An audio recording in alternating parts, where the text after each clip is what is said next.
Hey my watchers, welcome. Today we are gonna see, what if Harry Potter reborn as Mother of Dragons and got?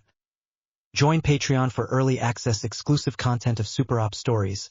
Also contents that's too far for YouTube, you will get 400 content there, please do check that too. Please subscribe this channel, because definitely I will try my best to provide a valuable content for you all. Also check the description to support the original author for this beautiful creation. 284 actini, Dragonstuna. He opened his eyes abruptly, realizing it had worked. He saw orbs of a precious violet color, framed by long black eyelashes and finely shaped white eyebrows. The beautiful woman's hair was tangled, and he instantly knew why. It is not every day that one delivers a baby in a dark and depressing cave with a dying dragon at your back and a thunderstorm raging at your door. A servant, judging by her clothes, approached, and only when he held her in his arms and looked at her with a worried expression did he understand that she wasn't crying. So he cried even though he didn't feel like it. My child, my precious daughter, I am so sorry, my beautiful Daenerys of the storm. It has not stopped raining and thundering since you came into this world. A few hours later, she died. Only when the body fell before the dragon's fierce flames, which regarded it with strange longing, did she realize that the hair she had thought white was in fact platinum blonde, almost indistinguishable from snow. She did not weep when her mother's corpse was shrouded, nor when it was taken in arms and appeared to be carried by boat to a very dark and distant place, as cold as the cruelest winter she had ever known. Despite everything, despite the death of her new and now deceased mother, Daenerys, as she was now called, could not have been happier. Her ritual had borne fruit. She had been reborn on her deathbed in the body of a stillborn fetus to which her own soul had given life. And best of all, that she retained her memories and magic from the time she was once had Harry Potter Black. The Free Cities, 290 to 295 AC. Braavos Coast, Free City. Daenerys, as she had become accustomed to being called, had already turned 6. With over 150 years' worth of accumulated experience in her young mind, she knew that each passing year brought her closer to the precipice. Perhaps as young as 11, she would be married, and neither Willem Darry nor his men would be able to protect her or her older brother, Viserys. She had always been aware of the danger inherent in her new life, for she was now an unprotected child whose parents had perished, one murdered by a traitor in the court, and the other succumbing to beatings inflicted by her own father, the king. Discovering that she was a princess, despite the fact that a cabal of traitors had usurped her family's throne, had indeed been a surprise. She, having no knowledge of her ancestors' lives 200 years prior, could only nod in agreement. I tried.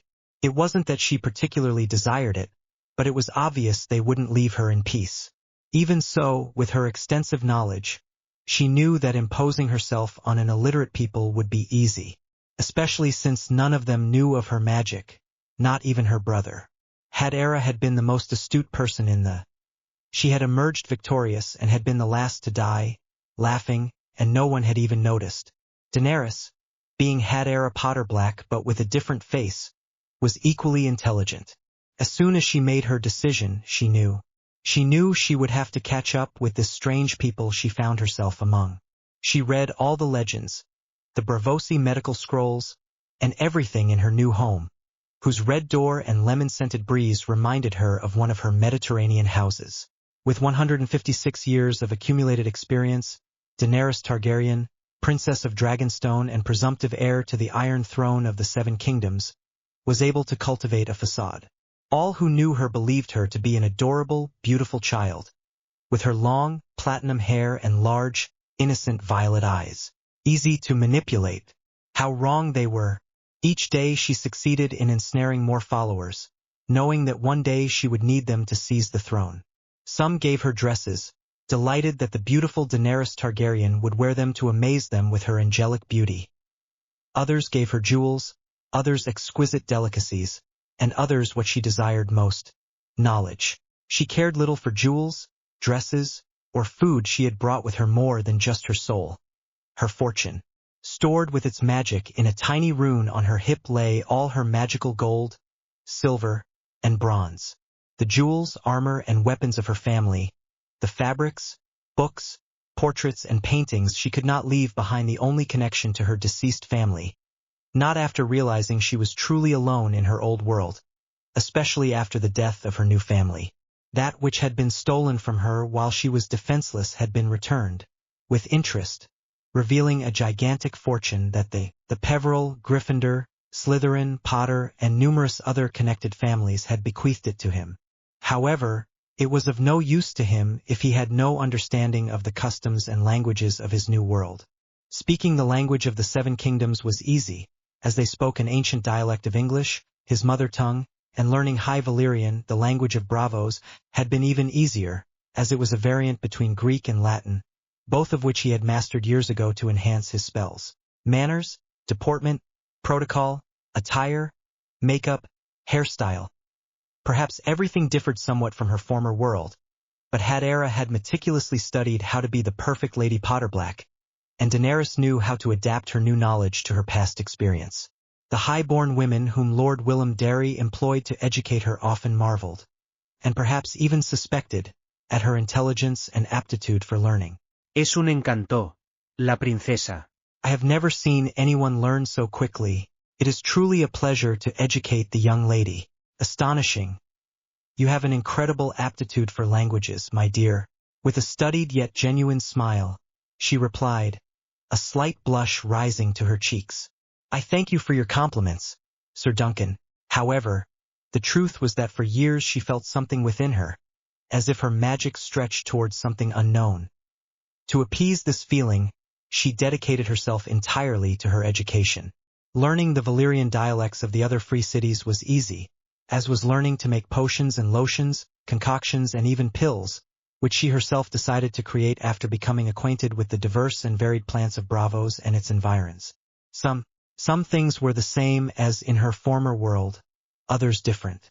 Her advanced knowledge of what she had previously called botany surpassed even that of the septa who taught her or the Maester Ser Darry engaged for her and her brother's education.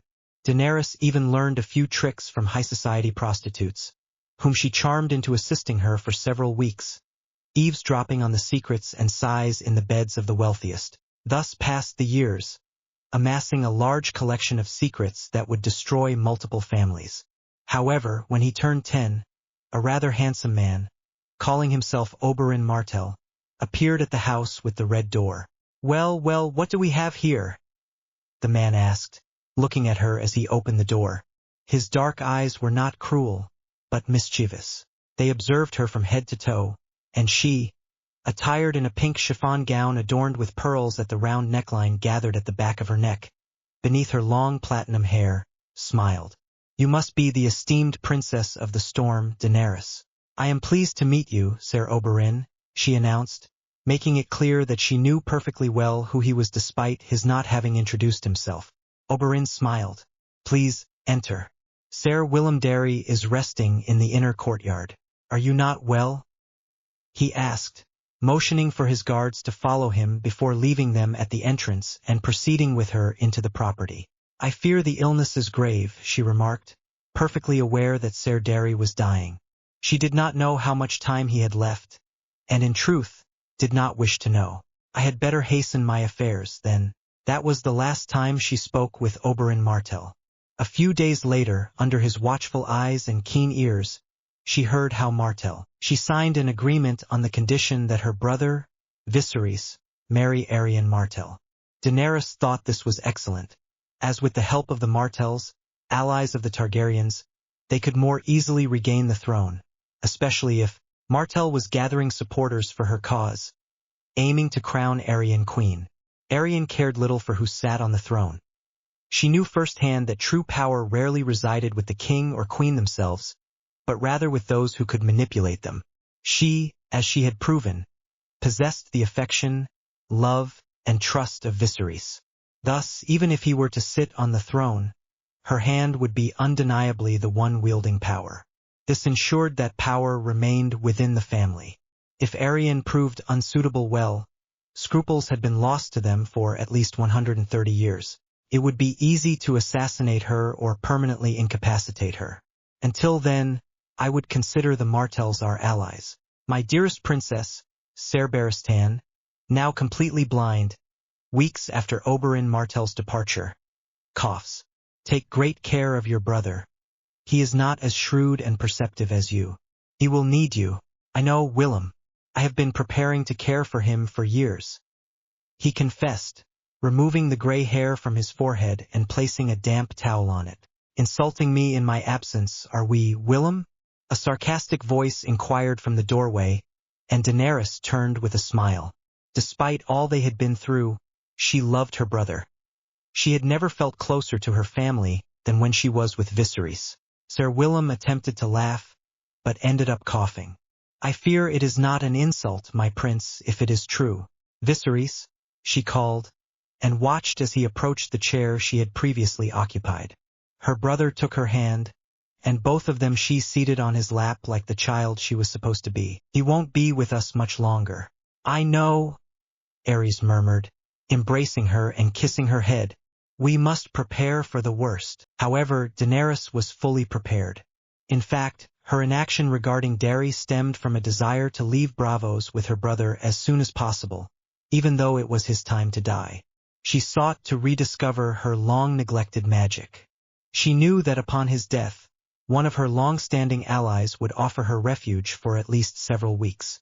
Once they could depart, her brother intended to visit the other free cities, seeking their support or, if necessary, begging for aid.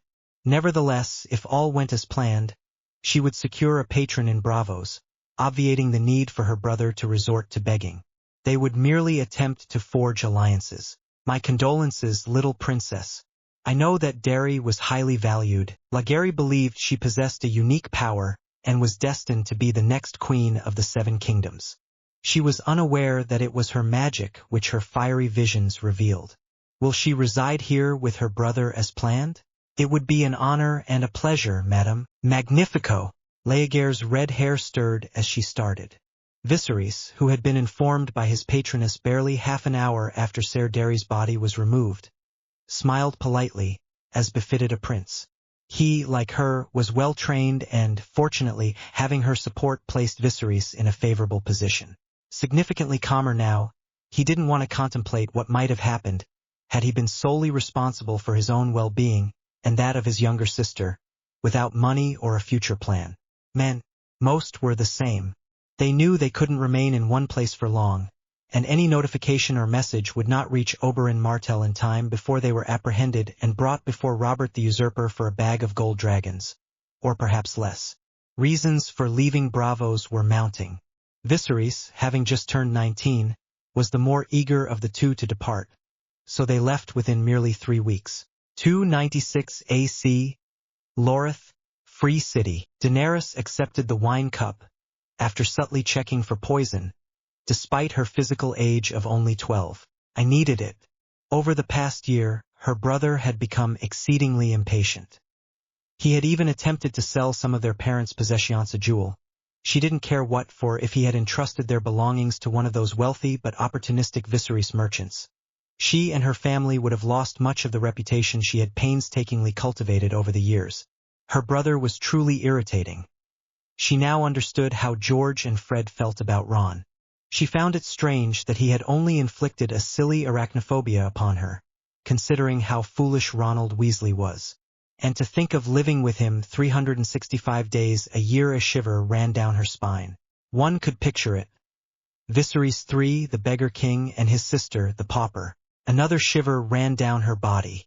These people were cruel, preying on her poor emotional intelligence, her ignorance, and her general avarice. Fortunately, she had warned her brother, confessing that she had already secured another patron. With Lagerry in Braavos and Nayron in Lorath, Daenerys knew they had at least several safe havens. Unfortunately, Viserys seemed less than pleased with the idea of hiding. He did not realize that they were now powerless. Any allies they possessed remained silent and submissive, fearing the wrath of the Lannisters, who truly occupied their father's throne.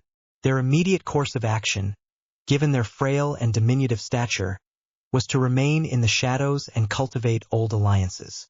They needed to secure the support of merchants who, while not noble, were often wealthier than many houses of the Seven Kingdoms. Viserys, despite his limited resources, was impatient, ambitious, and blind to reality. His 7 years in King's Landing appeared to have taken a greater toll than he initially anticipated. However, she already had a half-formed plan. Only the final adjustments remained, and for that, at least a few more years were needed. With annoyance, she thought she would have to do all the work herself, as she couldn't trust leaving her brother with the reins of the negotiations without her presence to warn him when he blundered and, of course, to correct him. Viserys, however, was easy to manipulate. Over the years, she had learned that he liked women but not prostitutes, and that he also loved to feel adored. Basically, he wanted what Hadera in her previous life would have called a sycophant or a toady. Daenerys knew that if Viserys discovered her paying a high-class prostitute, one who didn't exactly look like a woman of the streets, to seduce and tame him, it would be counterproductive. It would only serve to further excite her brother's anger and impatience. Therefore, with no other option, she ended up enchanting a beautiful prostitute with honey-blonde hair and blue eyes. For a whole year, Melissa, who had arrived from Myr and was unknown to everyone, even her brother, was able to appease Viserys and act according to her commands with a simple spell. In the meantime, she attended to matters of greater importance. And you say that in Braavos I might find what I seek? Of course not. She laughed charmingly, without seeming impertinent. The wealthy people before her smiled, unable to avoid it. A woman handed her another pastry with a "Eat up, darling. I have a friend who could help you for a percentage, of course." And what would that percentage be? One of them inquired curiously, his brown eyes fixed on hers. A declaration of friendship between our families, of course, she said, with a rather sweet smile that everyone readily accepted. And perhaps some lands in Lorath in our name. Very well, if that is all, I suppose we can sign immediately. One of them joked, and the others, including her, laughed. From the corner of her eye, she saw Viserys conversing quietly, a seductive smile playing on his handsome, masculine features, with another woman and Melissa. She suppressed a knowing smile. Her spells would ensure her brother's many secrets remained behind his lips, and that he would be unable to father any bastard children unless he lifted her curse. Viserys III should be called the castrated king, she thought. Whatever he did, even unknowingly, she, his younger sister, held the ultimate sway over his actions. "A splendid evening, sister," Viserys remarked as the guests departed for their homes. "Indeed, is there anything I should know, little diplomat?" he asked with a smile, and Daenerys saw a bite on his neck, seemingly hidden by his shirt, but said nothing. He realizado otro trato. Viserys looked at her with a raised eyebrow. "Another one? And might I ask what it's about? As you know, the spices traded by Lagerry are very scarce and expensive, due to the conflict with the Kingdom of the Three Daughters. The spices that Lorath buys come from Braavos, and in turn these come from Volantis, where Lagerry extracts them. They must be truly expensive," Viserys murmured, realizing the financial outlay. The wealthy merchants of Lorath, one of the most frequented regions of the Seven Kingdoms, cannot afford to appear poor, even at the cost of significant expenditure on exquisite spices from Braavos. Precisely. However, engaging in trade with Volantis is inadvisable unless you relish retaliation. Myr, Lys, and Tyrosh collectively possess the largest mercenary force amongst the free cities, further strengthened by a precarious alliance with Qohor, whose guard commands thousands of unsullied. Furthermore, considering Lorath's encirclement by Qohor, Norvos, and Pentos, the latter two being unlikely to engage in such a conflict. Indeed, if Lord Lorath wishes to trade, he must do so with Braavos. Aware of this conflict, they are astronomically increasing their prices. Do you expect Lagerry to lower the price of spices for a few in Lorath? Daenerys smiled broadly. Do you know what is most widely traded throughout the world? Viserys merely raised an eyebrow, and Daenerys began to unbraid her hair to retire to her chambers. Alcohol. It matters not if they are rich or poor, tall or short, drunk or sober. All men and women of the world consume alcohol, primarily wine, and Lorath possesses magnificent, wholly underutilized lands distant from the port area, ideal for grape cultivation. With trade to Volantis impeded by Myr, Lys, and Tyrosh, and with Braavos' exorbitant prices, we would be the sole wine producers of all the free cities. And do you believe Braavos will allow you to compete with them? Braavos? No, not yet, but who mentioned Braavos? She scoffed, amused, and Viserys stopped short, understanding. No, brother, she said. Our wine will be the wine of Westeros and the Seven Kingdoms, the most expensive and exquisite. It matters not how much competition we face from the vintners of the Seven Kingdoms. If they supply a large population, the demand for wine will decrease regardless of quality. People desire exclusivity. Correct. We will produce a small quantity of high-quality wine at a premium price. No one can compete with that, not even Braavos. Their wine is merely for cheap drunks and desperate people. Within a few months, they found themselves gathering their belongings once more. Laeghairi had warned them via a messenger bird that several individuals were inquiring about their whereabouts in Braavos, and, to be frank, Daenerys was weary of remaining at home, conducting business and keeping watch over Viserys. It was time to depart. Melissa bid farewell to Viserys. He did not mourn her departurito travel to Braavos. Nairon and the other wealthy businessmen secured the lands for her, as promised, and placed them in her name. Her brother's name was too well known, and she also did not trust that they would not attempt to assassinate him for his business dealings. As she had done in Braavos, she purchased 40 slaves with the gold Serdari had given them, the same amount Willem had given her. She assured them that she wanted them to work for her as free men, and she knew she had made the right decision. Granting freedom to men, women, and children had secured their loyalty through her kindness and generosity. In 8 months, the formerly enslaved people had learned to plant grapes and follow the entire winemaking process. Residing on the vineyard estate he had constructed, they themselves would manufacture the glass bottles after receiving instruction and affix the new business seal he had been using in Braavos and Volantis, a crown of red roses with a flame at its center. 297 to 298 AC. Norvos and Qohor, free cities. What do you think, my lady? Asked Ser Ario Hoda, Arian Martell's bodyguard. Daenerys smiled contentedly. My brother will require a guard, you understand, she said, and another to protect my future sister-in-law, Lady Arian, and myself. From the corner of his eye, Viserys saw his betrothed conversing and knew he had made the right decision in sending a messenger bird weeks before his departure to Oberyn Martell. Not only were his sister and he protected by the Martell royal guard, but Arian and Viserys, his demeanor now more relaxed after a year under the tutelage of a skilled woman, knew how to please and seduce Arian. As long as Arian and Viserys remained amicable, Ario Hota would gladly comply with her wishes. She was clearly Viserys' hand, as was evident to all. If she instructed Hoda that her brother, Arian's future husband and suitor, and she required an escort, it was because it was necessary. If she ordered him to acquire 16 slaves, grant them freedom and refuge in her name, and train them with the assistance of the bearded priests, providing instructions for their training even after the Martell's departure for Dorne, it was because it had to be done. Were you aware, Ares, that Arian is my betrothed? Viserys inquired one afternoon, as Arian departed the Targaryen's new chambers to lodge at her customary inn with her guards. I overheard something. I couldn't believe it, she stated, being ambiguous yet truthful.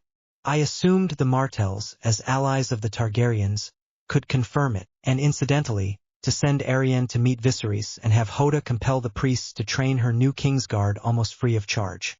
With her growing new fortune, and without touching her old fortune still kept at her hip, the Targaryens were regaining their luster, even without anyone noticing, and it would become increasingly difficult to protect themselves unless they had a trained and expert guard, and totally loyal.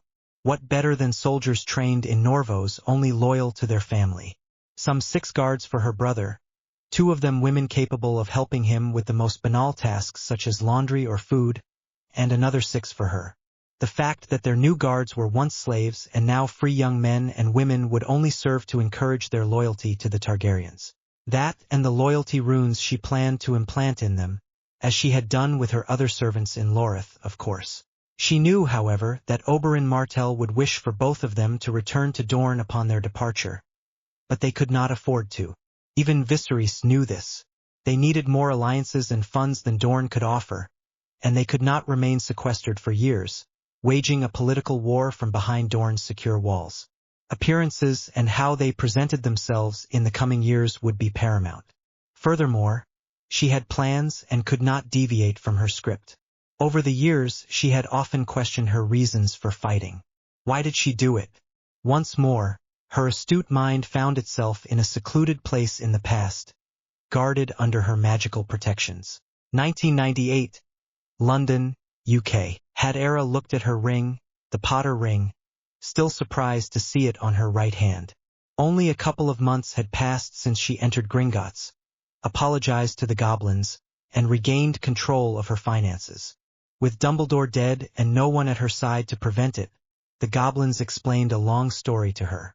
They explained how Dumbledore had sealed her parents' will, how he had illegally left her with her aunt and uncle without notifying the goblins who were obligated to execute the instructions of the deceased as long as they were legal, or how Dumbledore had interfered, as much as he could, with her vaults. To say she was furious would be a euphemism. The most devastating revelation was not Dumbledore's misdeeds, but the realization that Ron, her closest friend, had been profiting from her money, the inheritance left to her by her parents and godfather, be spying on her since her first year at Hogwarts. She found solace only in knowing that neither the other Weasleys nor Hermione had exploited her for their own gain.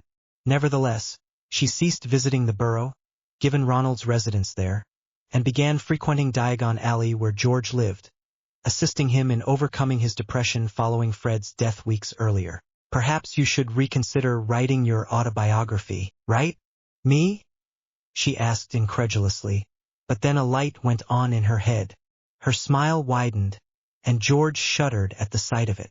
You know, she said, perhaps you're not so far off the mark. The truth is, she had resigned herself to the press attacking her, as had always been the case, but she had an ace up her sleeve. She could blackmail Skeeter. If she allowed Skeeter to write her autobiography, ensuring that every letter and word were true, she could control the media. Not only that, but others. They could not write her biography without resorting to falsehoods, and it would be widely known as such. However, it would also generate income and allow for the control of Rita Skeeter, who was more of a pestilential gadfly than a mere beetle. Since venturing into the Forbidden Forest to meet her death, had Era experienced a sudden epiphany. For years, she had done what others wanted, not what she desired or deemed right. She had behaved, eaten, dressed, and spoken as others expected. She had even chosen divination, despite lacking any aptitude for it, because Ron preferred it. Having grown up in solitude and starved of love, she had allowed others to control her to avoid loneliness. She had been easily manipulated, and everyone knew it. However, upon realizing her impending death, all her inhibitions crumbled. Her friends, relatives, and everyone else became inconsequential. She was going to die alone. Using the resurrection stone one last time, seeing her deceased loved ones, dispelled the deeply ingrained fear within her. Sirius's words made sense. Those who truly care for us never abandon us. He did not mind dying if it meant being with them. When he returned to life, having accepted his death, it was like stumbling into a bucket of ice water. He was incapable of going back. She had never been good at playing coy, perhaps because her temperament prevented it. But when she discovered Dumbledore and Ron's betrayal, she could not help but retaliate. Even after Dumbledore's death, she took back everything they had stolen from her with the goblins' help. And, thanks to Hermione, everyone learned about Ronald Weasley's true nature. Molly refused to speak to him for weeks, but even she could not deny that her son deserved it. Enraged, Ron was sent to Romania with his brother Charlie to learn a trade, calm his temper, and reconsider his actions. A month after Voldemort's demise at her hands, she knew she must put her life in order. Vernon, Dudley, and Petunia, whom she did not consider family, returned to Privet Drive, but she ignored them, preferring to appear in her old bedroom to retrieve what remained of her former life. She burned Dudley's clothes. She also burned the clothes Petunia later bought for her to conceal the abuse. She burned everything except the sweatshirts Molly had given her and her invisibility cloak. With her numerous and considerable fortunes, which she could never spend alone, she enlisted the help of Luna, Hermione, Fleur, and Ginny to acquire an enormous new wardrobe to her liking. She didn't even bother to look at the price tags. She wanted to give herself the pleasure of making herself happy. no matter how. She threw her glasses in the trash and, with Fleur's help, had her eyesight corrected in France, where it was legal to do so. She indulged in a pedicure, a manicure, and countless other massage treatments at an expensive Parisian spa. When she returned to the George was unable to recognize her. By Merlin, Ichidara, is that you? Of course, silly, she laughed, but looking in the mirror, with her long, lustrous hair falling in soft curls, her flawless skin, and her eyes without those stupid glasses, she seemed like a different person. You look stunning.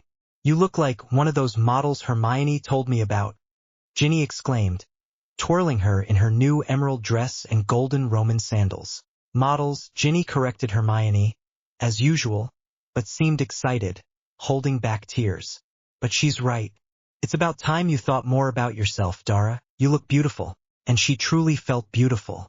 Looking in the mirror, she saw not just any orphan, but the daughter of her parents, who had loved her so much that they had sacrificed for her. James and Lily Potter had wanted their daughter to live, not to merely survive an unhappy existence. Weeks later, when his autobiography was being written under threat of legal action, with his new Muggle investments bearing fruit and his damehood rings on his hand, he was approached by a most unexpected person at the Leaky Cauldron. Malfoy? She asked, upon seeing who was seated at a secluded table where he had taken refuge. What are you doing here? Lady Potterblack, he began, staring intently at her. Her hair, worn loose and natural yet perfectly styled, framed her bright gray eyes, gleaming with determination. Hearing her new title from her school nemesis left her speechless. Can we speak privately? I would have refused instantly before, but Hadera had now lost most of her former resentment. After all, she had saved Malfoy's life when she did not even know he was going to die. Now, however, since she had decided to be herself, she had curiously lost her scruples little by little. She had avenged herself on her former friend without allowing their past friendship to stay her hand. She had avenged herself on a dead man who could not defend himself with tremendous rage.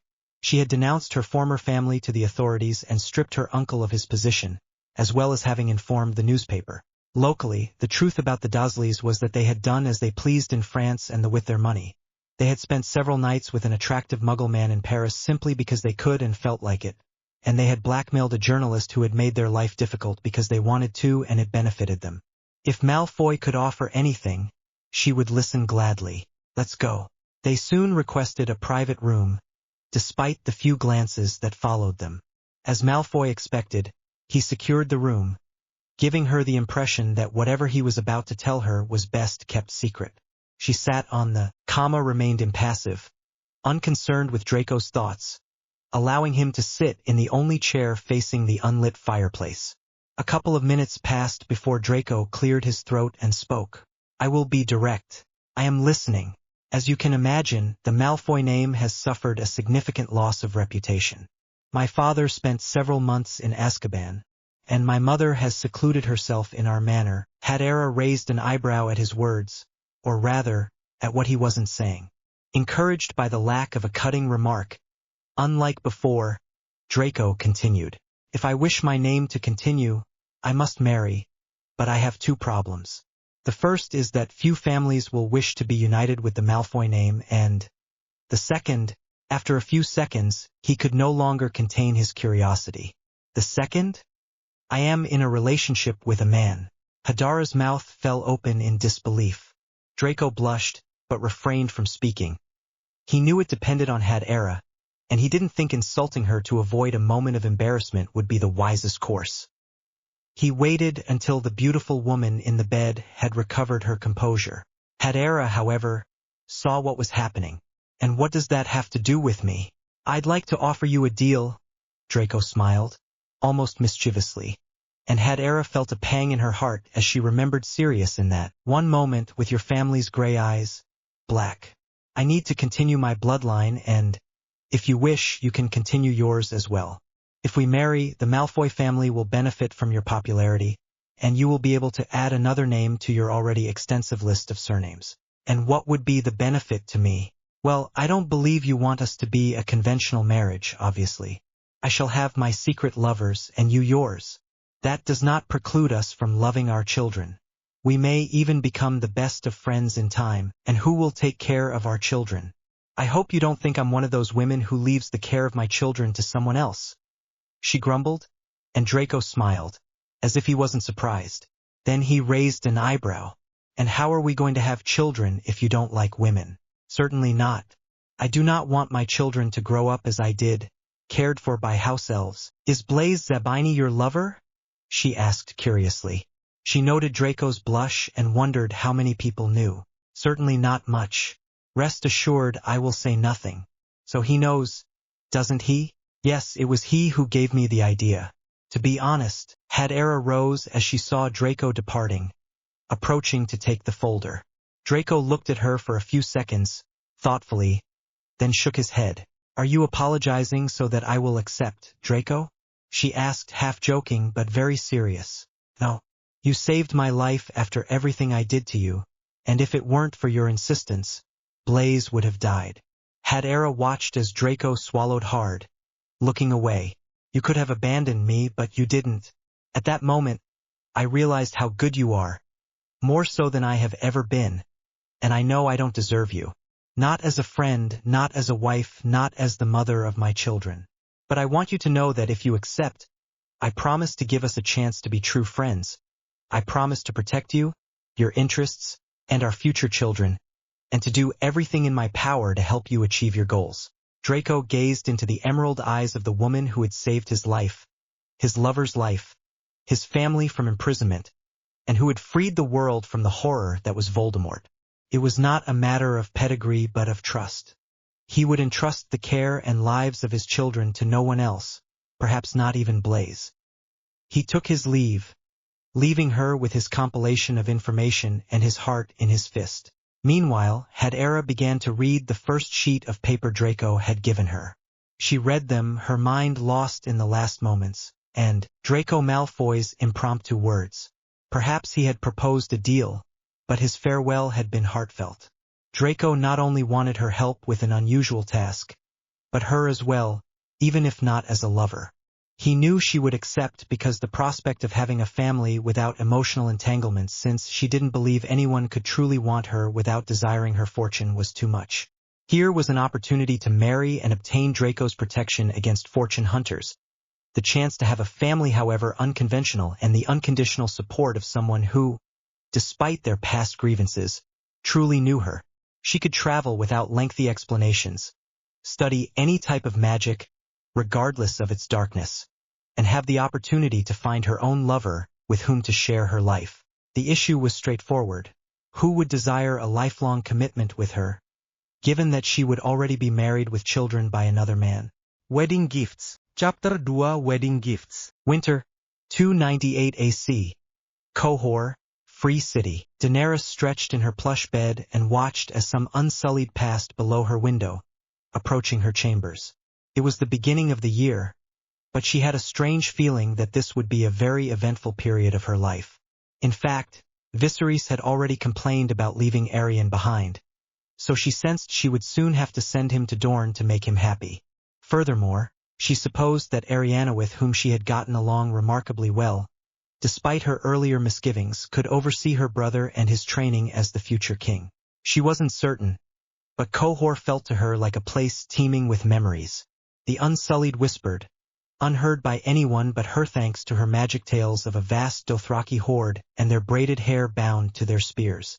Curious, she opened her senses to touch the minds of others, a skill honed decades ago. Gradually, the secrets held within the privacy of multiple strangers' minds began to whisper in her own. She uncovered things that surprised her, others that disgusted her, and still others that pleased her. The minds of people were a filthy place. Each harbored their particular vices and desires, and she wasn't surprised to see how traumatic it was to be an Unsullied. Despite everything, they did feel pain. They simply didn't know how to express it physically. She felt compassion for them. Nevertheless, something of interest presented itself, precisely what she sought. The Dothraki are poised to return to Pentos under the next full moon. Khal Drogo's army is the largest in modern history, 40,000 Dothraki. I wonder if 3,000 Unsullied could withstand an attack. Perhaps I should sell him a wife, I hear Khal Drogo has no spouse. Would he pay handsomely for her? I would settle for 1,000 golden dragons. Brother, I have a plan, and I require your assistance. Viserys reclined once more in the tub, his platinum hair now as long as that of his deceased brother Rhaegar, wetting the floor. The food, training, and beauty treatments had made him a very handsome man. He sighed. He did not wish to imagine what might have transpired had he not taken the reins of their lives long ago. This section is removed for guideline compilants. Braavos had a shortage of clothing, not due to poverty, but rather the high number of prostitutes. No. I'm truly thrilled, brother, she laughed, grabbing a stool to sit down. Viserys rolled his eyes. Do you know what we lack? An army. Viserys, now all ears, raised an eyebrow. And how do you propose to acquire one? Me? No. You will succeed. Viserys looked at his sister in confusion. Sometimes she astonished him with her brilliant plans, but Daenerys' actions were difficult to predict. He was very pleased to have her on his side. I have heard that Khal Drogo has no wife and that he commands the largest Dothraki army in history, some 40,000 horsemen. Do you plan to marry? Khal Drogo would never relinquish his army to conquer Westeros, but he might agree to a marriage alliance with you on my behalf in exchange for, say, 10,000 Dothraki warriors to assist in the conquest. That number will be insufficient. Even with 40,000 Dothraki, we could not invade King's Landing. Daenerys spent the next 2 days immersed in her war strategies. While Viserys was right to think that 40,000 men would not be enough to take King's Landing, those Dothraki warriors would form the foundation of her army. Dothraki routinely challenged other Khals, and she was adept at manipulating those under her sway. She did not know Khal Drogo, but ultimately she had her magic. Once she secured his Khalasar, she could fight against other Khals and augment the Targaryen army. Winter, 298 AC. Pentos, Free City. We have arrived, my lady, announced Jackal, one of the 6 Unsullied I purchased for 500 gold dragons in Qohor, and whose name, before his liberation, had been Black Rat. Daenerys nodded, watching Viserys adjust his hair and then turned to check his appearance. You are perfect, little sister.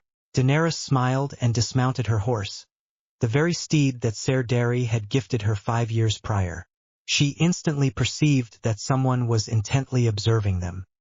He was a tall, stout man, his hair almost entirely gray, and sporting a neatly groomed, bifurcated beard and mustache. He wore loose-fitting but expensive-looking clothes and sported at least 4 rings on his plump fingers. Upon their violet and brown eyes meeting, she perceived in his mind that he was Magister Illyrio Mopatis and, to her utter astonishment, that he possessed 3 petrified dragon eggs.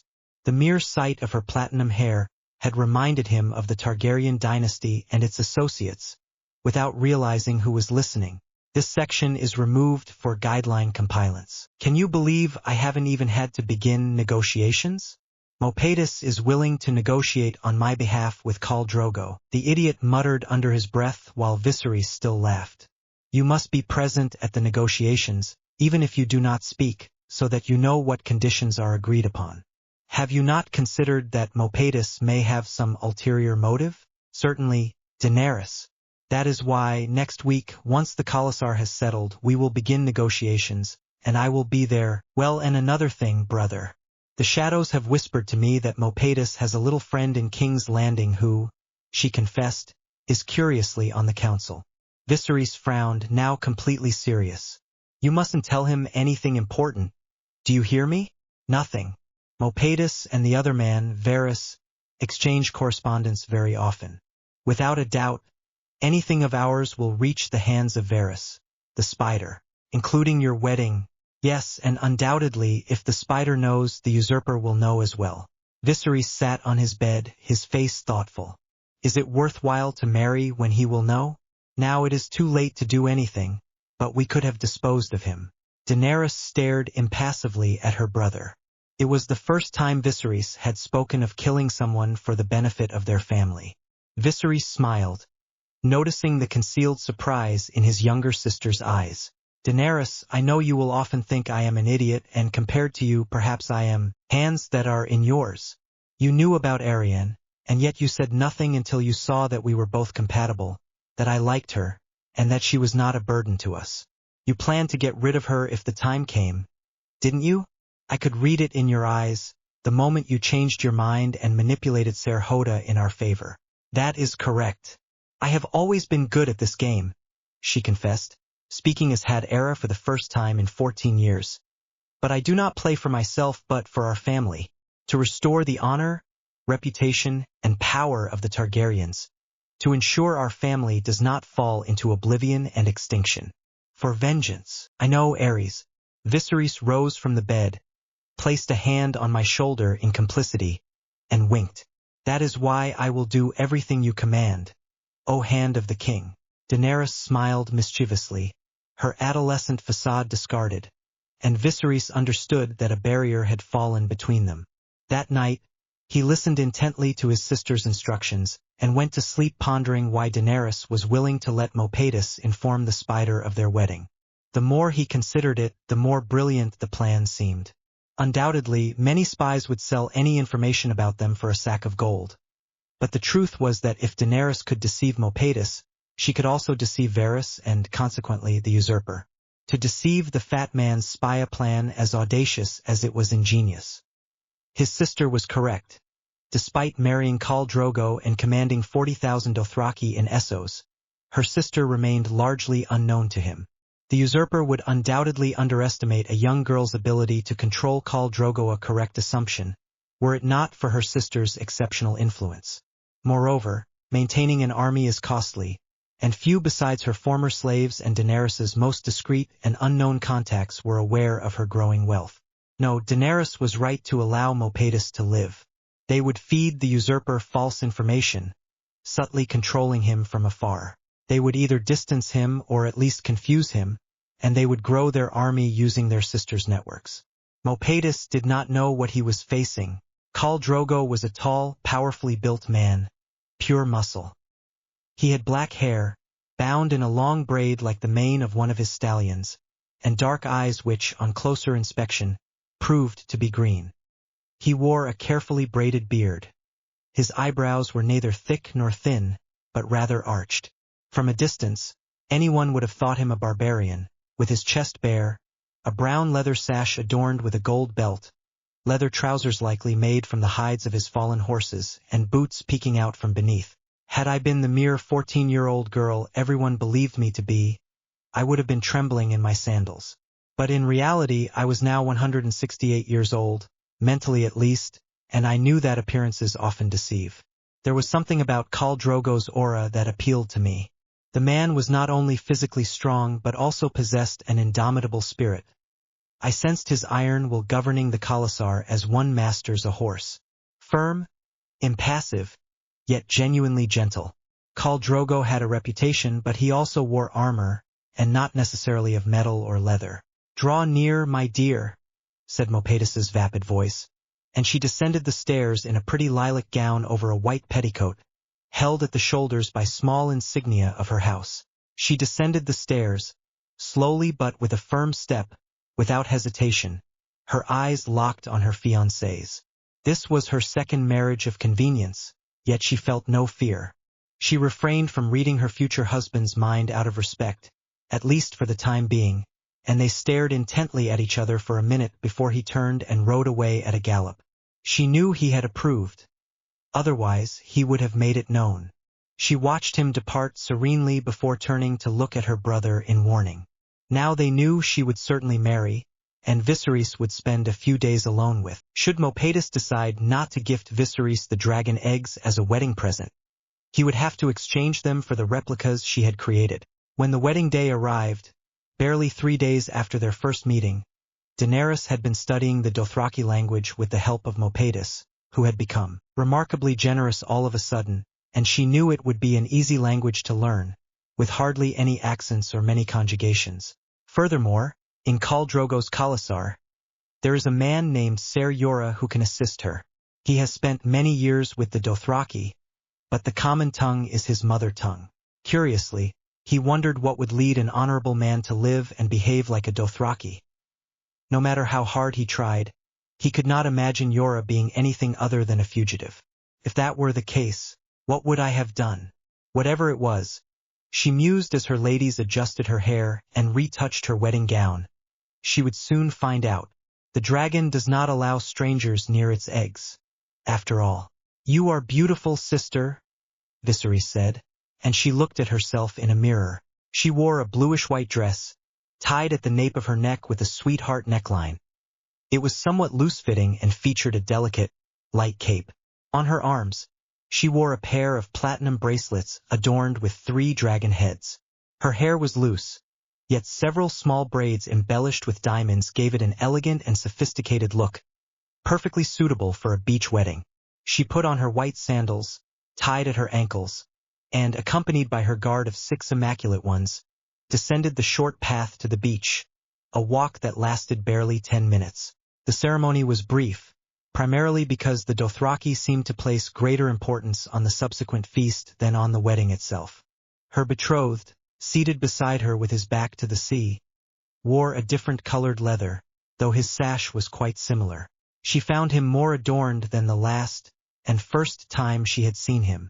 Most striking were the blue paintings on his pectorals, as with all Dothraki, painted on his face, torso, and back. Physically, Khal Drogo was quite handsome. However, nothing about him particularly caught her attention except his enigmatic personality beneath that barbaric facade. The wedding gifts will now arrive.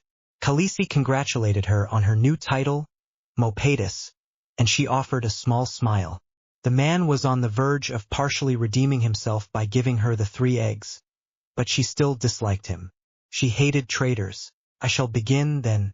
I am the bride's brother. Thank you, brother, she smiled, knowing that whatever he had given her, it would be waiting for her in her future chambers. Joyas, Khaleesi, de Braavos.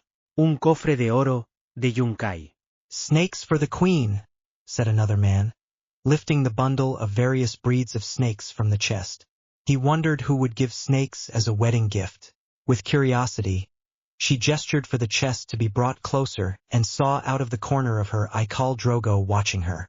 She extended her hand, and, just as she thought, there was no need to speak Parseltongue for the snakes to sense her magic. Several slithered onto her hand before settling on her shoulders. One was a simple albino python, while the other was a black and white Chinese cobra, reminding her of an ancient part of her mind. Mopatis watched from his seat below but said nothing. Others looked at her with surprise, but in the end, a Dothraki approached, took the chest, and removed the remaining snakes inside, leaving him with those he already held. Suddenly, her husband bowed slightly, and she recognized some words he had been taught by Mopatis in a week. This section is removed for guideline compilants. Khal, tall and strong like a bear, with a neatly trimmed, sparse beard, straw-colored hair, and brown eyes, inclined his shoulder. He stepped forward towards her. A small gift for the new Khaleesi. Songs and stories of the 7 kingdoms. Thank you, she replied, looking at him intently and taking the books.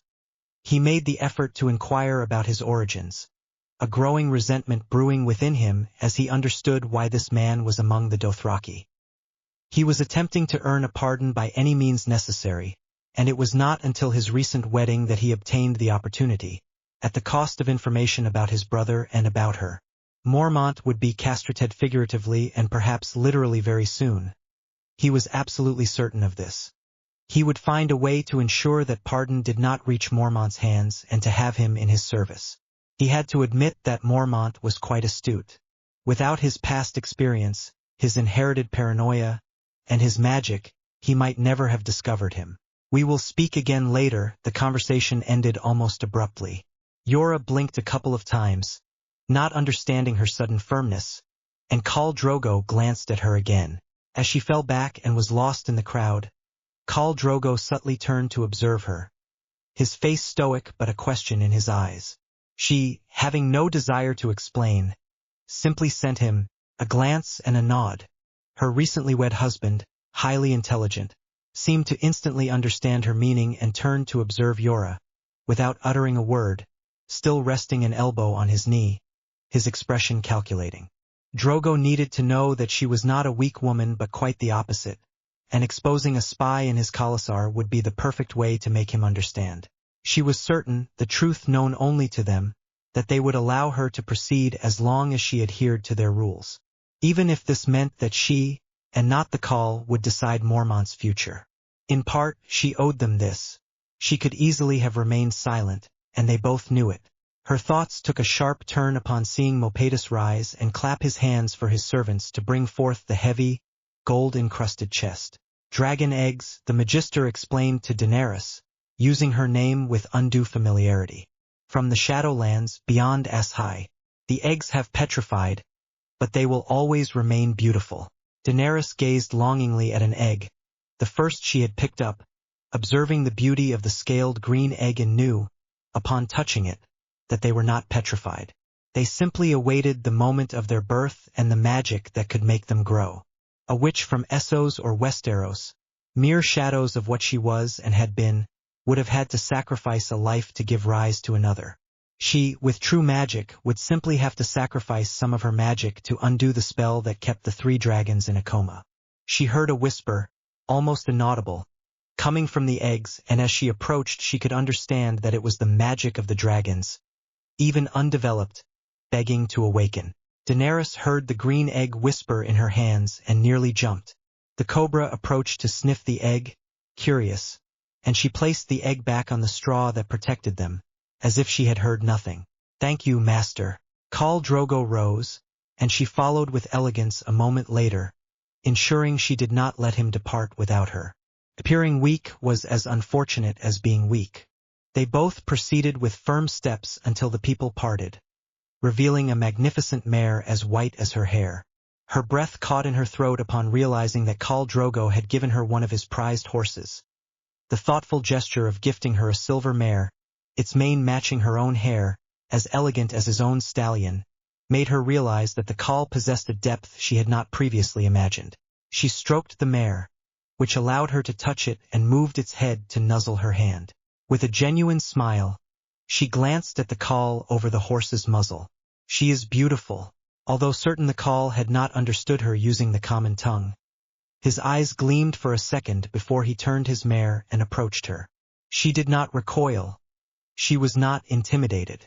She met his gaze as she drew closer and allowed him to mount her on his horse, finding his large hands unexpectedly comforting. They soon arrived at a deserted cove, as beautiful as the previous beach. The sunset seemed to cast a magical spell on the moment. She felt the warmth of her new husband's body against her back, and together they watched the sun descend. Before he could touch her, she turned and shed her dress, letting it fall to her feet. She knew the Dothraki treated their wives as slaves or possessions, but she would not be one. Khal Drogo would soon understand that she was now part of a whole, and that she would not be trampled upon unless she wished for a premature death. She extended her arms to rest them on her new husband's muscular chest, tracing the now dry paint marks, aware of his green eyes upon her. Slowly, cautiously, as if Drogo were a frightened and dangerous animal, she drew closer until their bodies were virtually fused. They embraced each other.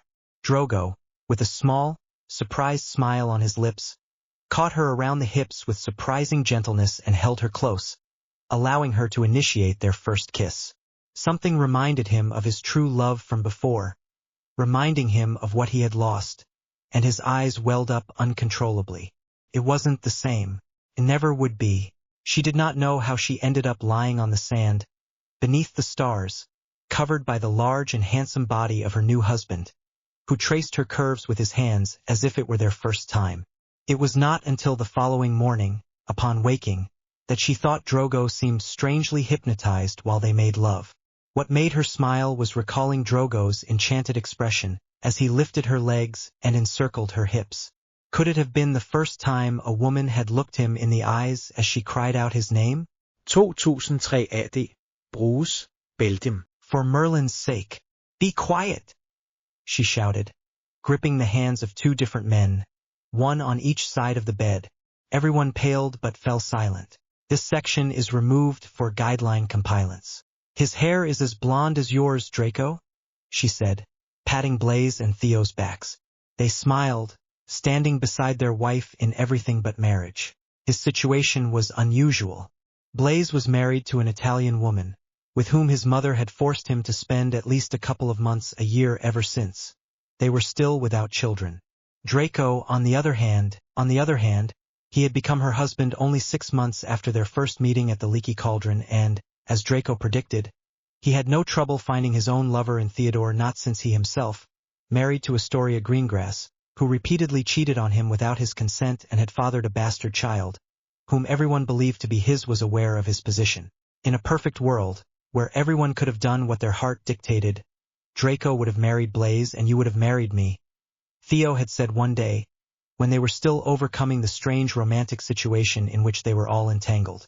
We would have been happy, or perhaps not, and we would have been free to do as we pleased in front of everyone. But it isn't so. No, but it doesn't matter, because in any case I love you. Had Era gazed at the man she had taken so long to find, a former Slytherin, one who had never raised his voice or wand against her. How had Theo's dark, wavy hair, ice-blue eyes, and charming smile gone unnoticed amidst the crowd? Had she been so foolish, so blind, as to not realize what was before her? Yes, she had been. Theo, whom Astoria Greengrass did not deserve, with his gentle nature and often cruel cunning. A hopeless romantic at heart. Someone who felt deeply. How she wished she had known him at Hogwarts. What pained her most was imagining that, even though they had both been free to choose their own paths for years, Theodore had chosen not to be with her. So, why did it hurt her so much that he was married to Greengrass, the wretched woman, if he loved her? Draco had proven to be a good friend, in fact, her best friend. He understood her on a level that not even Hermione could. To achieve this, perhaps it was due to years of enmity, or because Draco and Hermione were entirely different people. But Draco knew when to keep quiet, when to embrace her, and when to simply give her a bouquet of flowers to lift her spirits. They had gotten along splendidly, even when Blaze, his lover, visited Malfoy Manor almost daily. "Blaze, why don't you simply move in?" she asked, flipping through one of the many magical home decor magazines. She and Draco had agreed to renovate the entire mansion, though they had only completed 3 rooms since their marriage a month ago. Draco shot his lover a pointed look. "I told you so, Blaze. If Draco has already told you, what are you waiting for?" she asked, raising an eyebrow. Regarding that, Draco glanced again at his lover, Zabini, his amber eyes strikingly prominent on his dark face, implying that you are the only woman who would permit it. Oh, and then she looked at them both. And what does it matter? Here at home, in your apartment, as if she didn't know what you do. Draco blushed violently when he understood what she was talking about. Blaze bit his lip to suppress a laugh. Had Era was, without a doubt, a fantastic woman. "It's unusual," Blaze informed her. "Most women don't allow their lovers to enter their homes." She looked at him without comprehension. "And what does it matter? You visit us every day. Move in with us, and not only will Draco gain a lover, but I will gain another friend." Blaze's face relaxed, and he looked at her with eyes she couldn't define. "We all win, don't you think? Dara, you are one of a kind." "I told you," Draco interrupted again, glancing at her sideways with soft eyes and a small smile. Thus, unexpectedly and unintentionally, she found herself occasionally sharing a bed with Blaze and his husband, the latter occupying the center. On other nights, sleeping alone in a state that quenched her thirst for independence, she wondered when she would have something similar. It was not until a year after Draco's mysterious visit to the Leaky Cauldron that she met him. To be exact, on New Year's Day, at the party that Draco and she, with the help of an improved Narcissa, had organized. Theodore not, accompanied by a brown-eyed blonde, Astoria Greengrass. She immediately sensed that Not seemed anything but happy with his wife, despite their long-standing acquaintance and relative friendship. This section is removed for guideline compilance. "So you've seen them," a voice said, and she knew it must be Not. "Had I known, had I been able, I would never have married her." "Why?" he whispered, turning to see the frigid blue eyes fixed on Astoria's back as she stroked one of Flint's hands. "Why is she a slut? Or why don't you love her?" Not's beautiful eyes, which she had just discovered, rested upon her with a glint of amusement and a suppressed smile, betrayed by a slight dimple. "And you and Malfoy?" he asked, as if already knowing the truth and simply asking out of curiosity for the answer. No one expected it. I don't care what people expected, she replied dryly, with a touch of sarcasm. She cared little for others except for her family. Draco is my friend. One of my best friends, I should add. And our relationship makes us happy. I surmise that Not's eyes, positioned a head and a half higher than his own, slid from his shoulder to rest upon Draco and Blaze, who were conversing animatedly. He remains with his lover, and you with your independence. A good plan, but tell me, where does that leave you? Had Aerys smiled dangerously, a smile that had sent shivers down many spines during the war, and felt a burning sensation in her lower abdomen as she watched Not's rebellious black hair fall over his eyes, just as she liked it. As you can see, Not, I find myself seeking a lover. Her eyes swept across the court she had invited to the mansion before settling once more upon Theodore's suddenly avid orbs. Who knows, Happy New Year, Theodore. And so he left, feeling Theodore's passionate and piercing gaze fixed upon him. A delighted smile appeared on his lips, unable to suppress it. Finding him had been easier than he expected. Winter 298 AC, King's Landing. That little whore has already married Khal Drogo, said Robert Baratheon, fatter and greasier than ever. A harlot whose name he neither knew nor cared to know, kissing her ample neck and burying his hand between her legs. Varys averted his gaze, preferring to avoid the revulsion churning in his stomach, but nodded. It is so, my king, he said.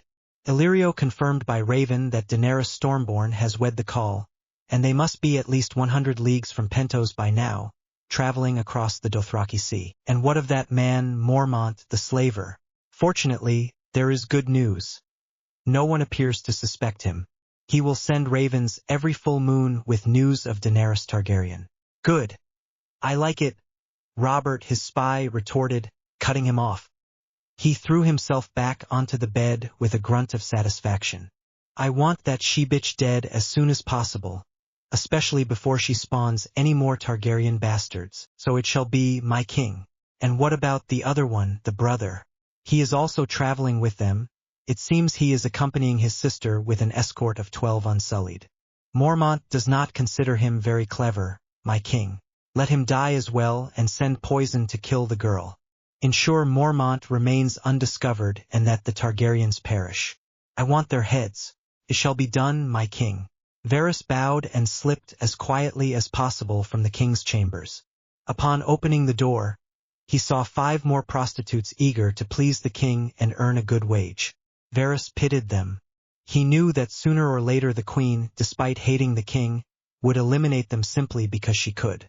Cersei Lannister had a talent for disposing of whomever she wished with a mere snap of her fingers.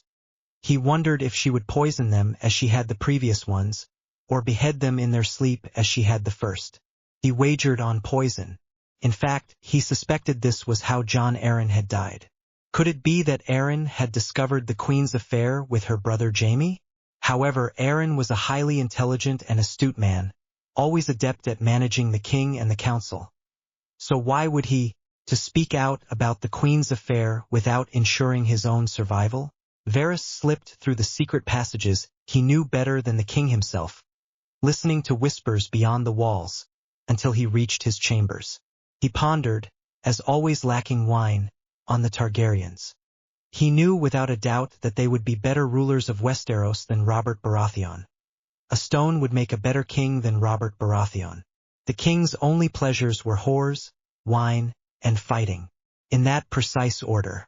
If the throne fell into the hands of the Lannisters, who seemed to deepen their poisonous roots in the throne with each passing year, it would be the end of everything. They were avaricious, pretentious, and utterly unscrupulous.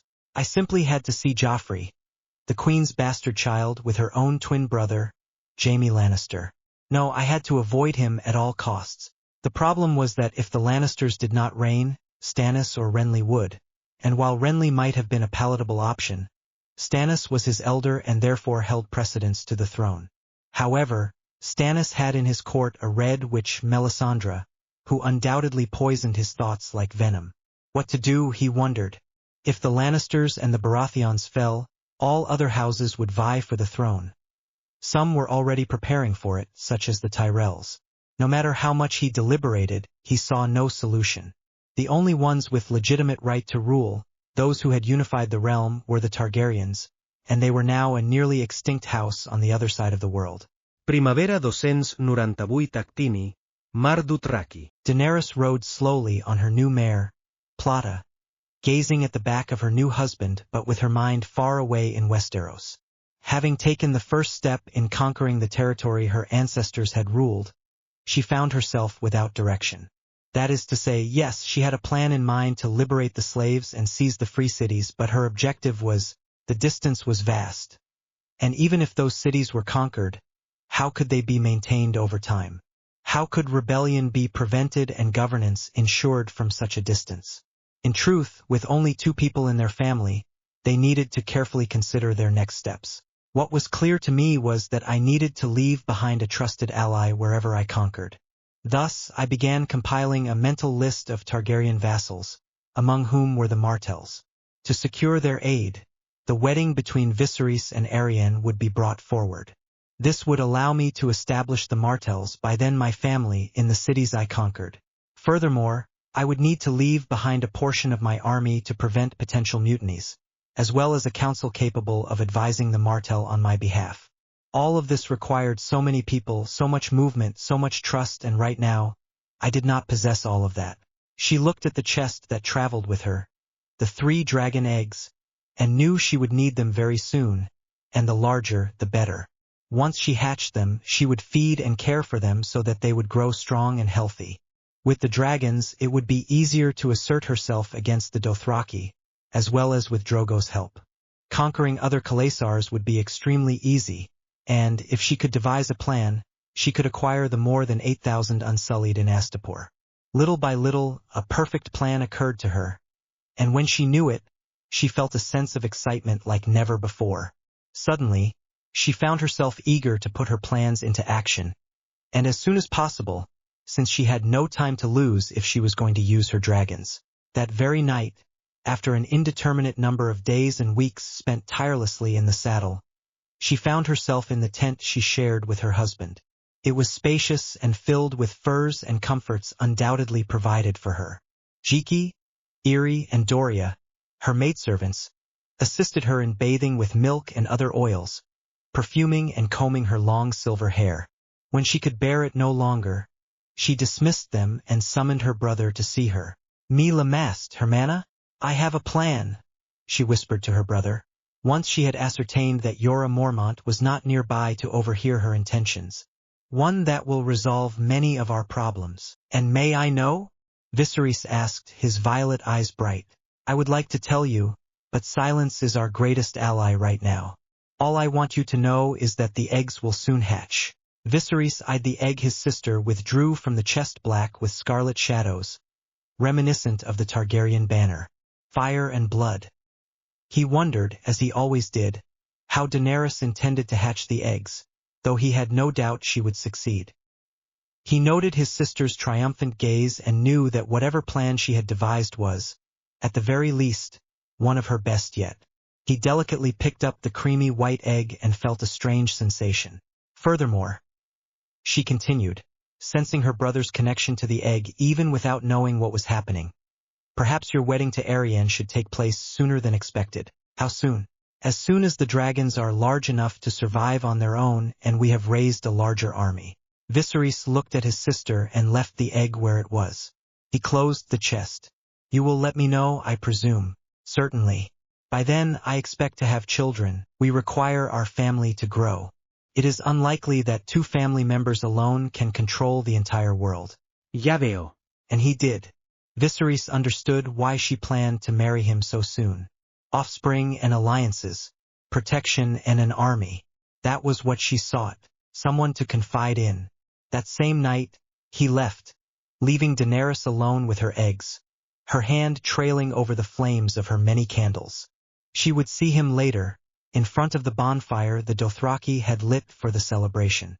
When she appeared, dressed in a beautiful white tulle gown, without any jewels, and her hair braided, he carried the 3 eggs with him. When everyone fell silent, Viserys knew that something spectacular was about to happen that night, something that would change everything. Drogo, seated with his blood riders, gazed at his wife with captivated eyes until she approached the pyre. Before anyone could react, he leaped into the large, blazing fire, whose flames reached several meters high into the starlit night sky. "No!" he shouted, failing to understand that his sister was ablaze and that he could do nothing to free her from the grasp of the Unsullied. He shouted and beat upon his sister's guards until one of them struck him on the head, rendering him unconscious. Spring 298 AC, King's Landing. Cersei Lannister gazed upon the corpse of Jon Arryn, feeling no remorse. The man had uncovered her deepest secret, and now he was dead. Perhaps her only regret was that she had not been able to kill him before his natural demise. However, with him now out of the way, no longer guiding the king, she had the opportunity to set her plans in motion and make Joffrey king as soon as possible. To that end, she already had a poison in mind. Robert, the predictable, overweight Robert wouldn't even glance at his drink before gulping down the entire cup in one go, a feat he'd mastered after years of practice. He drew from his sleeve the small rolled piece of parchment Varys had given him and silently read the message. The little Targaryen vixen had married a wildling from the east, a Khal, barely 2 months prior. He supposed he could compare him to Robert, being a brute and a savage on horseback. He momentarily pitied her before suppressing that feeling from his heart. After all, Daenerys Targaryen would die sooner or later at someone's hands, and if not by the Khalasar that accompanied her, then by her own. Now it was nothing more than a distant thought. Luckily for her, Jorah Mormont had been easy to buy with a simple pardon and safe conduct. He glanced at his twin brother's blonde hair, the father of his 3 children, and suppressed a smile. "A shame, isn't it?" Jaime said, almost mockingly, and Cersei gave him a weak kick on the shin, her hands clasped in her lap. Yes, but you know what will happen now, don't you?" Cersei remained silent at her brother's insinuation, but she understood its meaning. With Jon Arryn now deceased, Robert, formerly reliant on the counsel of both Arryn and Eddard Stark, would seek the advice of a trusted confidant, and all knew who the usurper king's closest friend was. Undoubtedly, a journey to Winterfell was imminent, a prospect Cersei found most unwelcome. She had no desire to visit the unclean and uncivilized regions of the north. That very night, as they all dined together and the king drank his weight in wine, Robert raised his hand, and all fell silent. Cersei frowned, observing her husband acting the part of king, reminding herself that this fat man was sometimes indispensable to her schemes, and watching the wine stain the tablecloth. Despite his occasional dubious importance, he was truly repugnant. "We shall depart for Winterfell within a fortnight," he declared tersely, and all fell silent, waiting for him to continue. But he picked up his goblet again and drank, tearing a leg from the turkey in the process. "I expect everything to be ready and without complaint. Do you understand?" "Certainly, my king," she said to everyone, gritting her teeth and avoiding looking at him. She did not wish to upset her poor stomach. Soon, very soon, she told herself, she would begin to plan how to get rid of her husband. Renaissance. Chapter 3 Rebirth. Primavera 298 Actini, Mar Dothraki. Daenerys looked implacably, yet neutrally, at Jorah Mormont, stroking her 3 precious newborn dragons in her lap. Beside her, lying on one of the fur-covered chairs that Irri had prepared for her in her tent, still unconscious from the blow one of her Unsullied had dealt him to the head with a heavy spear, lay her brother. She knew, since Viserys was often predictable, that he would not like her plan, so she had remained silent until the last moment. Consequently, she had foreseen Viserys' violent refusal to watch her burn, unaware that she was perhaps the most accurate word would be to say that she was fireproof. The flames merely licked her skin like a summer breeze. She had discovered this by accident after inadvertently stepping into a boiling bath. So engrossed in her thoughts she had been. It was not until she heard Irri scream that she realized what was happening. From the moment she read Mormont's treacherous thoughts, she knew she had a problem. What was she to do with someone who was informing the usurper himself of her and her brother's actions? She could kill him, of course, or erase his memory and leave him in some distant wasteland if she was feeling particularly compassionate that day. Even so, that assumed the usurper knew that either Yora had changed his mind about spying on her, or that he had been discovered. There was no doubt that, if she cut the root of the problem, one way or another, Robert Baratheon would try to invade her privacy again, and perhaps next time she wouldn't be so lucky in discovering the spy. It was clear that she couldn't kill him or erase his memory, but then what should she do? Confront him with evidence of his treachery? Attempt to win his loyalty and make him betray Robert Baratheon? Bewitch him? She had few options, but something swayed her hand. Yora was a great warrior, loyal, and a shrewd, intelligent man. Without a doubt, winning his loyalty would be of great assistance, especially since the Dothraki, even her husband, were not well versed in the intrigues of Westeros as Mormont was. In fact, aside from her brother Viserys, who was only 8 years old at the time, Mormont was the only person who had set foot in the Seven Kingdoms, a fact she found rather ironic. Finally, a decision was made. I would appreciate it if you, Ser Yora, would tell me more about Westeros. You are the only person in this Khalasar with such knowledge. I am certain your brother has spoken to you countless times of Westeros, the Khaleesi replied, and she nodded, also thinking of the countless images she had seen in the minds of others. However, I will speak to you if you wish. That is so. And gradually he spoke, increasingly engrossed in his own tale, that he did not notice how she wove, like a spider's web, a spell within him. He had few scruples left, after so much time and betrayal. He would let Mormont write his letters and she would receive them in Varys' name. In turn, she would send another letter to Varys with the contents somewhat modified. The thought made him smile that the one truly informing the usurper, with dubious information moreover, was none other than one of the pretenders to the throne. Oh, he knew there were more out there.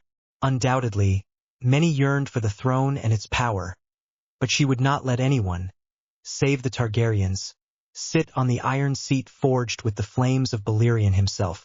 That very night, lying beside her sleeping husband, she contemplated the numerous plans she would implement in due course. She also reflected on her new dragons and how they had reacted to sensing her magic, literally transforming her into their mother. Mother of Dragons. Some now called her that in the Khalasar, and she knew that soon the name would spread like wildfire. Yet, they still had months to cross the Dothraki Sea. By then, she assumed that, with good nutrition and the help of her magic, the dragons would have grown considerably. Enough so that the rumors, which would undoubtedly reach the ears of some undesirable individuals, would be to her advantage. After all, one would consider differently whether to attack a woman with 3 grown dragons or a woman with 3 newborn dragons. So, will you lend me those 100 men you spoke of? He asked in Dothraki weeks later, as Drogo watched his dragons eat from his lap, and from his hand horsemeat. Drogo's dark eyes regarded her contemplatively, but finally he smiled, almost savagely. He was indulging her like a child. Let us see how the mother of dragons fares in a sack. I shall give you my 100 best men. While you go west, I shall go east and plunder the villages I find. Let us see who is the best. Then, she replied, with an almost competitive smile that caused Drogo to laugh cruelly. What she did not tell her husband was that she was certain of her new pregnancy. After all, at the moment of conception, her magic had instantly connected with the zygote. She knew that if she had told him, he would never have let her go to sack cities, at least not under his unwavering gaze.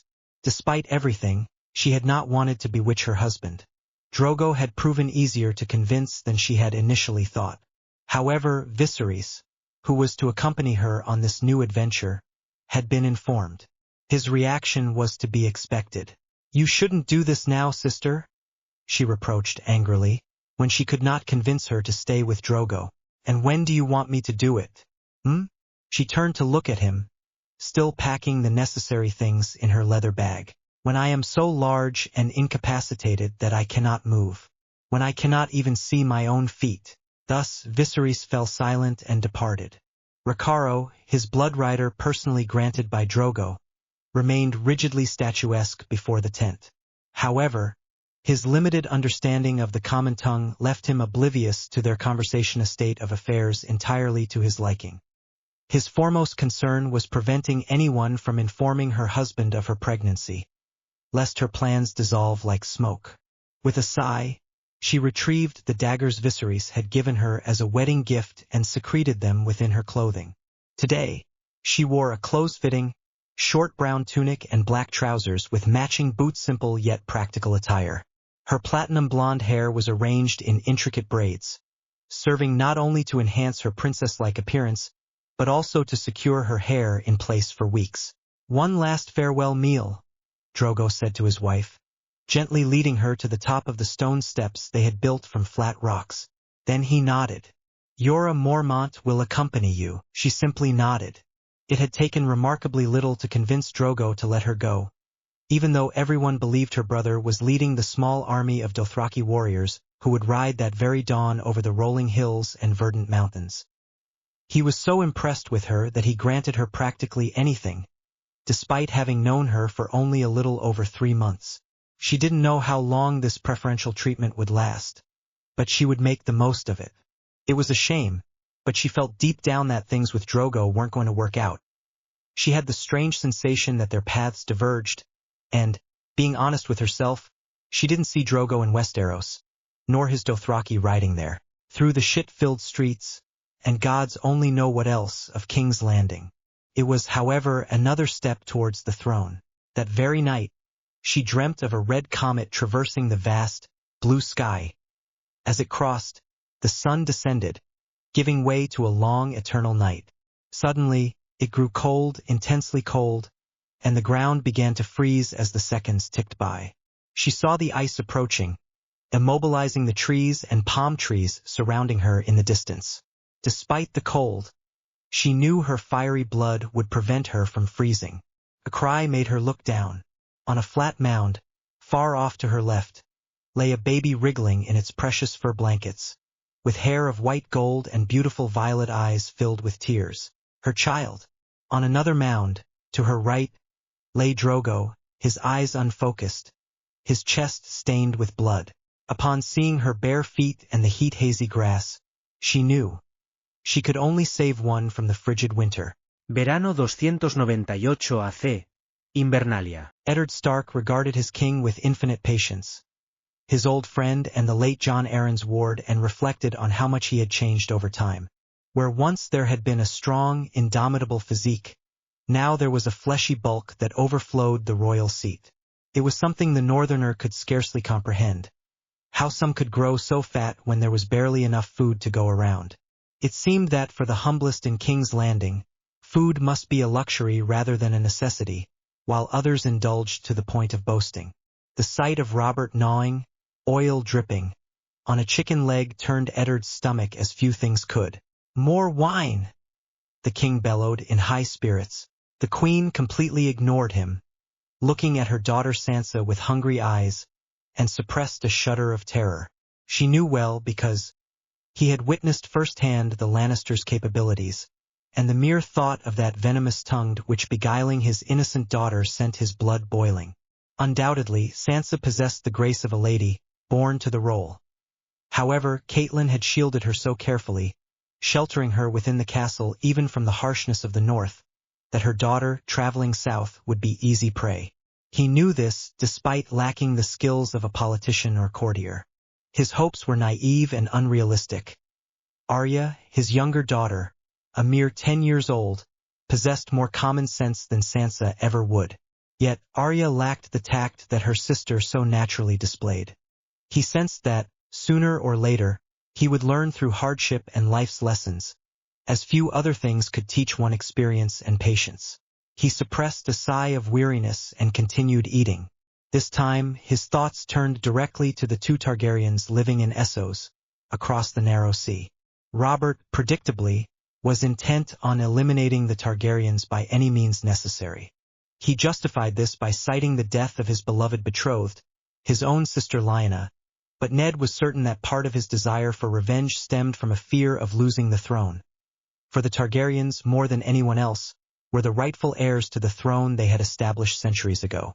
Moreover, Many commoners throughout the realm silently yearned for the return of the Targaryens because, although Aerys had been a madman who had burned nobles and servants alike, he had not raised taxes or ravaged the kingdom as Robert had done in a mere month.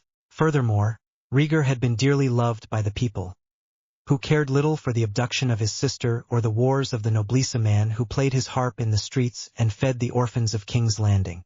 Of the king, they remembered Queen Rhaella, who provided food, clothing, and blankets to the most unfortunate before Aerys lost his mind, and Aemon, Aerys's brother, who used his knowledge as a maester to care not only for the nobles of the court but also for the children. The men, women, and elderly of the city, in the early stages of the Mad King's dementia, voluntarily exiled themselves to the Night's Watch, unable to forgive their brother for his atrocities. He still recalled the hateful glare Robert had directed at the corpses of Rhaenys and Aegon, Rhaegar's children, as if they were nothing more than filth. She stabbed 50 times, his skull crushed against the wall. Even he, who had risen against the Targaryens for the abduction of his sister, could not comprehend such brutality. The children were innocent, yet they were casualties of a war Robert had initiated.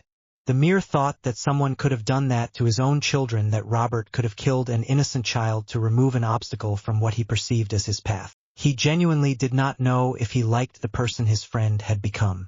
Nevertheless, he now had to provide for his family, or what remained of it. This section is removed for guideline compilants. And what would I do in the south? No, my place is here in the north looking after Winterfell. Haven't you heard what my sister Lisa says? His wife demanded, and he sighed.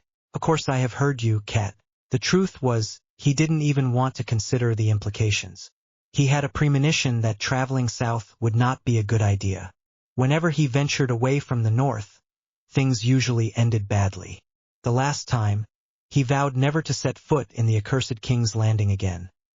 He had returned from that final visit with Jon and had seen the mutilated corpses of Rhaegar's children, one of his former friends who had lost their minds. It was not something I wished to repeat, and I was certain that, should I become the king's hand, some treacherous plot would be unleashed upon the city because, after all, the throne was in the hands of the Lannisters. I'll go, he finally said, meeting the piercing gazes of Catelyn and the Maester of Winterfell, despite having considered otherwise. He truly had no choice. I shall commence the preparations, my lord. Days later, his son Bran fell from one of the castle turrets, and Ned, his heart in his throat, knew it was too late. It mattered not that he journeyed south, for the machinations of the court were already at his door, and in the most violent manner. His wife, when they attempted to assassinate his son a few days after his departure, showed him the Lannister dagger, and he knew that either someone was attempting to frame the Lannisters for Bran's fall, something that made little sense unless it was someone close to Robert, or the Lannisters were the true culprits. In either case, he found himself powerless, for Bran remembered nothing, and he could not antagonize the two most powerful houses in the kingdom, for the time being. Once more, he wished that Aerys Targaryen had not gone mad and that Rhaegar had not eloped with his sister. Finales de verano 298 AC. Hasta por. Viserys observed his sister seated on a makeshift chair. A large map of Essos lay at her feet, repeatedly examined. Finally, Daenerys sighed, indicating she had reached a definitive conclusion. We have 100 Dothraki warriors, he said, watching as the soldiers set up camp around their queen, attracting as little attention as possible in the deserted sandy meadow nearby. From Astapor, as I predicted, Westeros's attention is focused on Drogo and the Khalasar. If you attempt to sack Astapor, we will not remain unnoticed for long, Viserys warned, though he was certain it was folly to say it aloud. I know. That is why we cannot leave anyone alive in Astapor. That means we must kill them all. Exactly. And how do you intend to acquire the Unsullied? You are not going to fight with 100 Dothraki. I shall sell a dragon. Viserys choked ungracefully and stared at his sister, coughing as if she were mad. Are you insane? Ricardo and Mormont turned to look at them from a distance, but turned away when they saw their sister's disapproving glare. Certainly not. Who do you take me for? She retorted with a venomous glare. I would never sell our dragons, but it's the only way to acquire such a large number of soldiers, considering their exorbitant cost. 1 dragon for every immaculate, each and every one, even those still in training. Once I control the whip, the harpy's fingers will be mine to command. At that point, I will have them kill the other masters, including that Krasny's, and reclaim our dragon. Viserys understood his sister's plans in their entirety as he watched them unfold before his eyes. Krasny's, unable to control the fiercest of the dragons, a creature of black and scarlet, was slain by the fire of his own enslaved dragon. The carnage was to be expected. When it was over, from a distant platform, Viserys watched as Daenerys ordered the bodies to be piled. The 3 dragons his sister had hatched, a white female named Vigris, and 2 males, one emerald green named Renar, and the largest, a dragon that answered only to his sister, Daegamon, set the corpses ablaze before consuming them. The black flames, veined with red, of Daegamon stood out against the burning white and green flames of his siblings. The fire spread, charring everything as noxious black smoke filled the dark sky. Fortunately, Daenerys had had the foresight to wait until nightfall to attempt to remain undetected. Soon, the abandoned and plundered city of Astapor would be discovered, leaving many to wonder, unanswered, what had transpired. Mormont, who had accompanied them along with Ser Barristanho, had unexpectedly appeared and saved their lives, seemed unable to believe their eyes. Undoubtedly, both men believed their sister to be merely a puppet, that he was using her innocent and delicate facade to carry out his plans. They could not have been more wrong.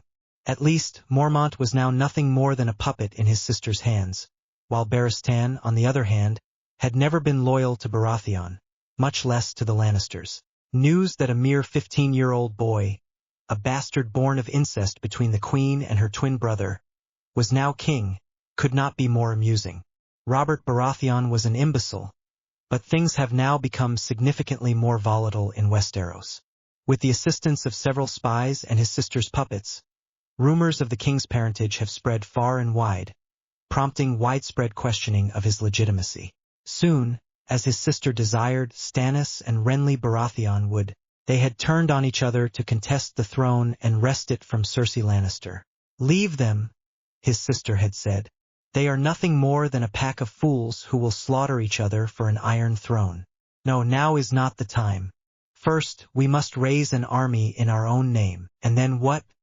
he asked impatiently, yet aware that Daenerys was right. "Then you shall marry Aryan Martell. Furthermore, I have a grand plan in mind," she confessed, caressing her still flat abdomen. "The Targaryens once held Dragonstone, but it is now beyond our reach, and to be honest, even were it ours again, it would be of little use to us across the narrow sea. No, we need to establish ourselves here in Essos, and I have a region in mind. I hope you know what you are doing, sister. This may be our moment, and we may be letting it slip away." Daenerys looked at him, and in her eyes there was absolute certainty. "I assure you, no." The following weeks passed swiftly. With his new army of freedmen and a retinue of former slaves, now devoted to the Targaryens, they traversed the slave-holding continent, city by city. Yunkai then Meereen. Wherever they went, they liberated slaves, incorporated willing armies into their own, plundered treasure and valuables, and killed the masters. The cities they passed through were abandoned, and although he had proposed Meereen as a Targaryen settlement, Daenerys was right to reject the suggestion. Here something once existed. Now only copper remains. Even the river's mouth offers nothing with Meereen in its current state. Far from the sea, Daenerys shook her head and then gazed at the horizon. "However, before we leave, we shall destroy the statue of the Giscari Harpy." Viserys agreed, for the statue was, ultimately, a challenge to the Targaryens. Thus, they left Meereen smoldering and empty, as they had done before. Their dragons, feeding on the bodies of the masters, had grown remarkably, surprising everyone. But as no one had ever witnessed a dragon's growth, there was no way to know if this was unusual. Unbeknownst to others, Daenerys, in her tent at night, ensured she infused her magic into her dragons to aid their growth and simultaneously tame them to obey her commands. 3 untamed dragons, incapable of following her orders, would be useless. They could turn against her and hers at any time. No, it was best to take precautions while she could. "We will take some bodies for them to eat," his sister said after the battle at Astapor. I don't want them to have to stray and forage on their own and be seen. Viserys, who hadn't considered how to feed the dragons, nodded in surprise. His sister truly thought of everything. Fortunately, most of the cities they sacked possessed their own livestock, so the dragons did not lack for food. They began their journey to Vis Dothrak, where they had agreed with Drogo to meet 4 full moons after their departure from Astapor. By then, everyone, the more than 10,000 Unsullied, the 100 Dothraki, and the over 15,000 slaves they had freed had realized that the mother of dragons, the Dragon Queen, and Khaleesi of Khal Drogo was pregnant. Utunyo 298 actini, Bas Dutrak. Daenerys sighed and wiped the blood. Eating horse heart wasn't among the worst things she had eaten, though she offered thanks, because of the spell that had temporarily dulled her sense of taste. Her brother Viserys was pale with disgust, but he applauded with the other Dothraki, Unsullied, and slaves. Her husband Drogo had marveled at what they had achieved in just 4 months and had decided to sack one last city after their visit to Vis Dothrak. That day, while awaiting her husband's return, she put her new belongings in order to calm her nerves. You seem troubled, sister, Viserys said, and she nodded. I have a bad feeling about this. The truth is, for days, her nightmare had repeated itself over and over. She had only 4 months of gestation remaining, and she did not want anything to go wrong. But if something happened to her husband and she had to choose, she knew what she must do.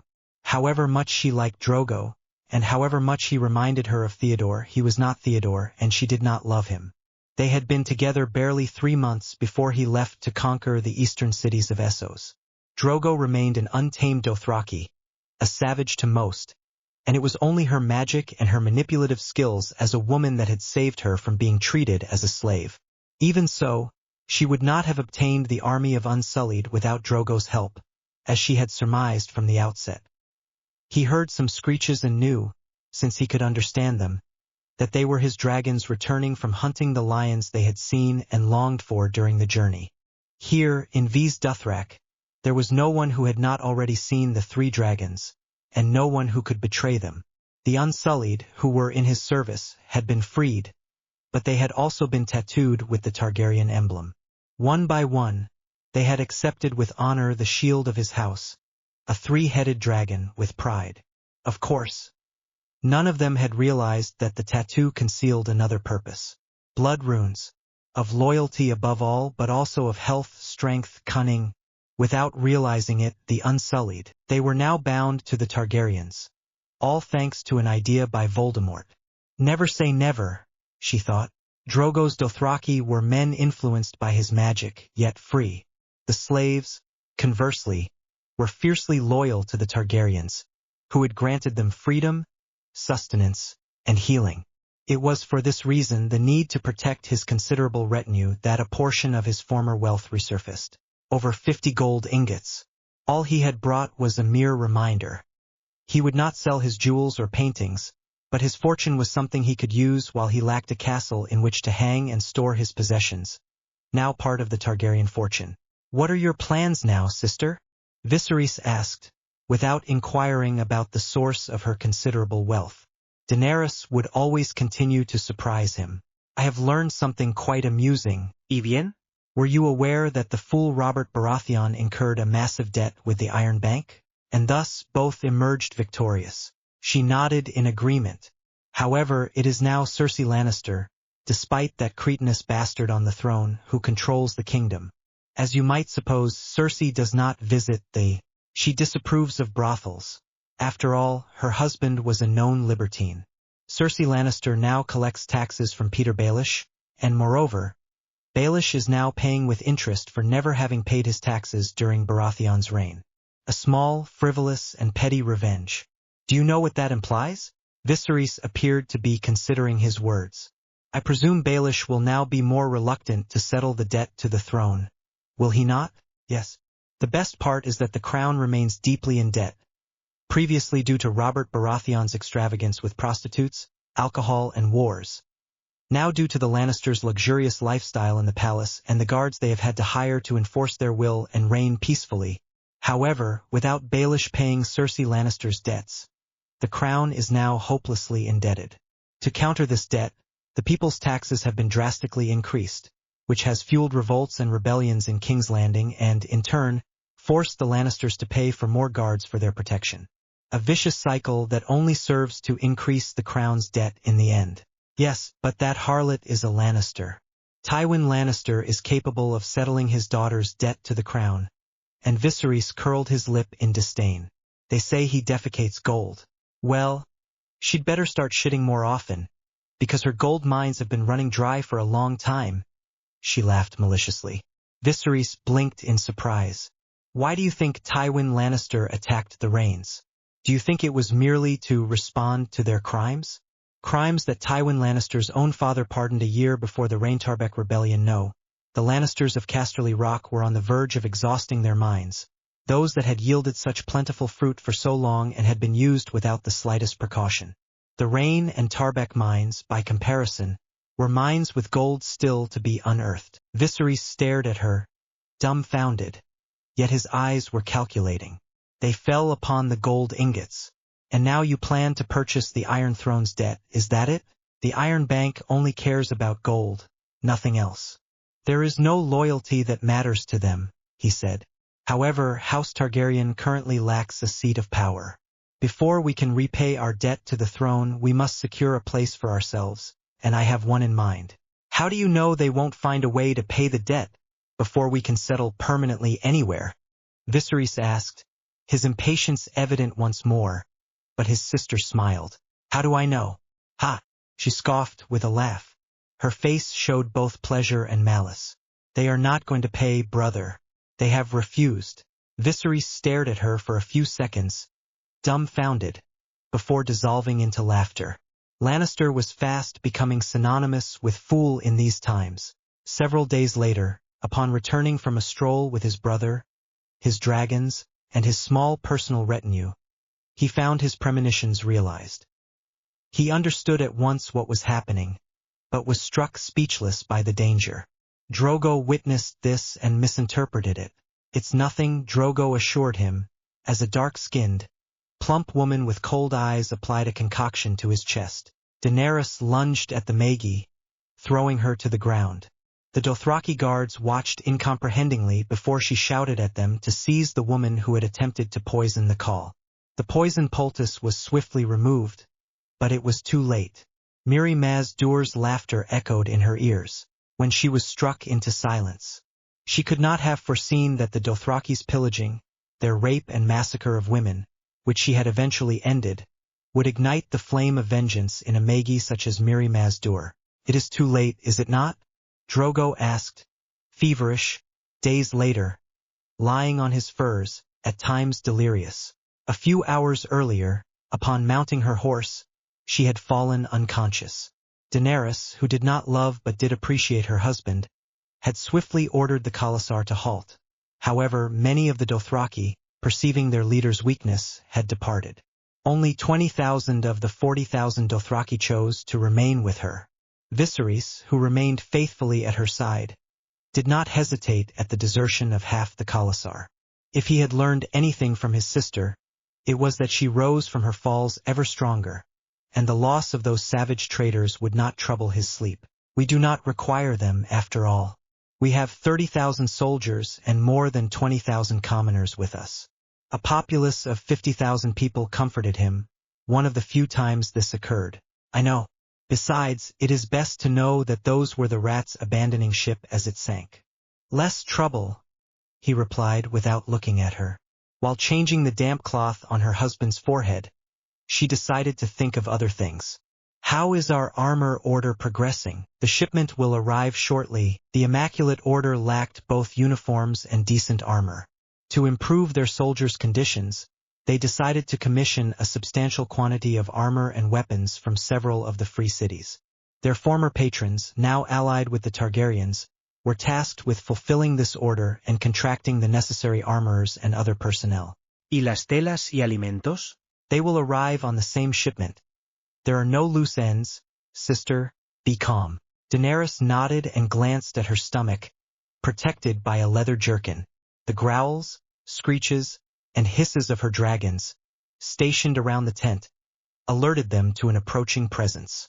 To their misfortune, they turned out to be Drogo's guards, Aegon and Drogo, dragging the Maggie. Wretches! What is she doing here? She demanded angrily, for she had seen the Maggie's thoughts and knew that the only way to save Drogo was at the cost of her son, just as her dream had foretold. She says she can save the call, Aegon replied, and Daenerys cursed inwardly as she realized the Maggie's plans. He was now between a rock and a hard place. If he did not allow the Maggie to proceed, the Dothraki would believe that he wanted her dead.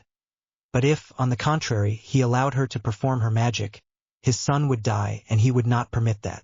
With a surge of magic, everyone present in the skin tent collapsed to the ground.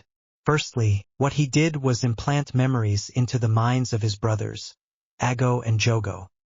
He took the Maggie and, without reviving her, stole all the information her cruel and vulgar mind possessed, storing it for later review. Turning to Drogo, he knew he could do nothing else. I could heal him at the cost of a great sacrifice, but I knew that fate had other plans for the call. He or she revived her. What happened? I have rendered them unconscious, she explained, stroking his burning brow. They will soon awaken. Nunca. And now what will happen? Her eyes filled with tears because Drogo, in a way, was the first person in this new world to discover her true self, to give her a child, and to accept Renly to die. Fate was undoubtedly cruel.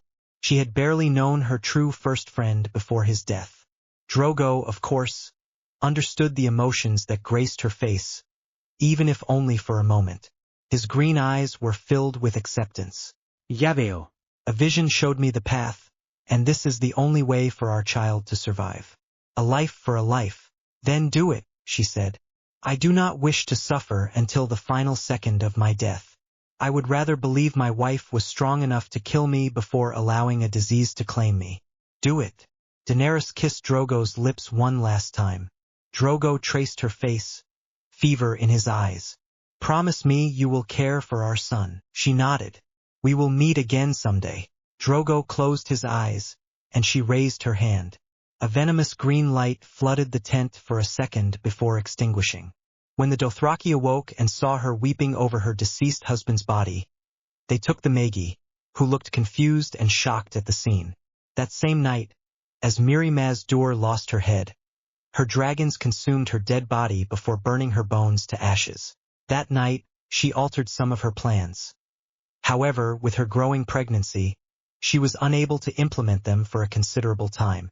She consoled herself with the thought that now that she was, as the Khaleesi of her new people and the Dragon Queen, sister to the Silver King of the West, she could at least depart for Valyria, her new destination. By the time she arrived, they could settle in one of the now abandoned cities they had plundered until she could investigate and devise a plan to reclaim her former homeland. Compromising Situations. Chapter 4 Compromising Situations. Autumn, 298 AC, King's Landing. Months ago, I believed the worst I would endure was courtly gossip and intrigue. I thought I could tolerate the pervasive stench that had accumulated since the Baratheon reign began. A stench I endured only because my friend required a trusted confidant to assist with matters of the crown. How wrong I was. How wrong my wife, Catelyn, was. If she could see me now, with a wounded leg and wallowing in the filth of the palace catacombs. Surely that was not what he had foreseen when he urged him to become the Hand of the King. In truth, even he suspected the Lannisters were plotting something. Indeed, he had suspected it since the death of Elia. Martell and Rhaegar Targaryen's children never imagined their ambitions extended to eliminating the Baratheons and completely supplanting the throne with Lannister bastards. How far they had all fallen. There was something about that throne that held a certain enchantment, even though it was nothing more than cold, sharp iron swords upon which to rest one's posterior.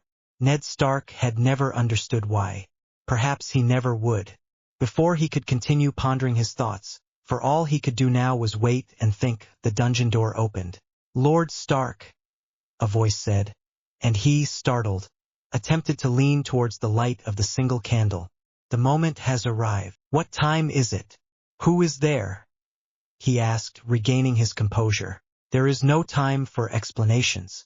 Ned watched as two men, soldiers in unfamiliar black armor, entered the cell dragging a pair of Lannister soldiers who appeared to be dead or unconscious.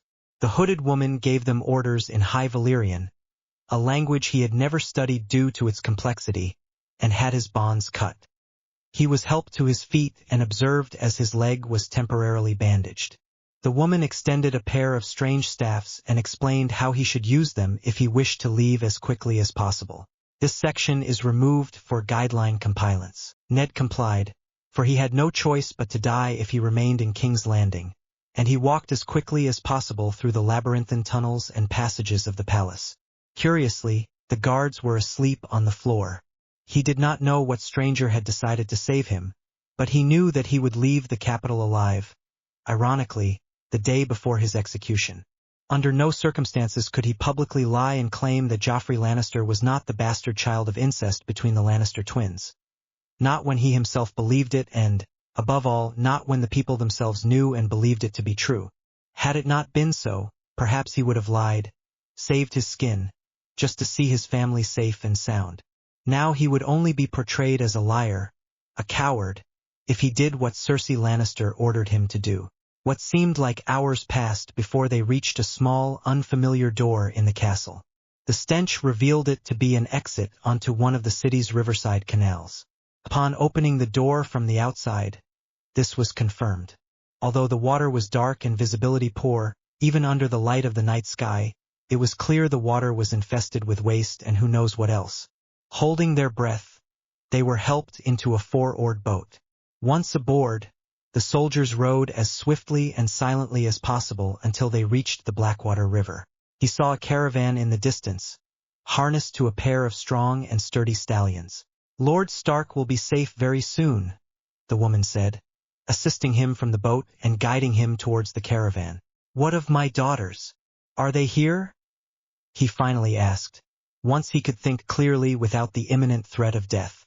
"Arya Stark has been successfully rescued," she replied after a brief pause. "And what about Sansa? I cannot leave without her," she cried, unhappy, dropping one of her canes and walking to the caravan to see Arya sleeping on some furs. "I cannot leave my daughter with the Lannisters.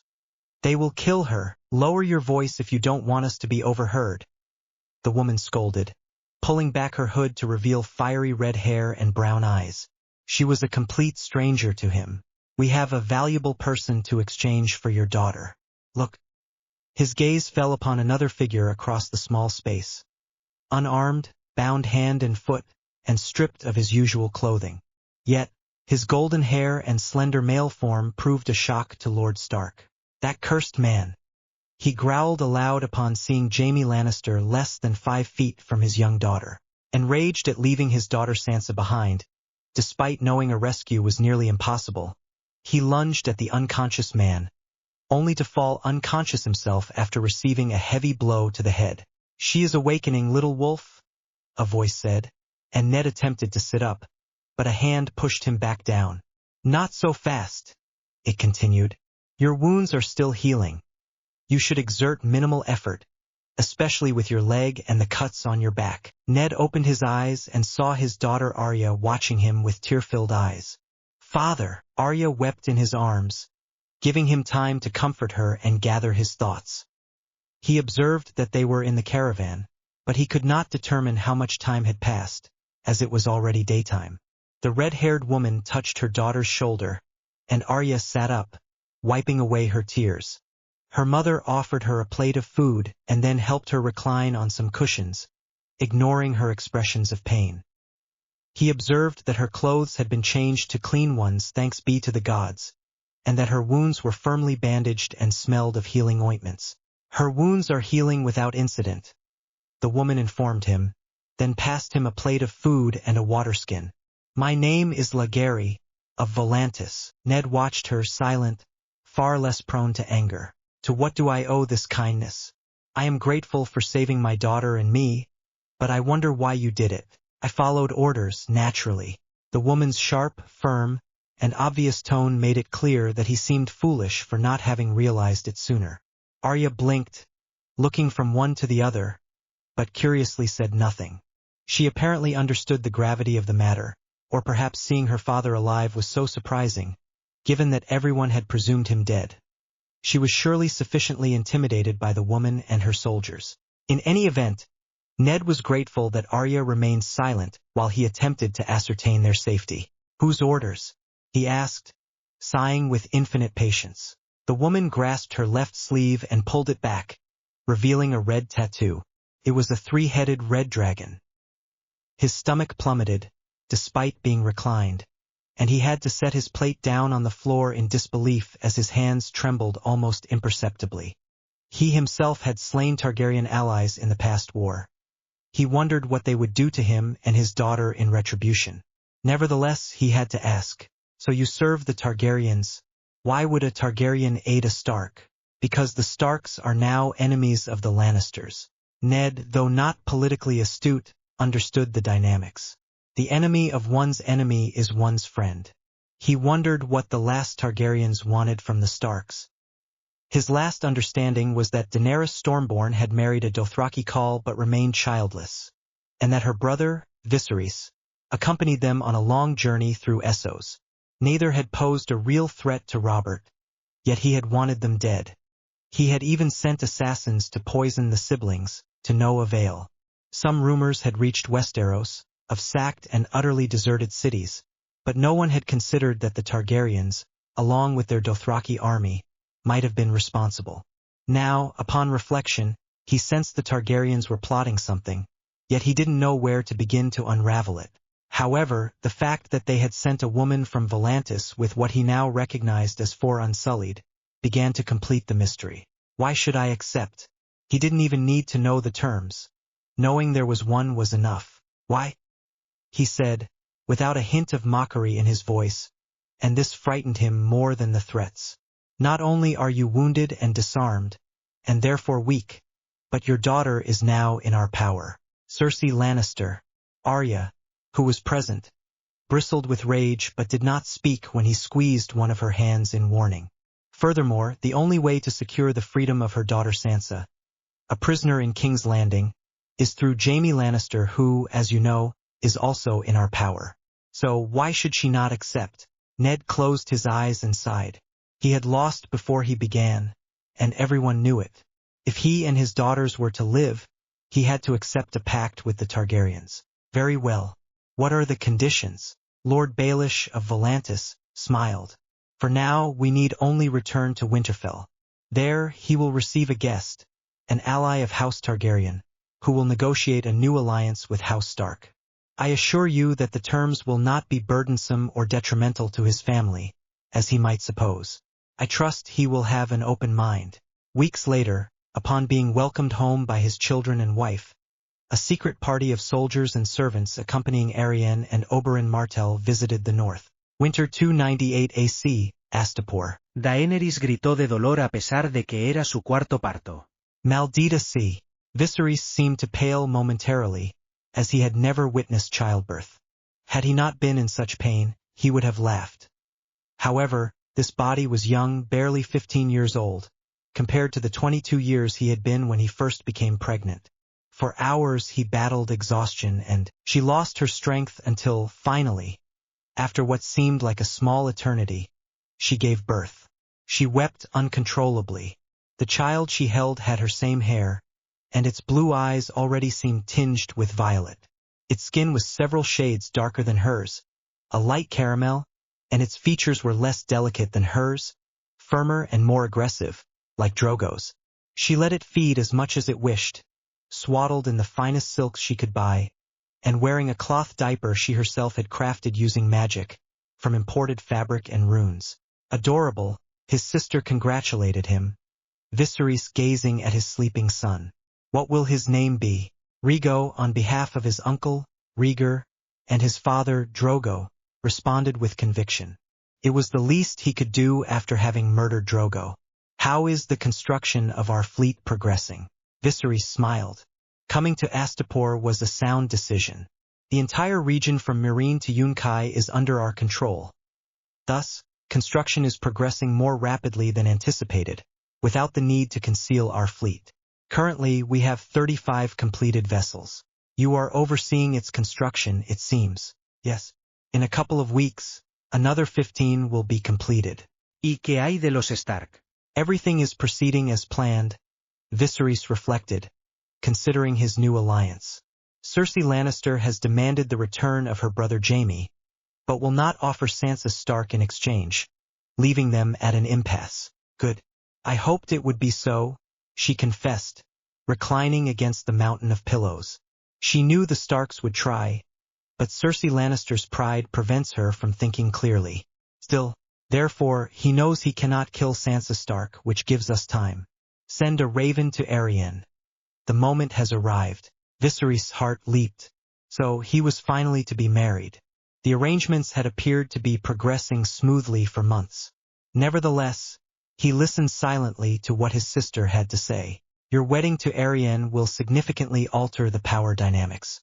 You must travel to Braavos with a portion of your fortune to settle the Iron Throne's debt. She confirmed this, and Viserys nodded in agreement. Now that Vigris, Rhaenyra, and Daemon are old enough, I can fly with them and investigate the grim fate of Valyria. Viserys was tempted to rebuke her plans, but understood them as well. He could only sigh when he saw that his sister was plotting something more, but he did not intend to speak. Congratulations, niece. Felicidades igualmente, mi rey. Viserys nodded, a small smile playing on his lips, his hand clasped in Arianne's.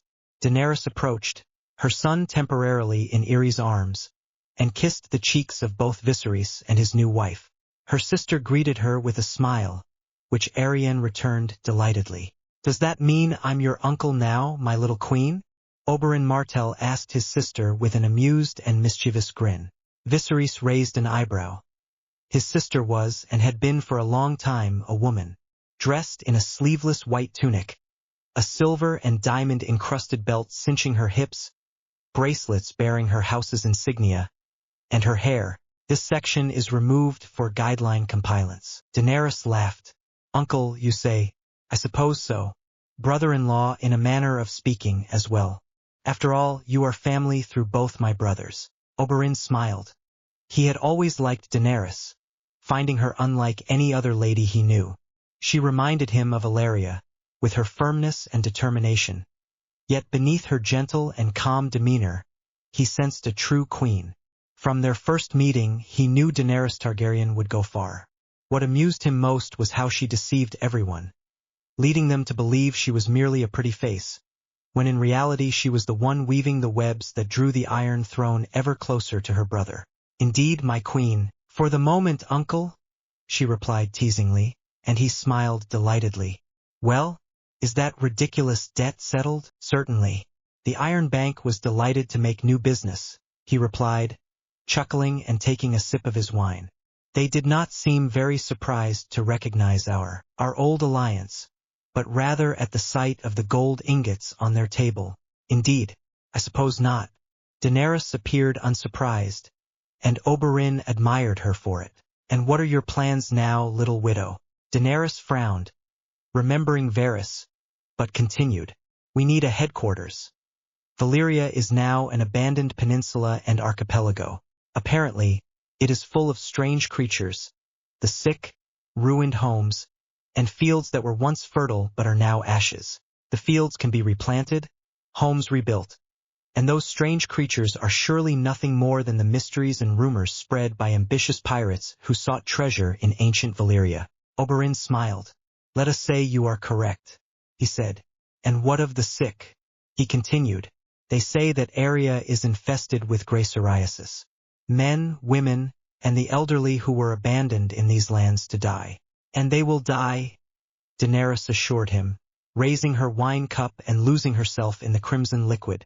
They will taste the fire of our dragons. Oberyn did not hesitate for a second, for at that very moment the flame of conquest burned in Daenerys Stormborn's eyes. He wondered what her plans were, how grand they were, that she preferred to settle in Valyria before amassing a larger army. Winter, 1998 BC. London, England. Astoria was intelligent. She always had been and always would be. She was beautiful, wealthy, and bore the considerable responsibility of being Lady Not. The problem was that she did not love her husband. Indeed, if they had ever been acquaintances, perhaps even friends, they were now nothing of the sort. When she agreed to marry him, it was reluctantly. She did not marry for love, nor did he marry her for love. They married because their parents had arranged an alliance. The Knots, damaged by their stance in the war, sought to return to a position of neutrality, and what better way than to ally themselves with the Greengrass family, who had maintained neutrality for centuries. She married reluctantly, because she aspired to other pursuits, but she knew that, in part, marrying Theodore would solve her life's problems. She would want for nothing, except love. The problem was that she had other interests, and Theodore desired a genuine family only not with her. They had barely slept together once, reluctantly, on their wedding night. Astoria did not love him, but she found him attractive and wouldn't have minded benefiting from his physique. However, her new husband found physical contact repulsive. He desired intimacy, something she was unwilling to provide, except perhaps a child.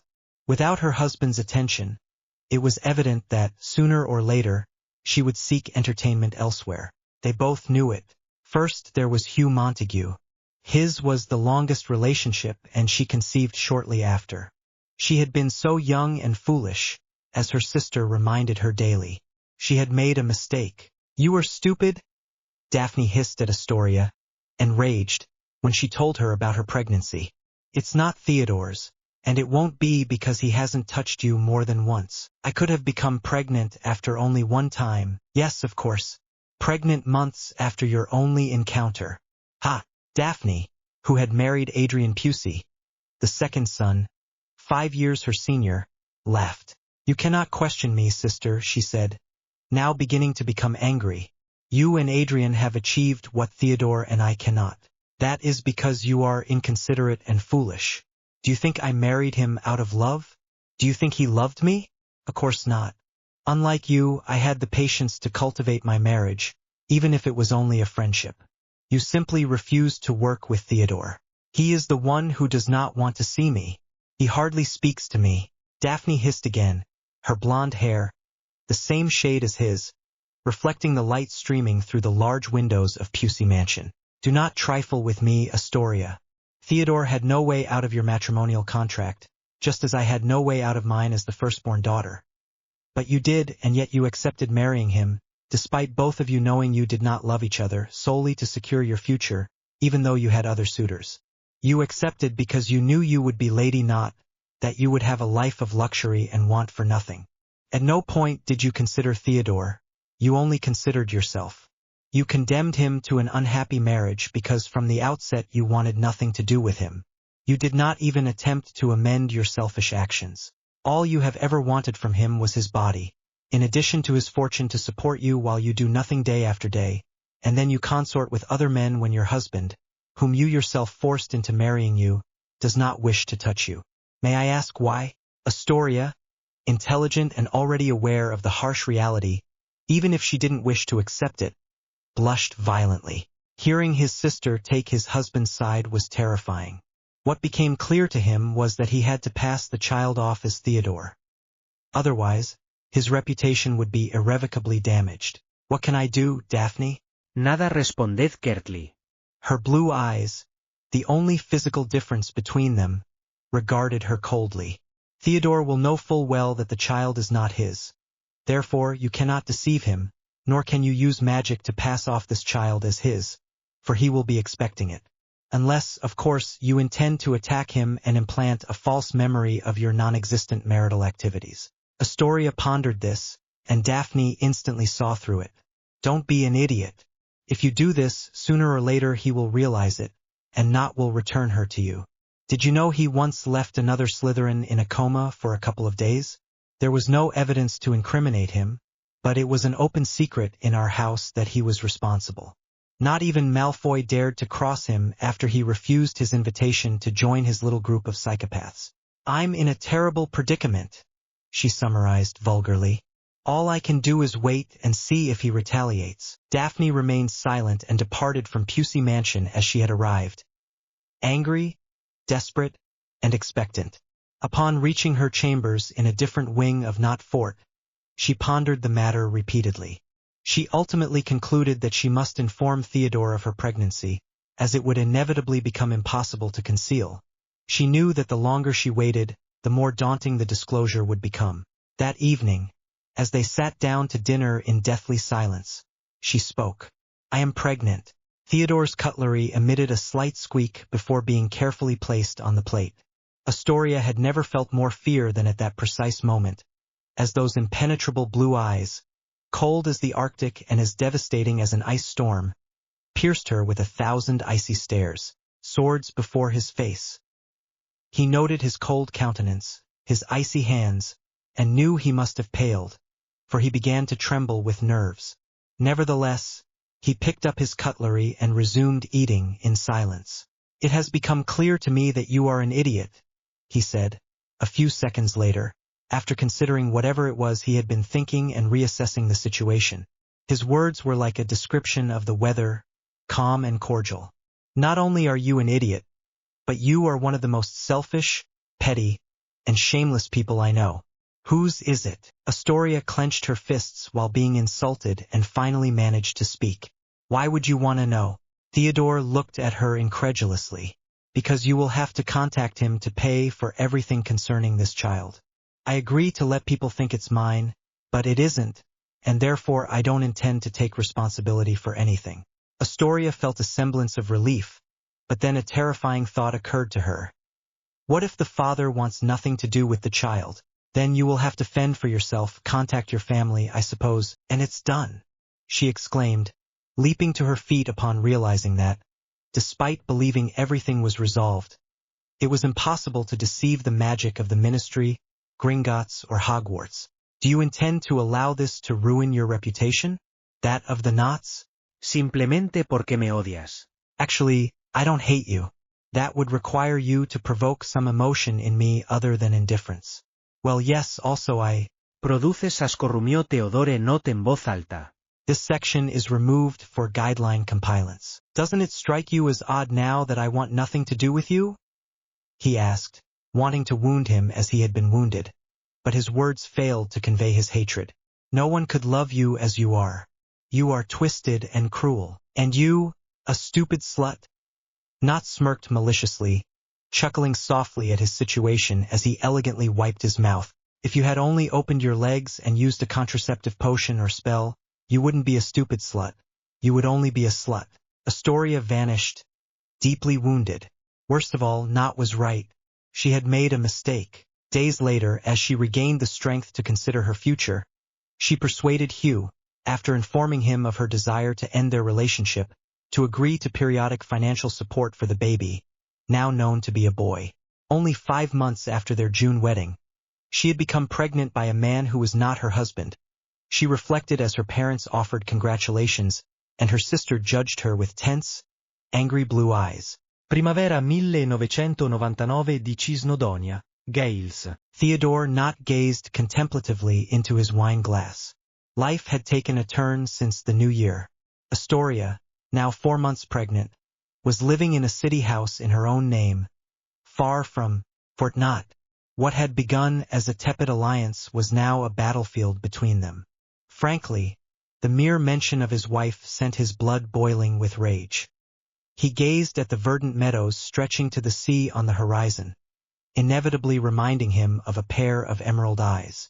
Who would have thought Hadera Potterblack would marry Malfoy? Who would have thought Malfoy could change?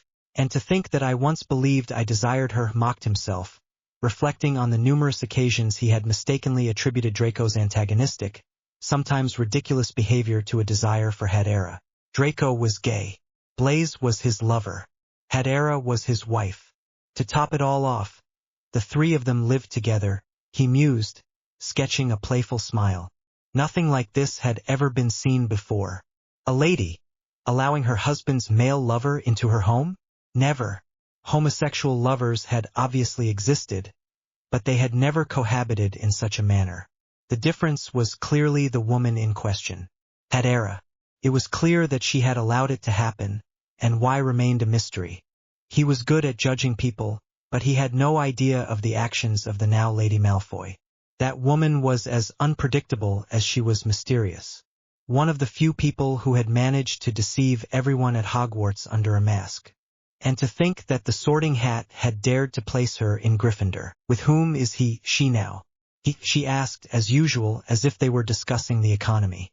Hadera, as she had requested, wore a simple, knee-length white dress with elbow-length lace sleeves and high black heels that matched her midnight black hair. A delicate, elegant white gold bracelet complemented her wedding ring. Her daytime makeup was minimalist.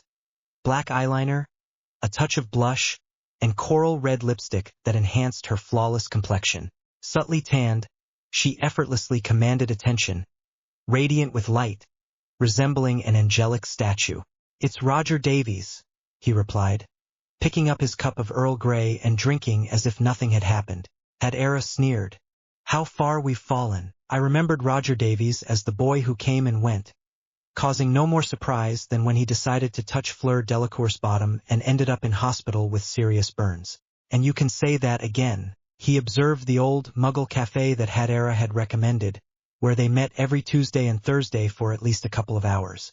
It was, without a doubt, the best part of his soporific routine. 1,000 times better than spending a single second in the presence of his wife. He wondered when he had begun to consider Hadera a friend, when he had started writing her letters and having dinner with the Malfoys and Blaze, going for walks with them and visiting Diagon Alley, without realizing, "How are Draco and Blaze?" he asked, following a comfortable silence, as was usual. "Excellent. They are on a business trip to Italy." Theodore assumed that, in addition to business, the trip should also be a pleasure. Hadera, however, seemed unconcerned. Indeed, her self-satisfied smile suggested she was quite content to be alone, even for a few weeks. Then a brilliant idea occurred to him, but as he considered speaking, his heart quickened. Until now, Hadera had been solely his friend, although each passing day he longed for something more. Their only activities together had been shopping and dining with Draco, and Blaze and having biscuits and tea in the afternoons. Nothing out of the ordinary. However, "So you have nothing important to do for the next 2 weeks, do you?" he asked, his stoic expression masking his nervousness. He didn't give her a strange look or raise an eyebrow. "Why, I have some matters to attend to in Berlin." Hadera gazed at Theodore's serene face, but his eyes betrayed him. They were fixed on hers, as if he sought the slightest sign of rejection before speaking. She smiled, unable to help herself, and nodded. "Very well. I shall inform Draco of our plans." Theodore smiled, almost relieved, and she hid her own smile at his endearing expression behind her teacup. Although there was what Muggles called chemistry between them, they hadn't yet crossed the line, and who knew what might happen on this trip? Alone together? The truth was, she preferred having Theo, even as a friend, to losing him altogether, and that made her hesitant to take another step. Furthermore, she suspected that, although she loathed Astoria, her actions had left a mark. Deep down, she felt she needed to repair the damage that woman had caused before moving forward, and that would require time and patience. But she would be patient for as long as necessary. After all, she wasn't about to let Theodore not slip away now that she had found him. La Nueva Valyria. Capítulo 5. La Nueva Valyria. Winter 299 AC. Lands of the long summer, Valyria. In the new year, Daenerys surveyed the vast, ashen field from above. Even after so much time, only a faint memory remained of the world's most fertile lands. Vegetation, weeds had sprung up everywhere, and there was parched, infertile earth wherever she looked. It was a great disaster, and yet, this was her family's land. But the nightmare was not yet over. As she gazed toward the horizon, the parched earth gave way to water, swamps teeming with insects and disease. Dagamon let out a croak from beneath her, beat his wings, and took flight once more. Daenerys did not stop him. She let him fly over those nightmarish lands while she assessed the losses and all that she would have to do to restore Valyria before settling there. She observed the ruins of ancient palaces and understood that she would have to start from scratch. Something had caught his attention as he neared the borders of the peninsula. The magic of Valyria surrounded these lands, barring passage to all who would enter on foot. It was curious that these wards did not extend to the coast, which was why the ships laden with Soriagrus sufferers had been able to abandon the condemned in the Targaryen lands. And yet, a curse weighed upon those lands. He did not take long to locate it, for it was everywhere. Wherever he flew with his dragons, he felt the red magic, powerful and devastating, seizing the land. Undoubtedly, some ancient enemy had done everything possible to destroy the Valyrian dynasty. She closed her eyes, concentrating on annihilating the Valyrian curse. She didn't know how long it took, as it felt like. This section is removed for guideline compliance. Daemon flew, following the miraculous trail of his magic, and Daenerys watched as lemon and apple trees grew around the castle, as the green grass swayed in the breeze, and as the red and green ivy consumed the walls, dominating the facade. The city, beyond the immense wheat field, consisted of thousands of ruined homes that had been razed after hundreds of years of desolation. All were of white marble, perfectly designed for the high temperatures of Valyria. The white roofs gleamed in the distance, as far as the eye could see, and she had to stop to rest before she could continue to marvel at the spectacle, despite having used a significant portion of Valyria's natural magic to restore everything. The rebirth of Valyria, she told herself, and Daemon grunted before taking flight with his siblings, enjoying their company. She looked up at the medium-sized castle to one side of the city. The gray stone ground crunched under her sandals as he examined the walls where his ancestors once dwelled. The structure was new but empty, containing barely 20 bedrooms, a large living and dining hall, kitchens, and a spacious stone courtyard with a small stable. It was undoubtedly nothing more than a way station, the gateway to the old Targaryen kingdom. From a few stones, he fashioned a table, a parchment, an inkwell, and a quill. Half an hour later, after several times losing himself in the golden horizon he had conjured, he knew it was time to let his forces know of Valyria. A raven, transformed from another stone, soared through the pure, clear blue sky of the Summerlands before departing for Astapor. By the time his brother entered Valyria with half his kingdom, she would already have advanced toward the smoking sea. Weeks had passed since the beginning of her new adventure. She could not have been happier to see the vibrant petals of the countless flowers in the meadow near the lake, and the weeping willows gracefully bending over the now crystal-clear and lively water, swaying gently in the temperate winter breeze. The colors of the grown trees apple, cherry, lemon, orange, and red grapevines stretched towards the horizon, once again proclaiming these lands the most fertile in the world. A cornfield in the distance occupied a large portion of her field of vision with its emerald green. The houses, now spread further apart, were nonetheless dazzling from above. Wide and narrow stone paths separated plots of land, and the stables, though still empty, evoked images of horse and rider galloping under the Valyrian sun. Lush green grass covered both sides of the paths, like a verdant pathway, and the trees offered shade to future travelers, intoxicating the senses with their fragrant blossoms. Vigris let out a cry of joy as he played with his brother Renar, pushing each other back and forth. Daemon ignored them, preferring to observe the view with her. Daenerys stopped. She let out a cry of euphoria, stretching her arms towards the wind, and her 3 children roared with her before aligning themselves on either side. She felt a large mass of people break through her guards and knew that Viserys and Aerion had finally arrived after weeks of waiting.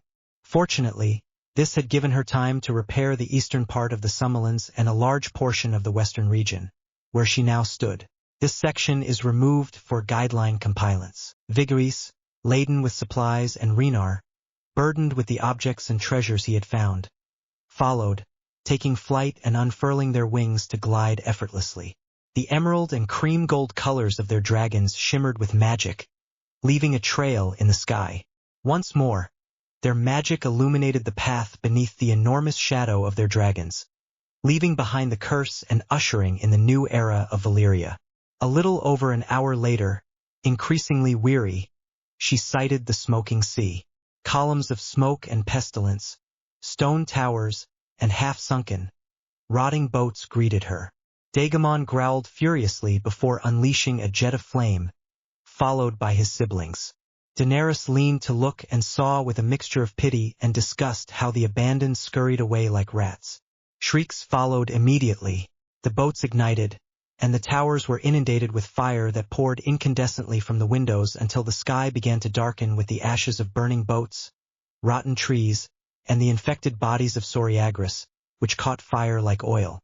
She covered her mouth with part of her blue robe and managed to discern the bones of the now charred corpses. In less than half an hour, nothing remained alive except the vermin that had managed to hide in their burrows. A wind cleared the sky, and she watched as the land transformed before her eyes. The water, once steaming and full of volcanic acid, his mysterious ailment vanished, giving way to crystalline, paradisiacal waters that revealed countless sunken ships, a sight for his amusement and delight. Something new caught his attention, drawing Daemon dangerously close to the surface. Upon discerning the source of the summons, he plunged headlong into the water. After a day under the sun, the cold, pure, untempered water stole his breath for a moment. He submerged himself to one of the unidentified vessels, causing the wood to dissolve before his very eyes. Upon finding his objective, he unconsciously ceased breathing, nearly drowning in his folly. Yet, he believed he could forgive this moment of weakness. After all, what had summoned him was a magnificent sapphire dragon egg. Spring 299 AC, Highgarden. Brienne of Tarth and Ser Loras Tyrell watched as the light faded from the eyes of their beloved and claimant to the Iron Throne, Renly Baratheon. Marjorie, the dying man's wife, gazed upon him in shock, but without sentimentality. After all, Renly would have preferred his brother Loras as a lover to herself. It wasn't that he minded her refusal to sleep with him, but he would have preferred to have an heir, at least. Now she was a widow and, according to some who believed Renly had not touched her, a virgin. Poor fools. A little pig's or lamb's blood on the sheets would have sufficed, and everyone would have believed the charade. But she would remain empty without a child. "Aren't you going to do anything?" Brienne of Tarth asked, her eyes brimming with tears. She looked at him without understanding. "He is dead. Now we must find out who did this."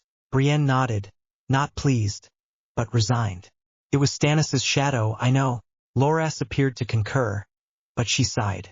She was in the company of two individuals whose judgment was clouded by love, grief, and hatred. It was unsurprising that culpability seemed to proliferate, as she herself had witnessed its shadow. However, a shadow was neither man nor woman of flesh and blood, and therefore, amounted to nothing more than black smoke. Suddenly, soldiers and guards began to enter, shouting and exclaiming that Renly Baratheon is dead. She suppressed a groan at the folly of her now-deceased husband's men. Had she not instructed them to await news? Then she had a significant, albeit dubious, idea. It was an assassin of Stannis Baratheon. He carried a dagger poisoned with his crest. Loras and Brienne stared at her incomprehensively for a few seconds. Then, as understanding dawned, her brother dragged the giant woman out of the tent while she spun a tale of woe punctuated by sobs and mournful silences. Finally, minutes later, all the men of the army were clamoring for Stannis' head, and she could only smile. Perhaps none of these men would follow a woman to warn her did she intend for them, but all moderately inebriated men crave a reason, however trivial, to wield their swords and feel justified in visiting brothels. By the grace of the gods, I was fortunate enough to convince them that Stannis was responsible, and that sooner or later they would attack to avenge Renly's death. In the meantime, I would speak with his grandmother and see if she could arrange a marriage to someone closer to the throne. Perhaps Joffrey, as he was stupid and predictable, although his sadistic and cruel streak would need to be addressed as soon as possible. However, the hour of the Tyrells had arrived. With the Targaryens in Essos nearly extinct, the Starks reigning in the north and voluntarily exiled from the south, the Lannisters were the last great house to join.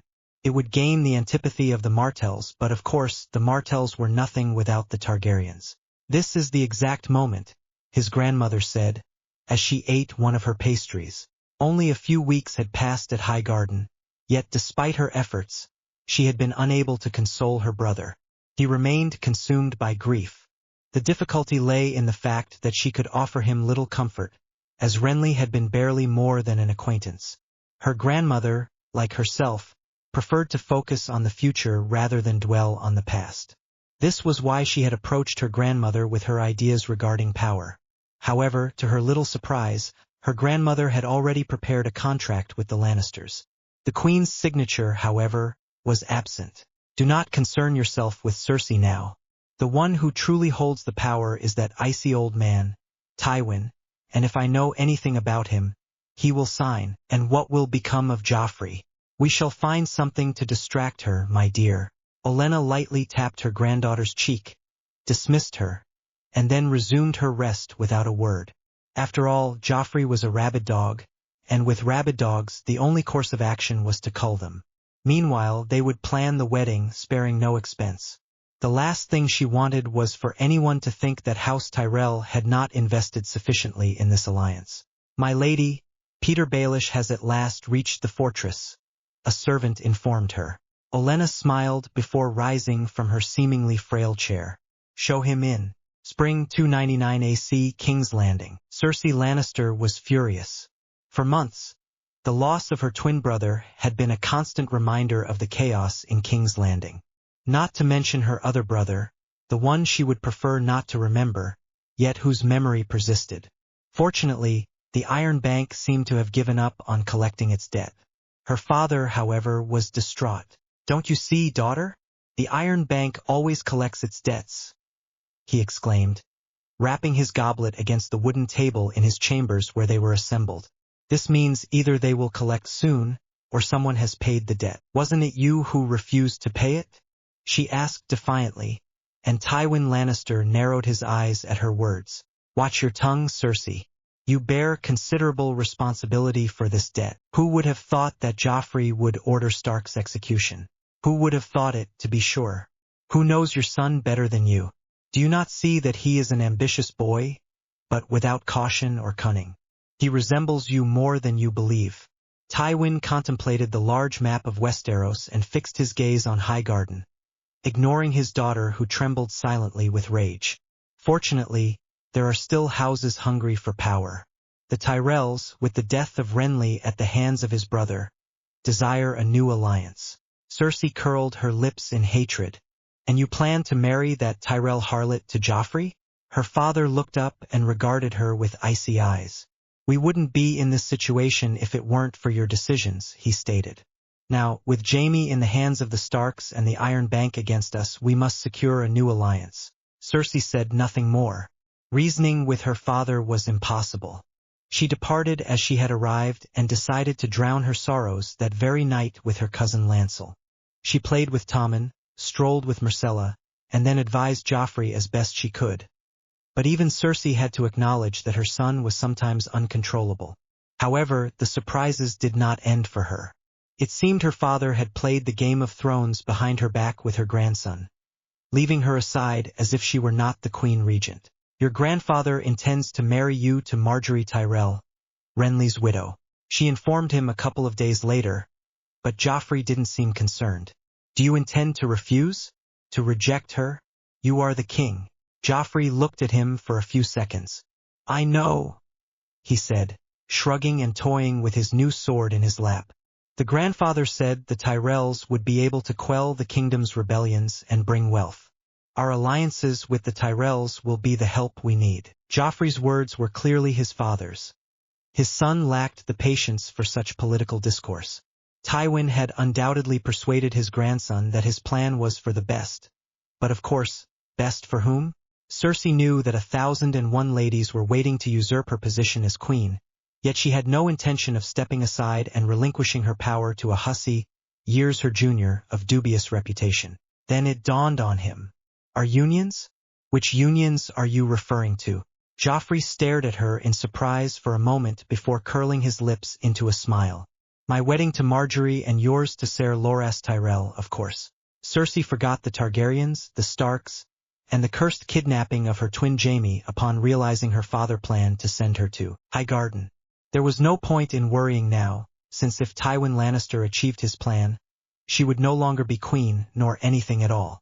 This section is removed for guideline compilance. By the gods, she whispered to herself, and saw that she had stopped before a window overlooking the calm sea. What have I done? She leaned out to breathe the fresh air, far from the city's stench. The sound of flapping fabric made her turn her head to see the Lannister banner dancing in the spring breeze on that warm night. As if struck, she wondered if she, her son, or perhaps her father had hung it. She didn't know why seeing her father's banner, despite being a Lannister herself, made her realize she had to act or her father would destroy her. Still, they needed allies, she mused with resigned frustration. She would allow her son to marry the Tyrell harlot, but she would find a way to get rid of Lorath, even if it meant getting rid of her own father. With resolve, she turned and proceeded directly to her chambers, silently followed by the mountain. As she neared her destination, the idea of killing her father grew increasingly appealing, and she wondered why she hadn't considered regicide sooner. Without her father as an obstacle, she wouldn't have to worry about the settled Iron Bank debt, nor Loras Tyrell, nor the question of attacking the Starks. She would also possess the Lannister lands rightfully hers. Why not? It would end Tywin Lannister. After all, his father was the root of all her problems. Verano 2001 DC, Jaipur, India. Had Era watched as Draco and Blaze strolled past them, hand in hand like any ordinary couple, smiling. Theo, putting his arm around her, momentarily rested his chin on her head and felt her smile against his forehead. They appear to be a couple. They are a couple, Theo stated, a hint of laughter in his voice. Then he grew serious. Just like you and me. Had Era gazed into her lover's blue eyes and understood what he left unsaid. That they were more than just a couple, despite their inability to be open about their relationship.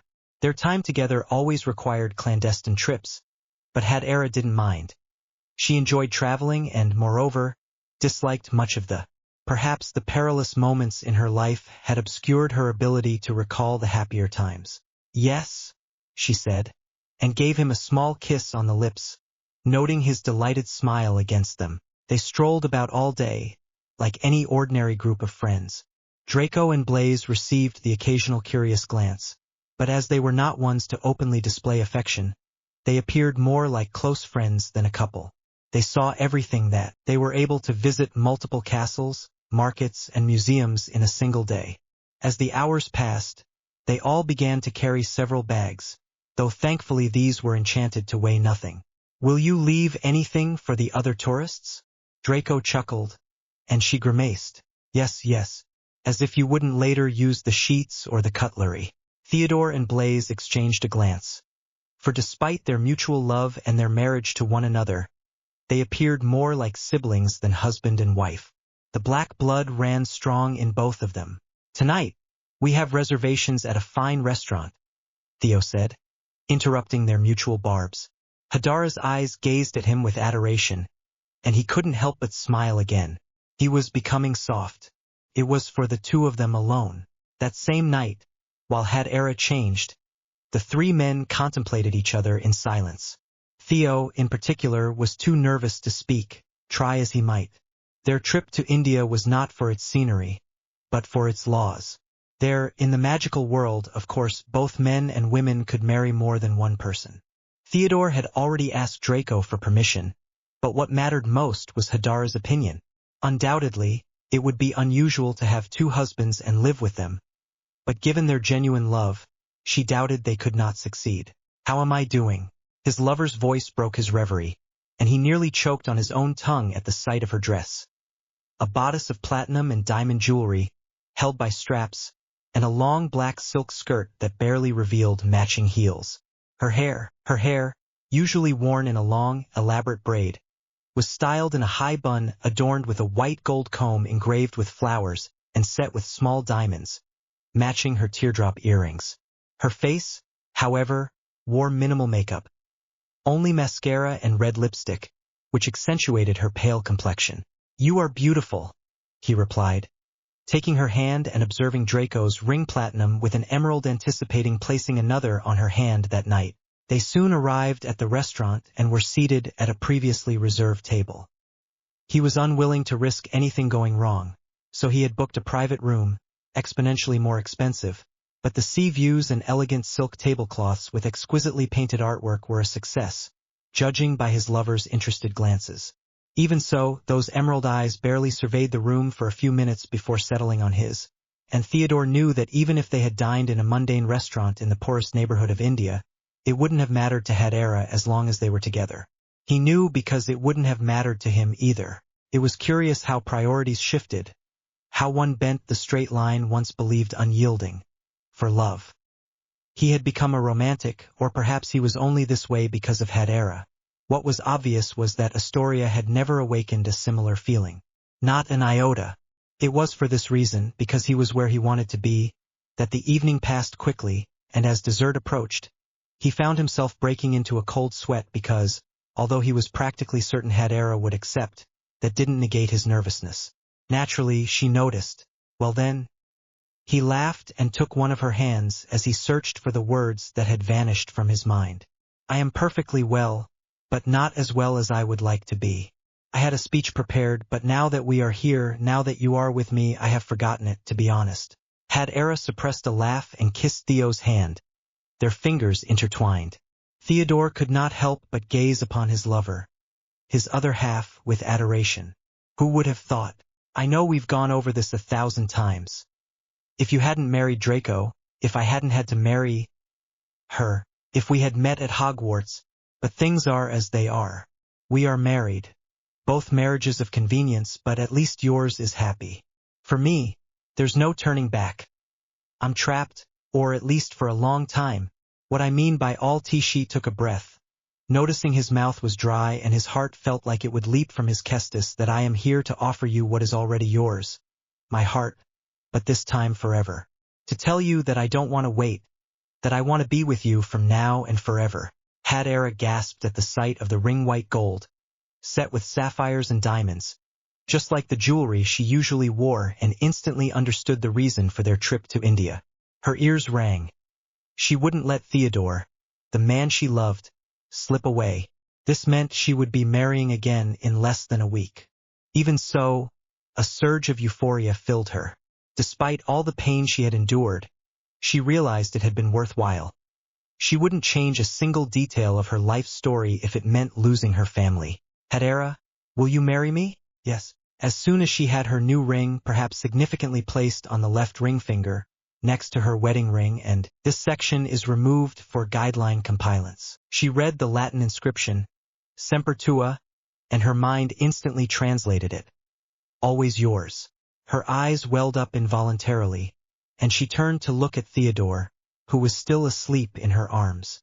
For a long time she didn't know how long, nor did she care. She gazed at his face, enraptured, and caressed everything within reach. His face, his hair, his neck, his arms, his torso, his back. It was like an addiction. She couldn't help herself. Finally, as he began to awaken, she couldn't resist pressing her lips to his and cradling his face as if she never wanted to let him go.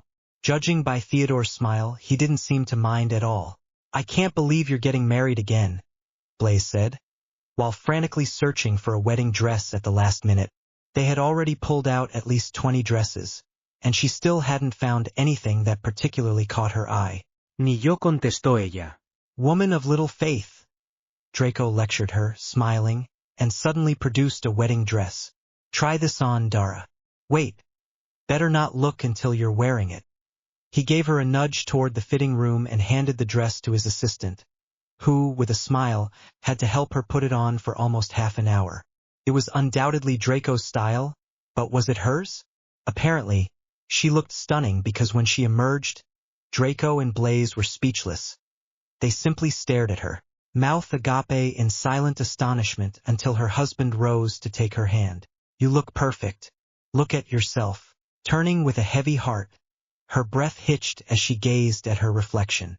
It was a magnificent gown, ivory in color, with a strapless, heart-shaped neckline encrusted with diamonds that must have cost a fortune.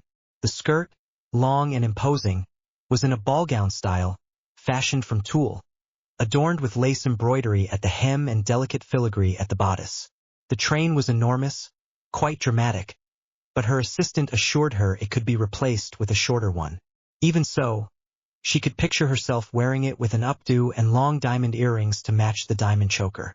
It's perfect, she said, finding her voice, and Draco and Blaise moved to embrace her as she burst into tears, overwhelmed with emotion. Finally, after scheduling alterations with the seamstress, Draco paid for the dress, preventing her from seeing the price when she nearly fainted at the sight of more than 6 consecutive zeros. Blaise appeared with a small briefcase and, as suspected, It contained magnificent diamond and sapphire jewelry. "These are our wedding gifts, Dara. Allow us this at the very least." Draco checked his watch and said, "Theo must be putting the finishing touches on the banquet, ensuring everything is as you designed it." She had barely 6 days to find a restaurant, plan the menu and decorations, secure a wedding venue, send invitations to close family and friends, and arrange international transport for her guests. This was in addition to sourcing decorations, wedding gifts, hiring a photographer, and a musical band. Just thinking about it gave her a headache. At least 4 people were involved in the planning. It was a wedding because if it had been just the 2 of them, she would have gone mad. Theodore, moreover, was also planning his wedding trip, so she had barely seen him in days. "You will see that these 24 hours will pass in the blink of an eye," Draco said, combing her hair that same night. "Before you know it, you'll be married again." Then she had an idea and was annoyed with herself for not having thought of it sooner. "And you and Blaze? Why don't you get married too?" Draco's face clouded over, and he sighed wearily. He placed the comb on the nightstand and lay down on his bed, as he sometimes did at Malfoy Manor. Suddenly, he realized that he was not the only one suffering, and that his sudden happiness had caused him to forget his husband's problems. Just as he was about to speak, his husband spoke. "His mother is arranging his marriage to an Italian woman of apparent high standing." "But Blaze has no contract," she exclaimed, surprised by the news. "No, but his mother knows about us." Draco's eyes gleamed, didn't know if it was from anger, frustration, or the pain he felt, and he lay down beside Harry, hugging him. "Is she blackmailing him? Such is life. Now focus on your wedding, my dear. Sooner or later we will all work this out together." Sooner or later, he assented, and swore to himself that they would fix it, no matter the cost. Upon awakening, she was unable to feel even the slightest nervousness, as her hired stylists, dressmaker, photographer, assistants, and to add insult to injury, her bridesmaids arrived. Hermione's face was a mixture of disapproval and resignation. But in the end, she merely sighed and helped her dress and put on her jewelry. "Hermione just wants you to be happy," Ginny said, wiping away tears that hadn't fallen. "But that doesn't change the fact that she's Muggle-born." Lo sé. Unexpectedly, she found herself entering one of the most beautiful ballrooms she had ever seen, a property of the mansion purchased for the wedding. There, standing before the altar, was Theodore in a black tuxedo. That same night, under the cover of darkness and away from the prying eyes of their friends, they would perform a magical ritual that would unite them forever. But for now, she was content to say, "I do. You may kiss the bride." Her new husband's piercing gaze held hers for a moment, etching her into his memory, before he kissed her. It was one of those moments when she could focus on nothing else, not the flowers, not the faces of her friends, not the music. Her eyes were fixed on the man she loved, and everything else faded away. It was as if only the 2 of them existed. She forgot her duties as Lady Malfoy Potterblack, Blaze's anxieties, her first husband, Astoria's vulgarity, and the scowls of others. She simply let go. Failed Alliances. Chapter 6. Failed Alliances. 2015, Corfu, Grecia. The island was a delight, as were all the Mediterranean landscapes. Theodore observed his second, and for him only, wife reclining in the hammock she herself had conjured from nothing. He wore little more than an expensive robe that Blaze had given him for his birthday that summer, handmade from Italian satin silk, certainly not intended for a simple visit to the beach. His blue eyes observed the well-proportioned curves of the only woman on the entire beach, noting how the semi-transparent black swimsuit could not quite conceal the slight swell of her stomach. She was pregnant. "Where were you?" Hadera asked, languidly extending a hand and offering a smile. "We missed you." Theodore smiled at her, a departure from his usually serious demeanor, and kissed her as he always did whenever he could. It was an irresistible habit. "Speak for yourself." "But you two won't stop kissing." Hadera laughed, ignoring them, and took his face to press her smiling lips to his once more. Theodore allowed her to take possession of his mouth. He kissed her passionately. He never tired of demonstrating the depth of his love and affection for her. Years had passed since they properly met, and years since their wedding. A long time since, he banished Astoria to a house in her name, denying her access to the not fortune. Had theirs been a normal, unhappy marriage, Theodore could not have denied Astoria part of her maintenance and access to the properties they shared by virtue of her bearing his name. But as theirs was not a normal, unhappy marriage, but rather one in which Astoria had failed to uphold her side of the contract that had united them, the matter was quite different. He knew it gnawed at her to have to care for their bastard child alone. With the help of an elf her blood family had been so kind as to lend her, and the money her first lover gave her monthly. But she had made a mistake. She had wanted to play with him without a second thought, and Theodore was not so stupid as to let himself be trampled upon. He wondered how she felt, realizing that although things had started badly for him, it was she who was doomed by her own actions. If only he could be rid of her forever and be with Hadera. But unfortunately the contract was binding. Only death, from natural causes, once they had an heir, a baron for the Knot family, would separate them, and that was never going to happen. He could formally adopt Astoria's bastard child, but he would only have access to its fortune, not the family magic, meaning the contract he had suffered so much for would have been pointless, and worse, upon his death, everything would fall into the hands of his unfaithful wife's bastard child. I would sooner die than allow it. He would not trade his life for anything in the world. Yet deep down he always wondered what life would have been like if Hadera had been his first and only wife. Then he thought of Blaze and Draco, of little Scorpius, almost 3 years old, and decided that fate had been kind and that he could not complain about how events in his life had unfolded. Now it was his seed that was growing in Hadera. They did not know whether it was a boy or a girl, although she was already 4 months pregnant. The truth was that they both wanted it to be a surprise. Part of him wished it were a boy because it would mean that his family would continue, that after his death the Knots would still exist. His heir would be someone he would be proud to hand over the reins of his family to, because it would be his child with the woman he loved. Perfect combination. Another part of him prayed it would not be a girl, as the last thing he wanted to see was another man, years in the future, taking his little girl away. Hadera, unsurprisingly, just looked at him exasperatedly. What does it matter if it's a boy or a girl? Until the day we die, even in the hereafter, they will remain our children. And, as always, Hadara's sometimes startling common sense overcame any concerns. He sat beside her, embracing his wife, and watched the waves and the sunset on their private beach, feeling that if he died at that very moment, he would do so perfectly content. 2006 DC, Snowdonia, Girls. Are you telling me that Astoria's son is not your son? His mother asked, incredulous. Her grandfather and father, the only remaining members of her family besides her mother, merely watched. Apparently, they had visited Gringotts more often than she realized, as they showed no surprise. She did not reply firmly and curtly.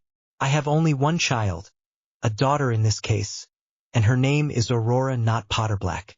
The mere mention of his granddaughter's name was enough to stretch his lips into a smile, quickly suppressed. His grandfather had an amused glint in his eyes, while his father, a staunch Death Eater in his twilight years, merely sighed and seemed to accept that the world he had believed in was gone, and his granddaughter was all that remained. Quite right, Thaddeus Knot muttered, cradling a glass. I always thought that bastard bore no resemblance to a Knot. Mano, how could you say that? His mother, Sophia, reproached him, and his father gave him a threatening sideways glance. For years we believed it was our grandson. Indeed, we suspected from the outset. His mother, silently furious in her seat, observed him. I hope news of my daughter remains within the family. I would not want it to reach Astoria. Is that understood, mother?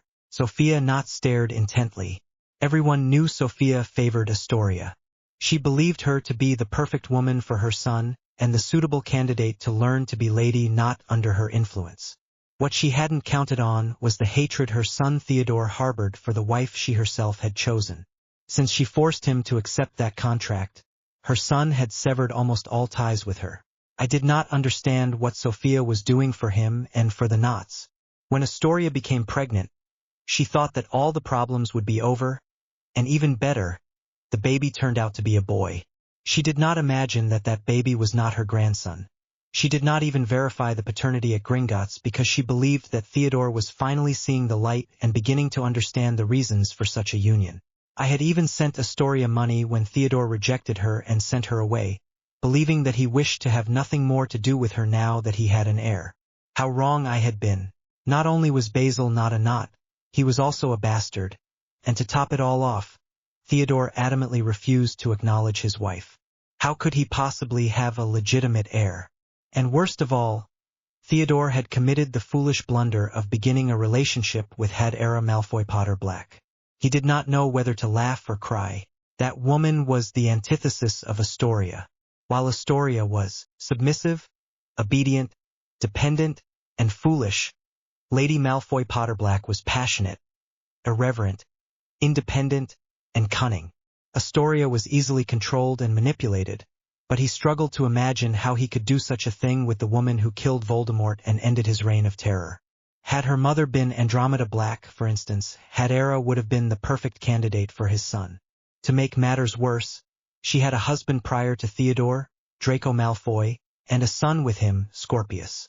Why, by Morgana, had Astoria been so foolish as to fall into the trap and allow herself to become pregnant without reason?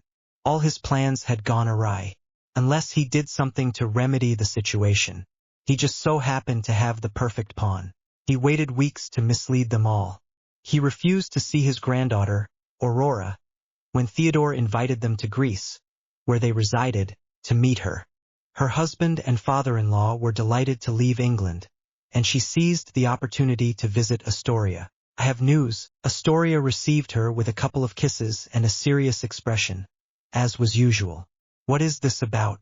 However, Sophia continued to watch the 7-year-old boy, whom she had believed to be her grandson, as he played the violin under the tutelage of a master pianist. She etched the image into her memory, as if she would never see him again, and decided that if she wished to rectify matters and restore her family's honor, Aurora would not be the only one to perish. Still, she had 4 years to dispose of him before the Hogwarts letter arrived. Theodore has fathered a daughter, Aurora. Astoria gasped and had to sit down abruptly. Theodore? Did he have a daughter? Thoughts swirled in her mind, but soon she felt a mischievous amusement. Now they both had something they had sworn never to have. A bastard.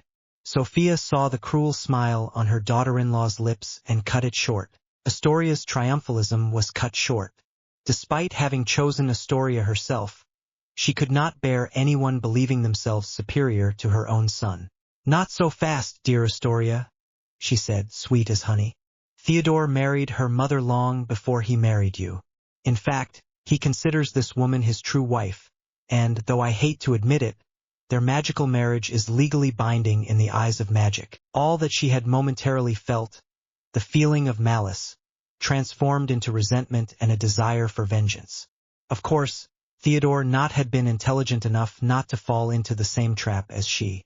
Resentment burned deep within her, first towards her husband and then towards his new wife. Who is she?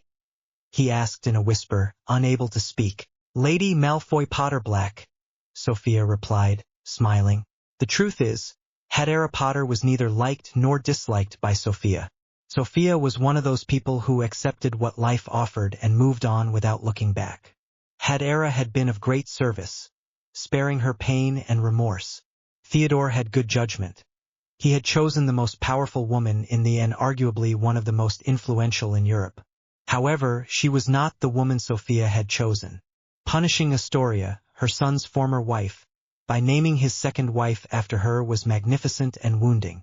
In fact, Sophia would need to employ few stratagems to manage and manipulate Astoria. How dare she? With her! Astoria shrieked, causing Basil to cease playing the violin. Madre, go to your room, Basil. That will be all for today. Master Bogman dismissed Astoria, maintaining a semblance of composure. Both obeyed without protest. Sophia sat elegantly on the divan. Have you finished already? No. I want to kill that woman. I want to kill that wretched girl. Astoria confessed in a furious whisper. She said plainly, you cannot. If you do, Theodore will know I told you, and who do you think will die then? You, your son, and I, of course. Even your son's pet, if he had one, would die. My son is Thaddeus' not son, after all.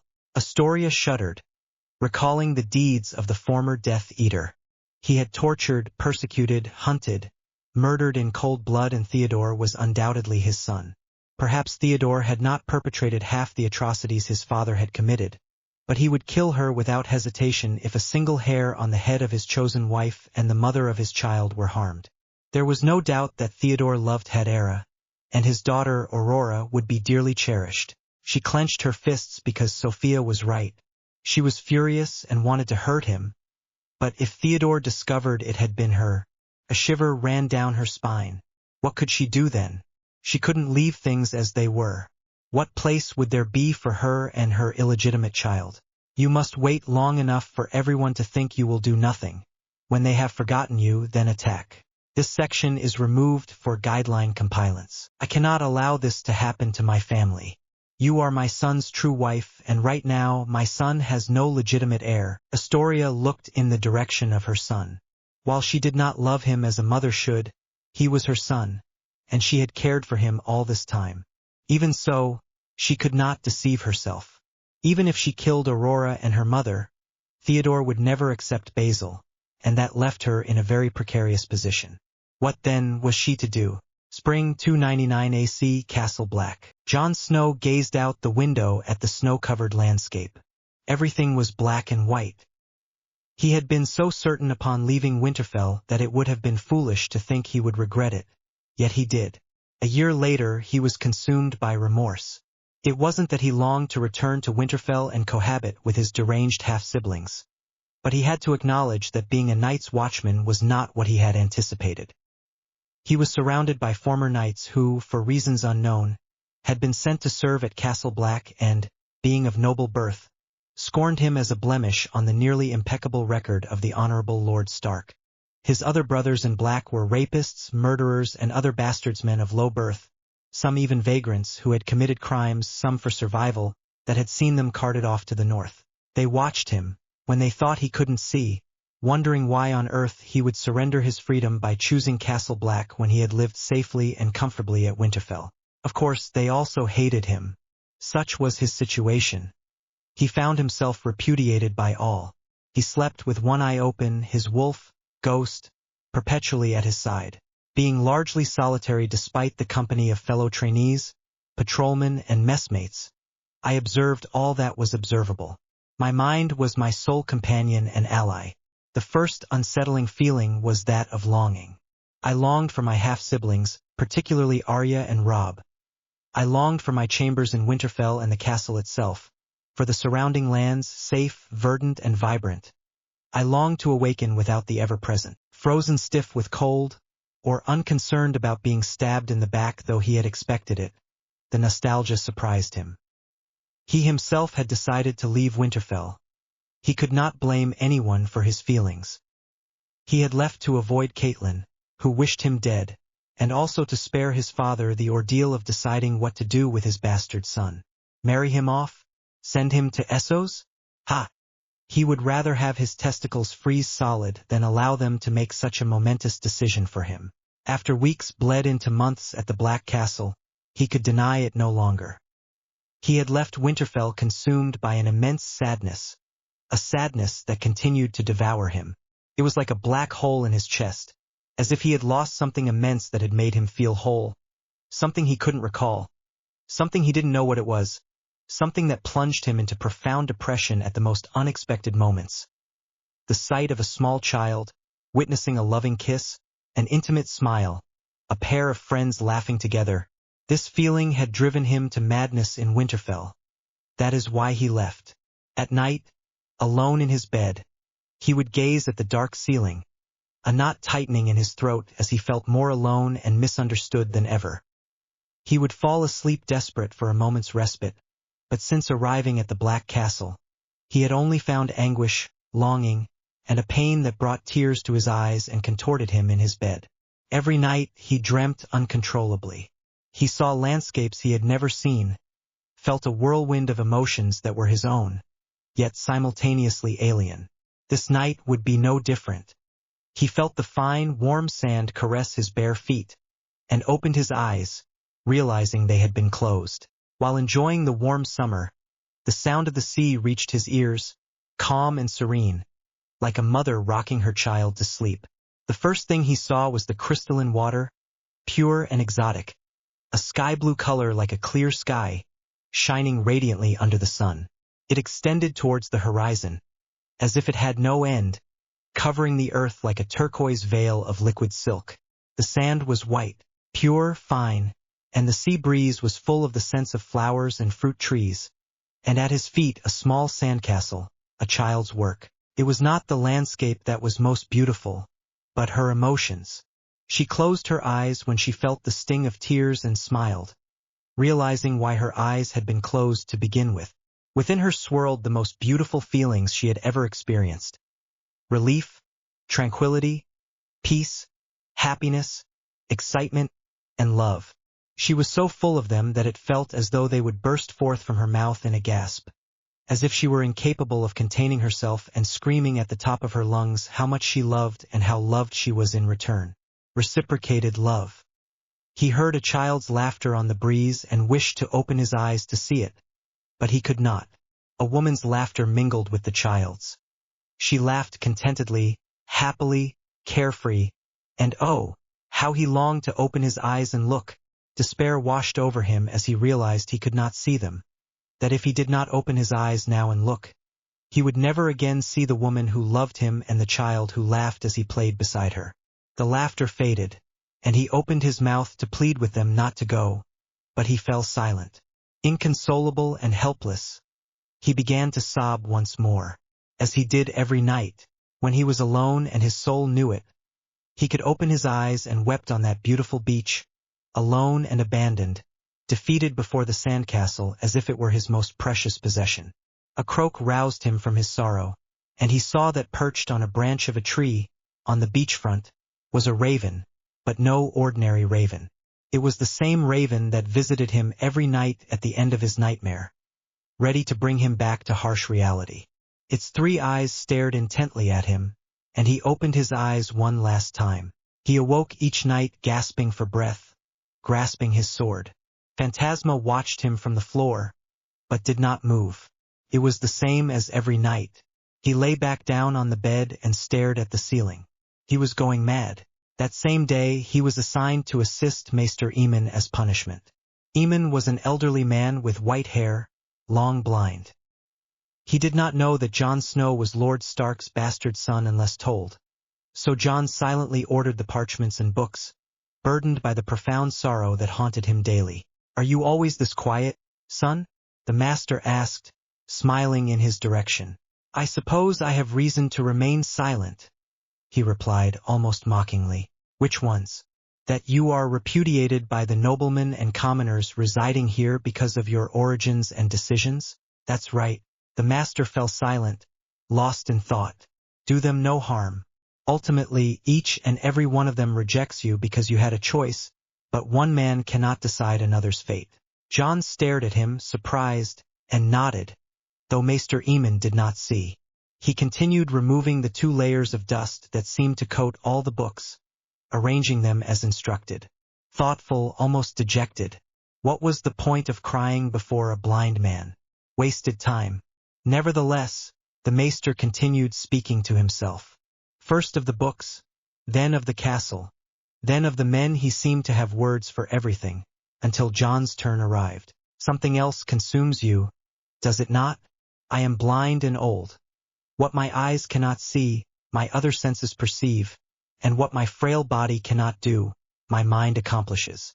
Something tells me there is something different about you, and my senses have never deceived me. So what is it?" Jon remained silent, still, his heart clenched. Why does he believe I am different? Am I not a brother of the night anymore?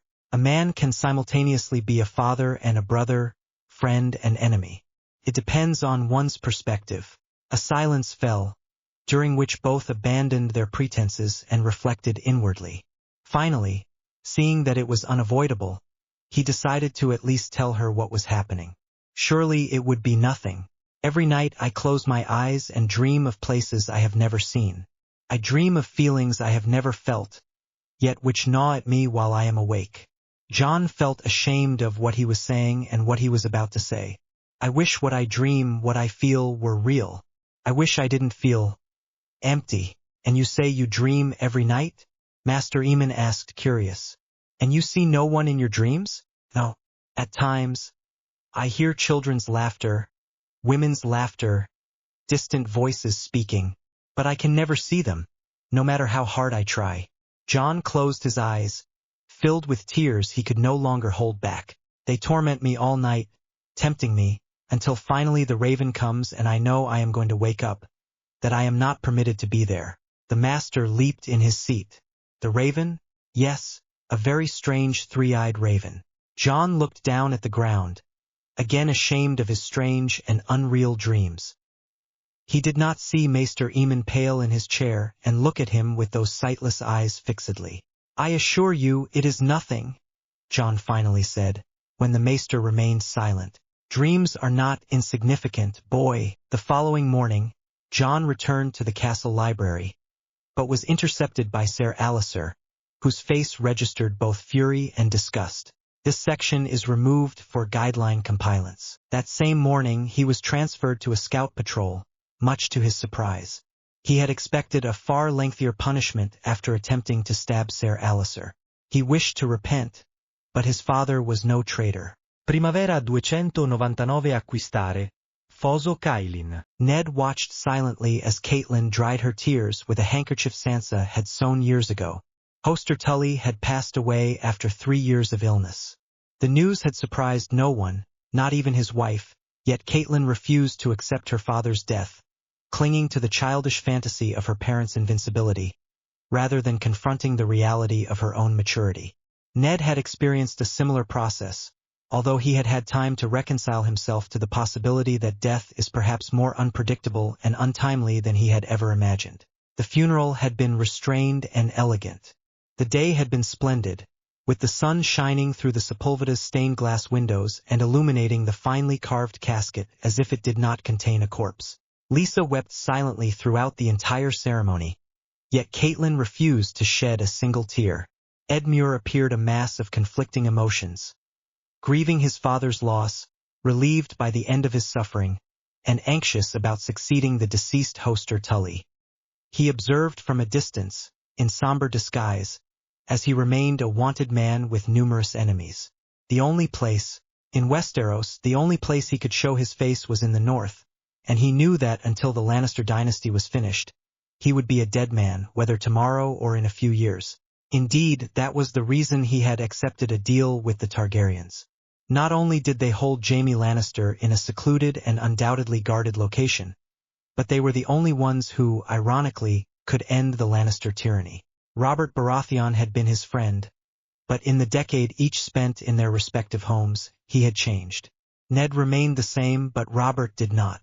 Eddard Stark was still an honorable, just and valiant man, but Robert was no longer the same knight with ideals worth defending. Though, looking back, Ned wondered if he had ever truly known his friend. They are only dragon spawn. Robert's powerful voice echoed in her head before she could silence it. The same man who witnessed the slain bodies of Rhaenys and Aegon Targaryen murdered on the orders of Tywin Lannister instead of condemning such wickedness, merely observed them from his new throne and mocked them, calling them dragon spawn. Ned departed King's Landing shortly thereafter to seek his sister, and upon Lyanna's death, he left the south and returned to his homeland in the north, hoping to leave it all behind and rebuild his family. With Brandon, Lyanna, and his father dead, and Benjen self-exiled to the Night's Watch, only Catelyn remained Brandon's intended wife, whom he loved, and who then became his own wife. Life, how it twists and turns. How long do we intend to remain here, Ned? Catelyn asked, regaining her composure in the privacy of her tent. You know we are vulnerable so close to the twins. Besides, this place is an inferno. Everything here sends shivers down my spine. It will only be a couple of nights. Our men have been without rest for 3 days since we left Sweetwater. Catelyn frowned. She longed to return to her children, but Ned was right. Very well, she said. I shall have them prepare our supper and bring it to us as quickly as possible. Left alone, he found himself silently pondering the alliance with the Targaryens. Strangely, it was Daenerys Targaryen, hand to Viserys Targaryen, who offered the alliance. He still recalled Oberyn Martell's words that night in Winterfell. The red-haired woman had disappeared days earlier with Jaime Lannister, and a couple of Unsullied had escorted him home to his daughter Arya. The following day, Oberyn Martell appeared with his niece, Arianne, accompanied by a few southern guards. "What is it that you desire?" Ned asked when he found himself alone with both princes. "I have been sent to discuss the Stark Targaryen alliance," Oberyn smiled. "And what are the Martells doing here?" "I will soon be Arianne Targaryen," the Stark Lord spoke for the first time, addressing the dark-haired beauty. "Very soon, in fact. A new alliance with the Targaryens?" Ned sipped his wine as he felt a pain in his leg. "I have seen this before." "Yes, indeed," said Oberyn, his face serious. "But it is not Aerys Targaryen who is pulling the strings now." Ned pondered silently. "And who is it?" Daenerys Targaryen, su hija. "Daenerys? She can be no more than 14 years old. While I've heard whispers of her rescue, the abduction of Jaime is quite surprising. The Lannisters were manipulated by a teenager. This was strange and astonishing. And what are her conditions? Daenerys seeks possession of Moat Cailin to station a portion of her army, which will land on the continent via a fleet of ships making port at White Harbor. From there, once the Targaryen army is established at Moat Cailin without their presence being known, Daenerys requests the use of a portion of her western fleet, previously mobilized at the Fingers, to attack the Iron Islands and seize all of their territories. To attack the Iron Islands? Ned exclaimed. He had seen many military strategies in his life, but none so harebrained. "Does Daenerys Targaryen know that Theon Greyjoy is my ward and prisoner of war? Do you think he cares?" Arianne scoffed before her uncle could speak. "I'll tell you exactly what he said. Remind Lord Eddard Stark that the Greyjoys also rebelled against the Baratheons. What is to stop them from doing so again?" Oberyn drained his cup. "He is right, of course. The Greyjoys will exploit a weakness in the coming wars, and I wonder whom they will attack. The Lannisters, who possess considerable power and a large army. Now, the Tullys, who are so accustomed to the Greyjoys that they maintain permanent patrols along the coast to repel them. Or perhaps the Starks, whose vast lands mean their army is dispersed and incapable of countering a surprise attack. The Starks, who currently hold the heir to the Iron Islands. The Starks, who represent everything a true Greyjoy despises." Eddard went pale. It was true that his army was scattered and that the Greyjoys could take them by surprise if they mustered a considerable force. However, the Greyjoys had received such punishment in the ancient rebellions that its army had been cut in two. He hadn't believed a precautionary action was necessary, especially with Theon in Winterfell. Daenerys fears for the safety of her new allies, the Starks. What would be gained by attacking the Iron Islands now? What if she is wrong? "There is no mistake," Lord Stark almost reproached Arianne, his face severe. "Those islands will be Targaryen sooner or later. Not only will they do the Seven Kingdoms a favor by ending the Greyjoys' bloody and cruel ideals, but they will also gain easily defensible territory close to the lands of the Starks, Lannisters, and Tullys." Then Ned understood. He plans to use those lands without anyone knowing they are there. That is so. No. Oberyn and Arianne appeared surprised. "No? Do you intend to refuse such an alliance? Is he an idiot?" Arianne asked, genuinely curious, unable to restrain herself. He glared furiously. "When you reach my age and have lived through half the wars I have, perhaps you will hesitate before surrendering part of your lands to a 14-year-old girl to allow her army, aided by your fleet, to massacre an entire family." Arianne rose abruptly, her eyes blazing with anger. "You make the mistake of thinking that the Targaryens will allow a simple refusal to halt their plans, Lord Stark.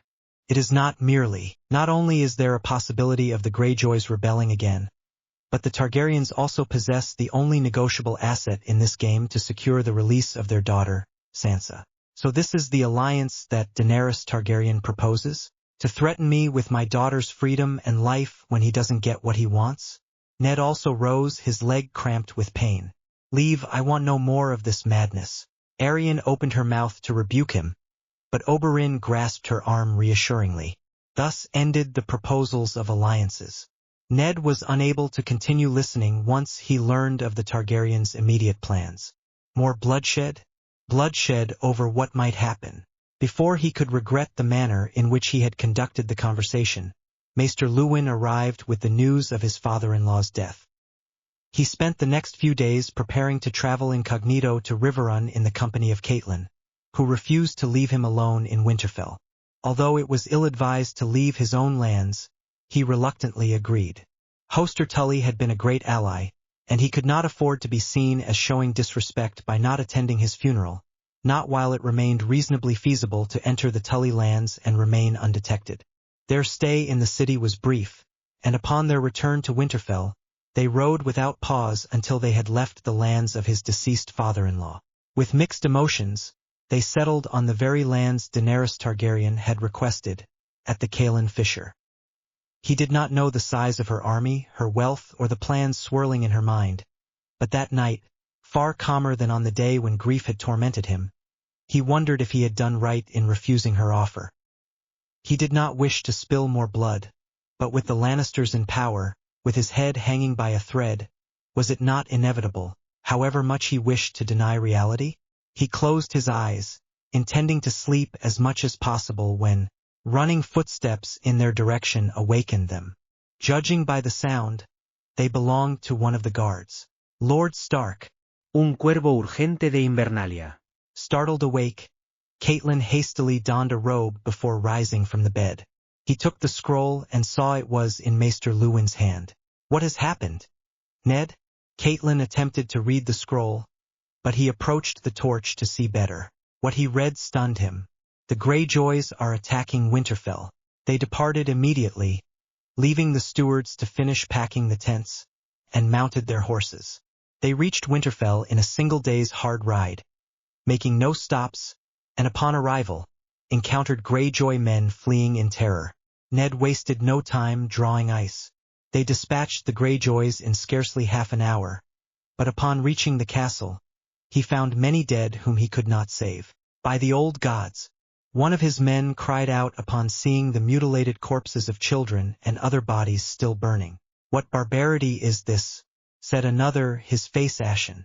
Thus, while surveying the bodies and searching for her children, she beheld the mahogany curls of her son, Rickon.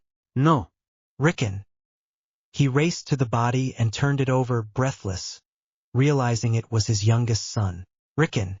Catelyn's cry alerted everyone, and suddenly Maester Luwin appeared, accompanied by Arya and Osha with Bran. Arms, where is Robb? Where is my son? I am here, father. Ned observed him. He was wounded, bleeding, but remained standing, supported by his giant wolf, Grey Wind. He's dead, Ned. He's dead. Dead. Dead. Dead. Wailed a hysterical Catelyn, clinging to Rickon's lifeless body. Other men searched for their loved ones among the fallen, weeping with grief and relief as they discovered their fate. He, unable to believe what he was witnessing, felt strangely detached. He felt a gaping void from the loss of his son, coupled with an overwhelming sense of guilt and remorse. Had he accepted the Targaryen Alliance, Rickon would be alive, and his murderers would have perished in fire. He touched his chest, where his heart pounded dangerously, attempting to maintain composure, but the agony caused him to collapse dramatically, clutching his chest beside his youngest son's mutilated corpse. Days later, Robb stood beside his parents' bed. His father was pale but recovering from the heart attack which, according to Maester Luwin, would not strike again for a long time. He felt desolate. His father, in his eyes, had been nearly invincible, and Robb had already kept vigil at his bedside a couple of times. Now he was human, a mortal man. A man who had lost his youngest son, murdered in cold blood. A man who had been exiled, almost voluntarily abandoning his illegitimate child to an inhospitable place. A man who had been deprived of another child for some unknown reason and, as a consequence, was now crippled. A man who lived at home knowing that his daughter remained detained in enemy territory. Robb rose, his muscles stiff, and looked out the window. Robb? A weak voice called, and he turned quickly. Padre. Haré que venga el maestre Luwin enseguida. This section is removed for guideline compilance. He nodded, and in less than 5 minutes, everyone had gathered in his parents' chambers. His mother appeared to be distraught. She had stopped screaming and crying, but it was obvious that she was not in her right mind. Master Luwin, evidently, seemed concerned about the overall situation. Bran, a cripple.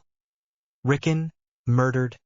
Sansa, held captive in King's Landing. His father, bedridden. His mother, hysterical. Jon, exiled. The only one who was not causing problems was, curiously, Arya, and perhaps that was because she was in a state of shock. Suddenly, he felt the weight of Winterfell fall upon his shoulders and selfishly wished that his father could bear this burden for a few more years. He was certainly not prepared to deal with a war. "There is something I must tell you," his father began, and everyone waited. "Contrary to what I told you, I do know the identity of my rescuer. It was a woman named Lagerry." "I know no one of that name, my lord," the maester interjected, and his mother denied it as well. "Certainly. She was only following orders." Impossible, his mother exclaimed, rising abruptly from the bed. "We rebelled against them, Ned. How could they help us now?" However, Luwin and he understood. "We are not their enemies now. It is the Lannisters," his father sighed. "In truth, we were never their enemies. I fear that many lives may have been lost in vain." "What are you talking about, Ned?" "Your own sister was abducted by Rhaegar Targaryen." Her father turned away, a guilty expression on his face. No, Catelyn. Lyanna was not abducted. Lyanna eloped with the man she loved. Her mother opened and closed her mouth several times, incredulous. "I don't understand."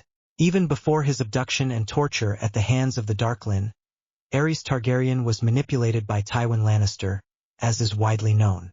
Before becoming Hand of the King, Aerys was a charismatic, generous, and kind ruler, as my late father often recounted, standing to his feet. After numerous failed attempts to father a child, Aerys became paranoid, suspecting that someone within the Red Keep was sabotaging his efforts to produce an heir. My father swore this was true. It was only after he ordered Rhaella to be constantly guarded by men loyal to the Targaryens that he was able to father Rhaegar, and later Viserys. The events of the Darklyn's rebellion followed, and the rest is history. Aerys was no longer the same man. He was certainly not a king worthy of ruling, but his son, Rhaegar, was. However, Aerys had made many enemies and had even forced his son's marriage to Elia Martell. They did not love each other, but they held mutual respect. This enabled them to father Rhaenys and Aegon. Then Lyanna met Rhaegar, but how? Rhaegar abducted Lyanna. The deaths of Brandon and your father sparked the rebellion. How can you be so certain she was not kidnapped? Catelyn, her father began, taking her hands affectionately. Lyanna was not dead when I arrived at the Tower of Joy. His mother sat on the bed again, as shaken as Robb was. For years, they had believed that Lyanna Stark had died at the Tower of Joy, awaiting her brother's arrival to save her. Now, it turned out that she had not only been alive when his father set foot in Dorne, but had also managed to dispel the doubts surrounding her abduction. To think that his aunt had eloped with a man who was not her betrothed was surprising. But now that he recalled it, he understood that Lyanna hated Robert Baratheon. It did not seem so audacious, knowing his aunt as he did, that she had decided not to marry him. And why now? Why save the Targaryens in exchange for what? Robb asked, beginning to understand the game. In exchange for an alliance, my father's face contorted in pain, but I refused. Had I accepted his terms, Rickon would be alive. What were those conditions? Eddard? His mother asked, her voice sharp. The ownership of Moat Cailin to station a portion of his army from White Harbor, and the use of part of the Stark fleet to attack and conquer the Iron Islands. That news struck him like a blow to the gut. Had his father agreed, it would have been the Iron Islands, not Winterfell, that suffered annihilation. He looked at his mother and saw that she seemed to be suppressing a scream, gasping with pursed lips, unable to contain herself. Her eyes welled up, realizing that if her husband had accepted, her son would still be alive. It was solely the desire for revenge that motivated his mother. accept that alliance, Ned, and kill the Greyjoys. Returning to Westeros. Chapter 7. Returning to Westeros. Primavera 299 acquistare. Invernalia. Theon Greyjoy had not displayed the impetuous bravery he so often boasted of possessing. Indeed, he would have fled down a muddy avenue when he heard the shouts and chants of his ancestral family. He, who had always lived amongst the Starks, had a warped idea of his family's true nature. When he heard pirate, he thought intrepid navigator. When he heard rapists, he thought handsome men with too much courage for a beautiful woman to refuse. When he heard murderers, Theon thought of his countrymen as strong knights ready to seize what was theirs, though he had not properly understood what exactly it was that should be theirs. He, who knew nothing of the Greyjoys beyond what he wished to believe and obviously believed wrongly, was profoundly disappointed when, from the brothel, he saw ragged men pass by, their clothes worn and damp, their skin cracked by salt water, and their smiles revealing yellowed teeth. They wielded mediocre weapons. Hooks and the occasional sword of superior quality stood out amongst their poor arsenal. It was clear that these weapons were either stolen or plundered from fallen warriors. He stood there by the window, watching as they passed in front of the brothel, not before slitting the throats of the surprised men and the confused whores at the door.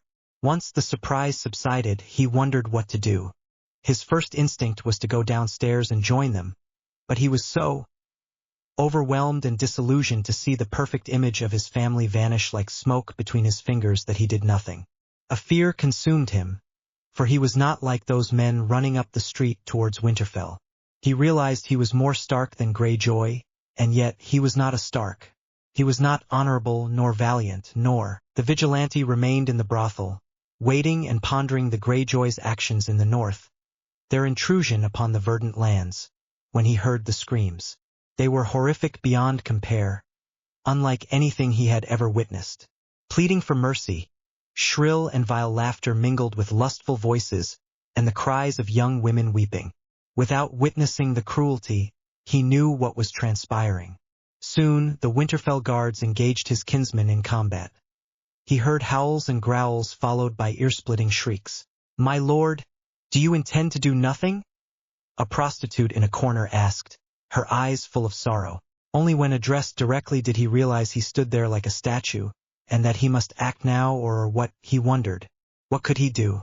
If he aided the Starks, he would be deemed a traitor by his people, and he could bid farewell to the Iron Island's throne. He could leave Hierro, but if he did nothing, if he hid in a brothel like an idiot and then reappeared safe and sound, they would wonder where he had been, and as soon as they found out, they would begin to doubt his loyalty, to question whether it was wise to let him live in the castle when his family had attacked them days before. If he were banished from Winterfell, he would have nowhere to go because his family would not simply accept him.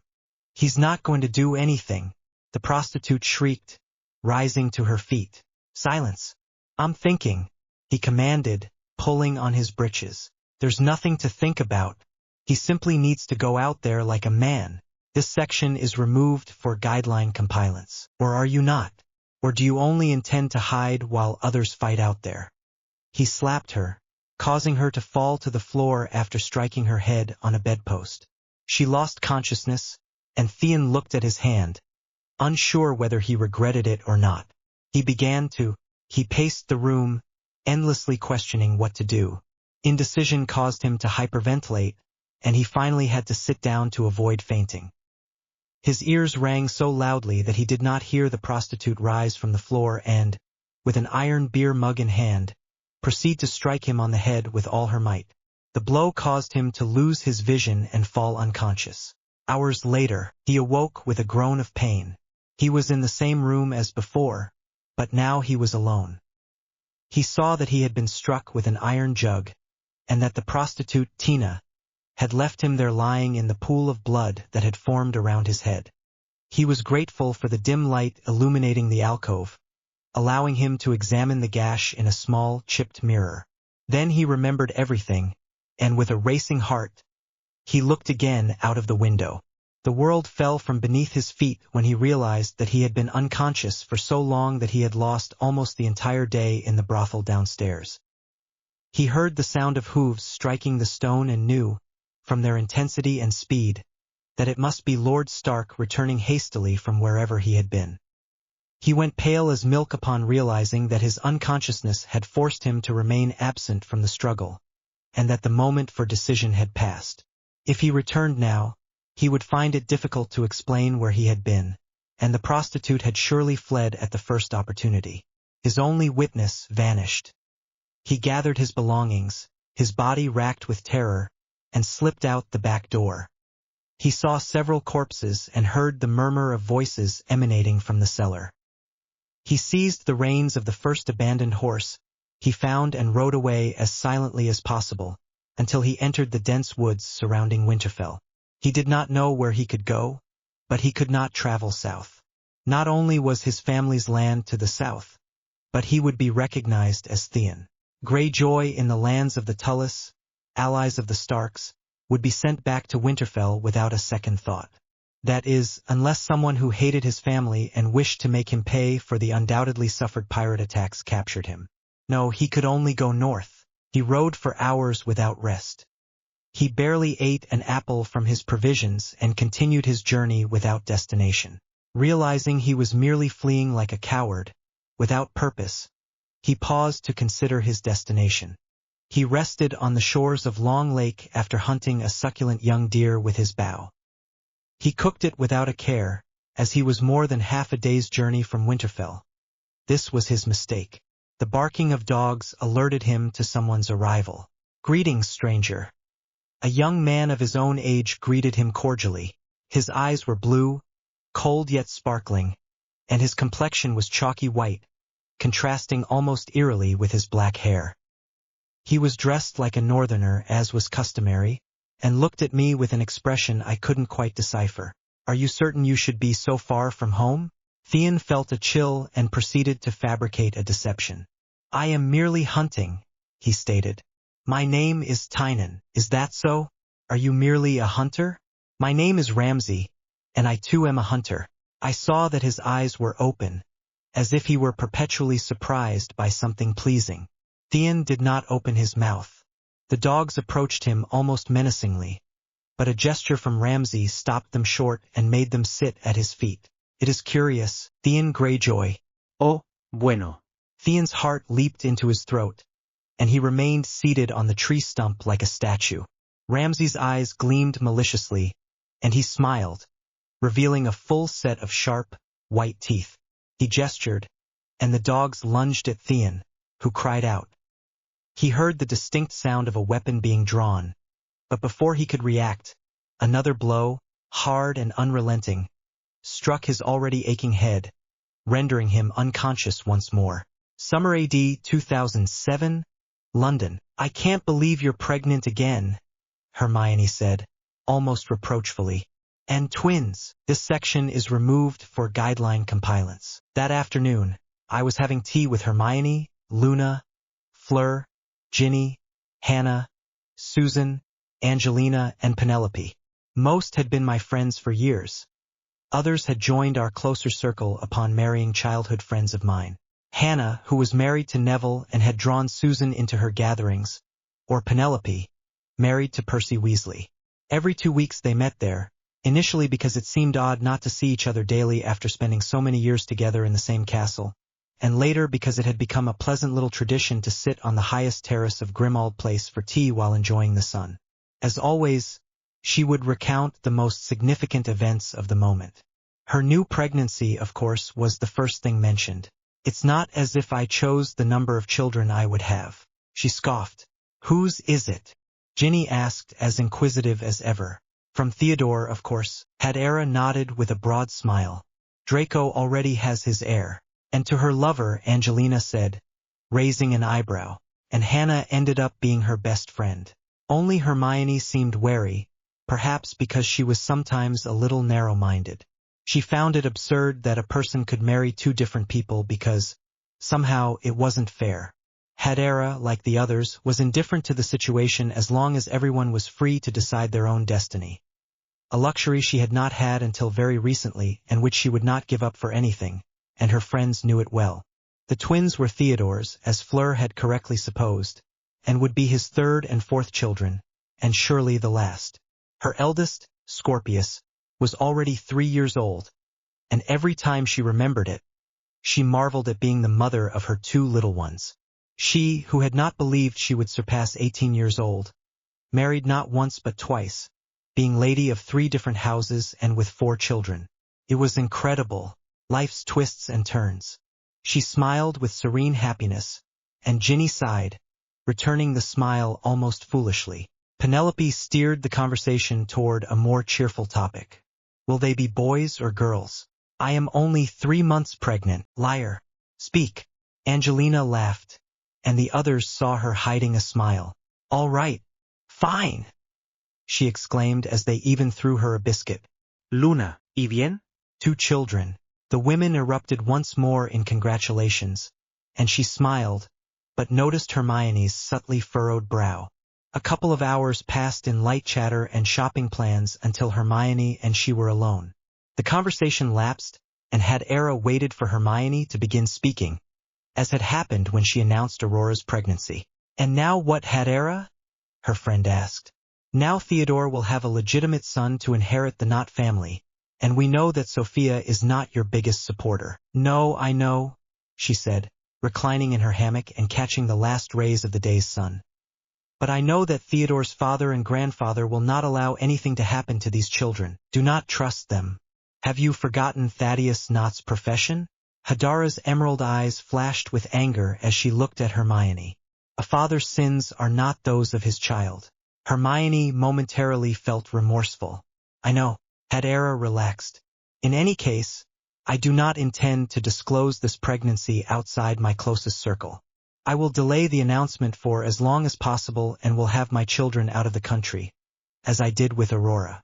Hermione recalled, Sophia Knott will find out sooner or later and create another scene. That was precisely what his mother-in-law had done upon discovering Aurora's relation to him.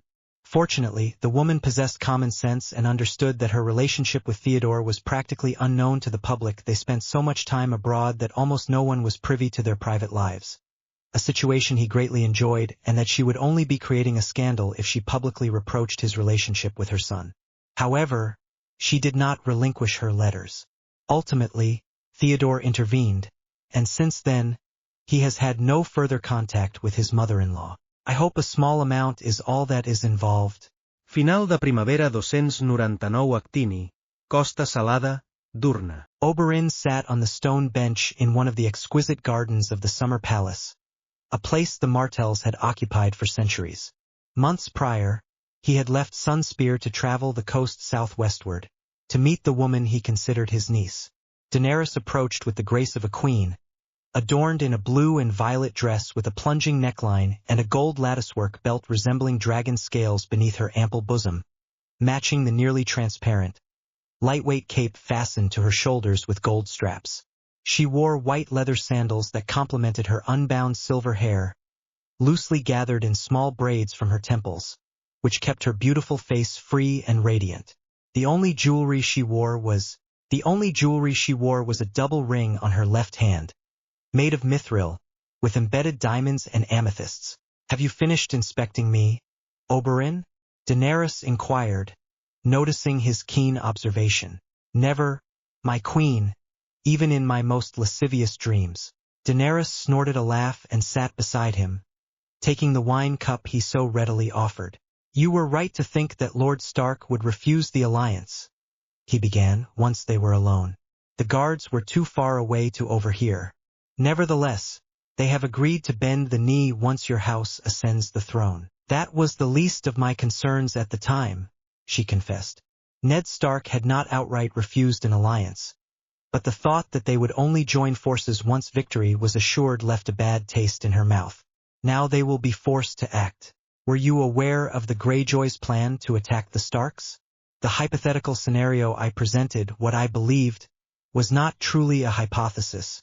Oberyn did not feel deceived. After all, he did not inquire.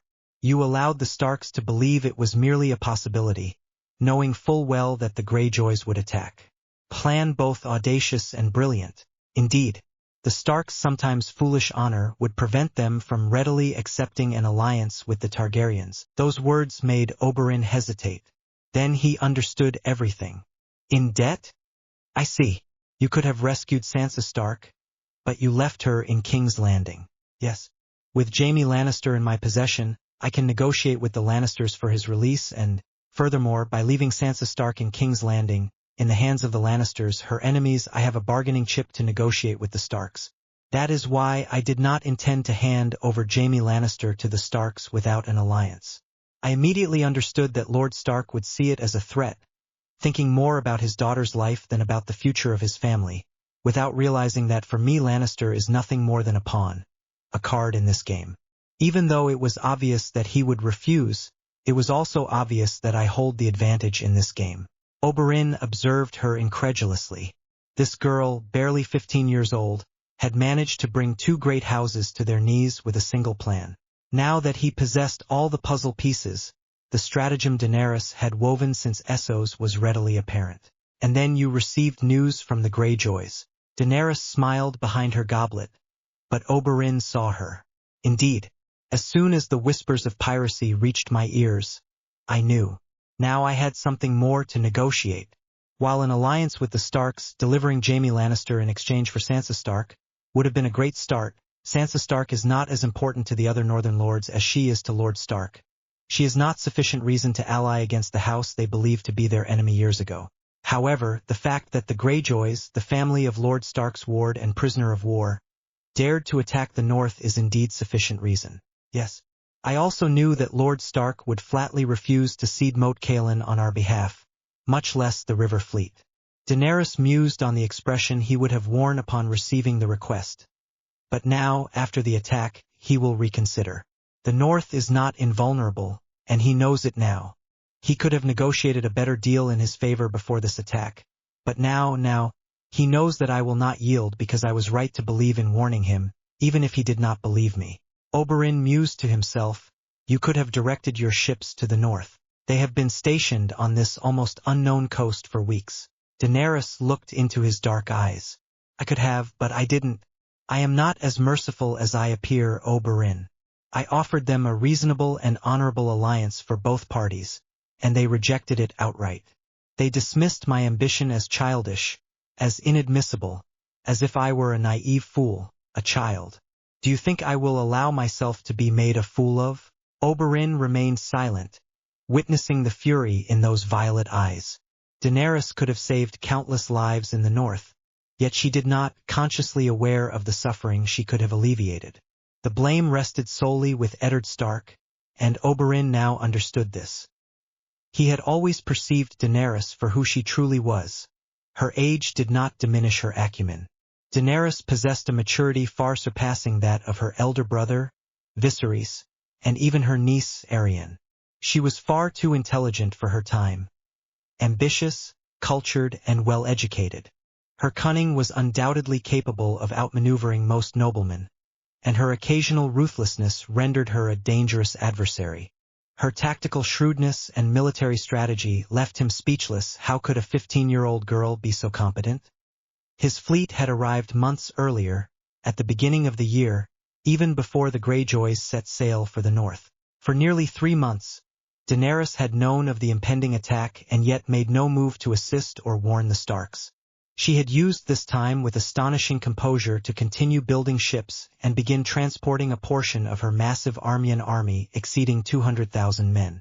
Her forces comprised not only unsullied and former slaves eager to fight for her, but also mercenaries genuinely committed to her cause, the armies of the cities she had conquered, and various eastern cities that, upon seeing her black and red banners, House Targaryen had agreed to join the new empire that controlled the Dothraki Sea with its vast khalasar, inherited from Khal Drogo, as well as the khalsars that Daenerys had gained with her initial 40,000 riders. This also included all the coastal cities of the Bay of Grief, encompassing all the islands of Valyria, as well as Astapor, Yunkai, Meereen, and Tokos.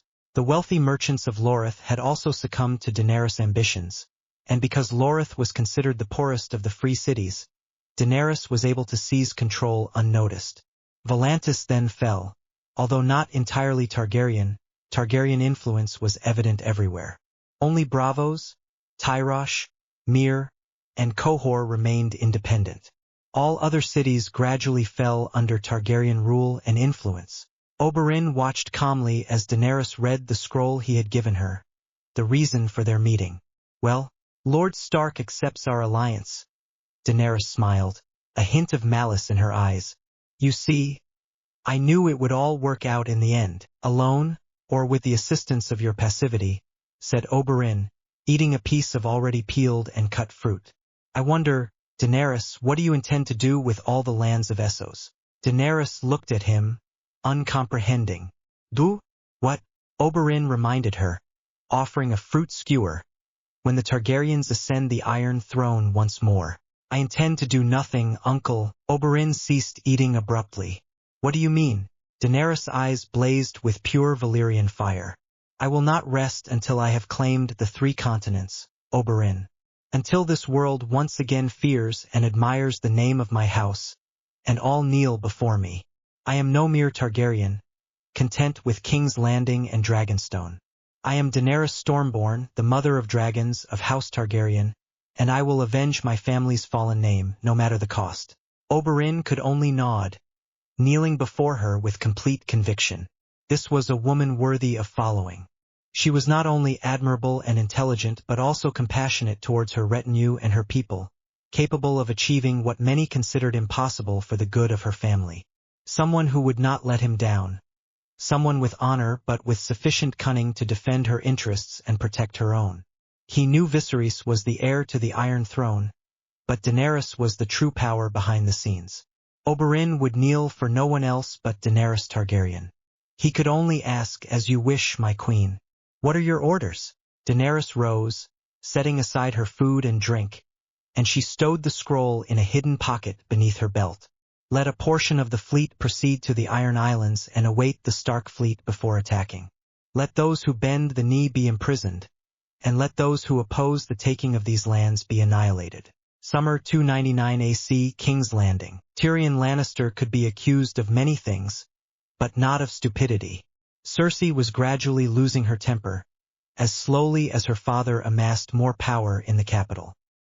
He willingly allowed both of them to act, but always with his eyes wide open. With a very simple stratagem, he had discovered that Pycelle was his sister's man, as he was letting her know. Myrcella will not be going to Dorne to marry that barbarian. Tyrion drank from his cup, as was his custom, with a serene expression. He now knew that Varys was trustworthy, that Baelish could keep a secret, and that Pycelle must be eliminated. He was a Lannister, but his sister was bringing ruin to his house, and had been since she conceived Joffrey, whose father appears to have been Jaime. Incest, naturally. Cersei was so self-absorbed that incest was to be expected of her and her siblings, particularly given Cersei's striking beauty and Jaime's susceptibility to his hormones. Since her sister had orchestrated the murder of all blue-eyed, dark-haired children, nothing could surprise her anymore, except, of course, the kind natures of Tommen and Myrcella. That is why she must protect the only family she loved and had left. Jaime was missing, whereabouts unknown, kidnapped, according to her sister, by the Starks, and all the other Lannisters despised her. If placing Myrcella in a safe location, away from the intrigues of the court, would keep her alive, she would do it. She is going to Dorne. After all, she will be betrothed to Trystane Martell. She will be the princess of Dornitos. That not satisfy you? She could never occupy the throne, not while her brothers live, but this will place her in a position of power, one never before held by a Lannister. Tyrion spoke with honeyed words. Power was something his sister craved. For her, at least. Cersei narrowed her eyes in anger and threatened one last time. I will not permit it. You will regret this, little brother. Half an hour passed with her shouting in his chambers, but her brother took no notice. Unfortunately, she had been so impetuous that her sister had also discovered her spy.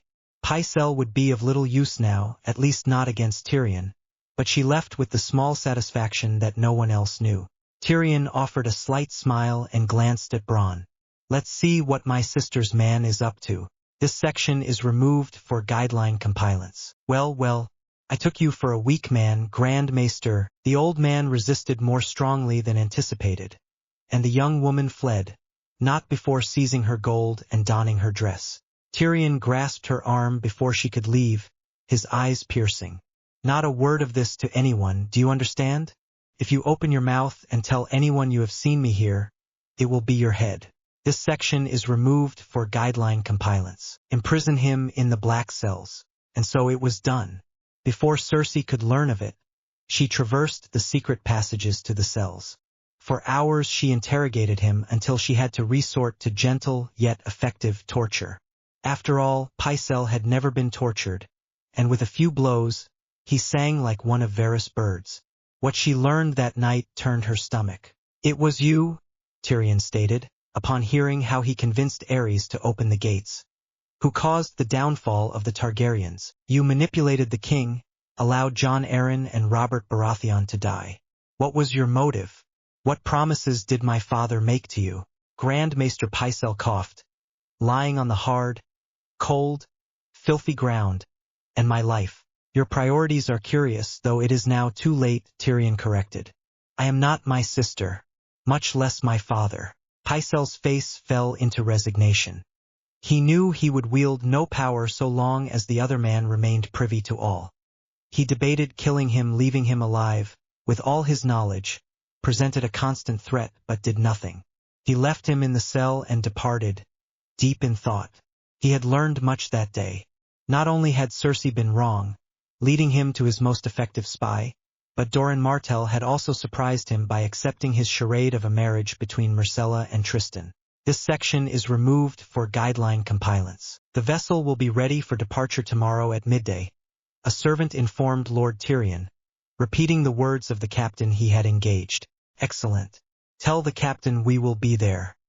He sent maids to collect all his niece's belongings and walked back to his chambers to think. The following day, they met at a small private port in Blackwater Bay. Myrcella was distressed but not crying. However, she made no attempt to remain with her mother, a fact that surprised Tyrion. She clung to her nursemaid, and they boarded the boat. "I hope that one day you will love someone, truly love them, and know what that feels like. I want you to know what it means to love someone so deeply, to truly love someone, before I take that away from you." Tyrion watched her, thinking of Shae, and departed. There were moments when he regretted not leaving with Shae when she pleaded with him. This was one of them. Weeks later, Olenna Tyrell pursed her lips, witnessing Joffrey's behavior firsthand. While aware of Cersei's incestuous perversions with Jaime, she remained largely unconcerned. Joffrey, to her, was merely a rabid dog, a pawn at best. Margaery had successfully ignited the flames of vengeance among the ranks of her deceased husband Renly. Consequently, those soldiers, along with the noble commanders of Renly's army, refused to join Stannis Baratheon, particularly with the Red Woman in court. They were currently battling the Lannister army led by Tywin, while her grandson sat comfortably within the royal walls, protected by mercenaries paid for by his mother. "What are you thinking about, grandmother?" her beloved Margaery asked. "It is nothing of importance, my dear." Her least intention was for her granddaughter to inadvertently reveal anything to Cersei, giving her an excuse to destroy her. Clever as Margaery was, she remained young. "Tomorrow you will marry Joffrey, and it will be your great day." Margaery nodded with the composure of a princess. It wasn't the first time she had married a king, and Olenna knew it wouldn't be the last. Many moons ago, she had received Peter Baelish on her lands, hoping to settle the matter before they departed for King's Landing, and had to meet again under less auspicious circumstances. A place where the Queen Regent could spy on them. Tomorrow would be the great day. Joffrey's wedding to his granddaughter would establish Margaery as queen, even if only for a few hours. Upon Joffrey's murder, Tywin would be forced to marry his granddaughter to Tommen to honor their alliance. Best of all, it would eliminate Tyrion Lannister, the only decent Lannister, simply because he possessed too much power and was too intelligent. I had already sent Myrcella to Dorne. This would secure a lukewarm alliance with the Martells and ensure my niece's protection. If I did not want Tommen to vanish from the map, and to add another house to my list of enemies, I would have to act on the very day of the wedding. I would place the blame on Tyrion as best I could, and Cersei would be responsible for eliminating her own brother, and her greatest ally, leaving her alone in King's Landing. With Tywin away, I would be able to establish my own network of spies before the old man returned and the wedding day arrived. Gradually, Cersei's power would diminish until her venomous fangs were drawn. "Don't worry about a thing, my dear girl," Olenna advised, patting her granddaughter's hand. She rose to dismiss the girl from her chambers. "Everything will go smoothly." The wedding arrived in the blink of an eye. They had barely left the September when they proceeded to the fortress that Peter Baelish had, with his usual trickery, caused the dwarves to produce. Tyrion's face, seated beside Sansa Stark, whom Tywin was unsuccessfully forcing him to marry, was as hard as stone. Joffrey's action, as planned by Baelish and Olenna, could not be avoided. Tyrion, of course, put him in his place. Upon seeing the wine spilled over Tyrion Lannister's head, he knew there would be no quarter given. Everyone now perceived the differences between the two, although Olenna knew that Tyrion would not kill his nephew over such a ridiculous childish prank. "Uncle, you may be my cupbearer," Joffrey began, with a mischievous smile. Fortunately, Olenna found the perfect opportunity. Joffrey, the fool, left the goblet within her reach before turning to cut the cake, under everyone's gaze. She cautiously slipped in the poison, concealed behind Marjorie's body. Everyone applauded as Joffrey raised his arms in victory, Olenna included. Marjorie took a plate with the cake from a servant and a fork before feeding her new husband. Her granddaughter's eyes met hers for a moment, and she smiled. Un poco de vino, mi amor? Certainly. Then Joffrey saw his uncle, who was about to leave. "Where do you think you're going, uncle?" "Your Majesty, allow me to change these wet clothes." No, Joffrey denied, satisfied. "You're quite fine as you are, but I require my cupbearer. Give me more wine." Olenna watched with a pounding heart as Tyrion accepted the king's cup, which she had previously poisoned. She handed it to her nephew, knowing there was no turning back. She watched him die slowly before her eyes and the hundreds of astonished onlookers. She had attempted to frame Tyrion for the murder, but never imagined everything would go so perfectly. Now, any fool would believe he had done it with the wine. "Seize him! Seize him!" Cersei cried, weeping with Joffrey in her arms. Olenna watched as the guards apprehended Tyrion, and an unknown individual escorted Sansa Stark away. Days later, Varys traversed the secret passages to the Black Cells. It was curious that Tyrion Lannister was now the most popular resident, considering that he himself had imprisoned Pycelle only a couple of days prior, and Pycelle had now been released. "How things change, my lord," Varys remarked, announcing his presence. "This section is removed for guideline compliance." "No, for it was certainly not you. It would have been easier to let Joffrey die in the attack on Blackwater Bay." Tyrion smiled. He recalled the attack, for it had left him with a lifelong scar. Joffrey would have died had he ventured beyond the safety of the fortress walls. Fortunately, the attack, though powerful, had been repelled by his father's cavalry. He had never felt such joy at seeing his father as he did at that moment. From that moment, Joffrey, humiliated by his survival while he cowered in his mother's lap, took it out on Tyrion. Tywin subsequently attempted, unsuccessfully, to arrange a marriage between Joffrey and Sansa Stark, much to the amusement of many. The rest, as they say, is history.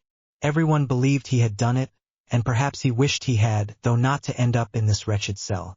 For the first time in his life, he thought it was the end.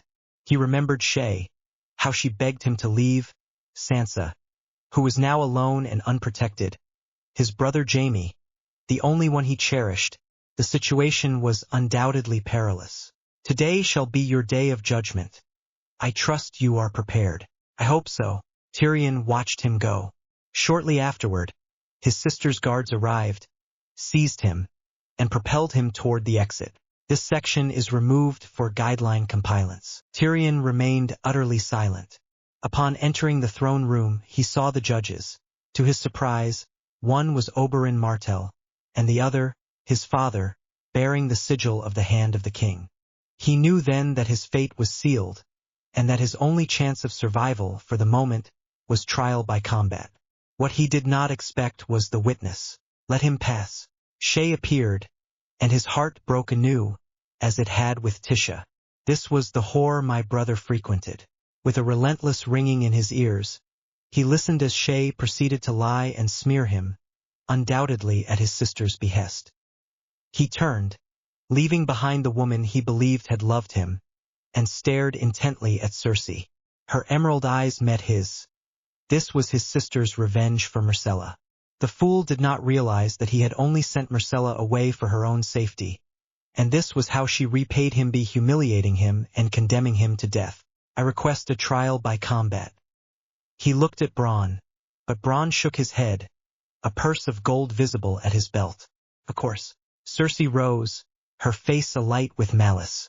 I request that Gregor Clegane fight for the late king. A murmur rippled through the crowd as the mountain stood before his sister and bowed in acceptance. And who will be your champion? Tyrion remained silent, lost in thought, aware that this was his last resort, when suddenly a voice spoke. I shall be his champion. He watched incredulously as Oberyn Martell rose to his feet, to the displeasure of his sister and father, but Tyrion understood. Oberyn Martell also sought vengeance. So be it. The following day, as preparations for the combat on the outer terrace were underway, Tyrion was able to speak with his champion. Why does he do this? Does he intend to gamble his life away merely to avenge his sister's death? Oberyn looked him in the eyes with a serious expression, and his paramour Illyria shook her head. He loved my sister, and she was raped and stabbed to death in the most dishonorable way. Elia was neither Ares nor Rhaegar. She was innocent. Don't play games with him, Oberyn. End this quickly. Illyria commanded, and Tyrion felt a chill at the thought that Oberyn might die, condemning him as well. Do not worry, my dear. Later we can celebrate the death of one of my sister's murderers in private. She witnessed their struggle, and her heart even calmed when she saw that Oberyn had the advantage. In the end, Clegane lay prostrate on the ground, on his back, and Oberyn began to question the fallen mountain. Tyrion, however, saw Clegane move a hand, poised to trip his champion while he was on his back. He knew that if he remained silent, the tide of the battle could turn. Finish the killer of Elia. Tyrion roared over the jeers and cheers. That was enough for Oberyn to turn around just as Clegane reached for one of his feet. Then a lance pierced his flesh, severing an artery, and the mountain did not rise from the ground, dead. He saw the hateful glare of his sister as everyone cheered for Oberyn Martell, charismatic as few were, and knew he would have to leave King's Landing peacefully or he would awaken a corpse in his bed. That same evening, they celebrated at a brothel with the Martells, but all he could think about was returning to the Red Keep, collecting his belongings and leaving. I require one last favor, my champion, Tyrion requested, pained to do so. And then what happened? Oberyn nodded curtly, and Tyrion sighed. That same afternoon, Oberyn's men accompanied him. At his request, they assisted him in packing his belongings and began transporting the chests to the port where Oberyn awaited. Even so, something prevented him from leaving without speaking to his father. Had he not done enough for the Lannisters? Why, after all, had his father attempted to kill him? He needed answers, so he went in search of him. He opened the door, but encountered another unpleasant surprise. Shay. This section is removed for guideline compilance. A deathly silence descended. Shay raised her head, propping herself up on her elbows to look. She wore the hand of the king's sigil as a pendant, one he himself had worn for months, one his father now wore. Suddenly, he understood everything. He wondered if Shay had ever been an ordinary prostitute or if she, too, had been sent by his father to spy on him. When he picked up the dagger from the nightstand, he acted without hesitation. He heard Shay's strangled breath. Shay, whom he had loved and let her die as he strangled her. Without shedding a tear, she picked up Joffrey's crossbow and went in search of her father. Something inside her had finally broken. The resentment and rancor she had so diligently tried to extinguish, as if they were mere embers, blazed up, consuming everything. She found him in the latrine. You shot me, his father exclaimed in horror before looking at him with resentment. Despising him. You are not my son. I am your son. I have always been your son. And so he left with nothing to lose. Precisely when he no longer cared whether he was found and beheaded, he strode freely through the dark night until he reached the port. There he found Oberyn and, to his surprise, Varys the Spider aboard the ship.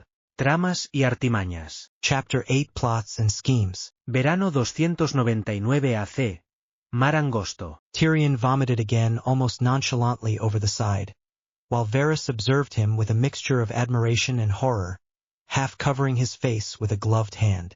"Will your lordship continue drinking and vomiting for much longer?" the Spider inquired, almost sarcastically. "The time required for me to be anesthetized and for this accursed journey to pass quickly."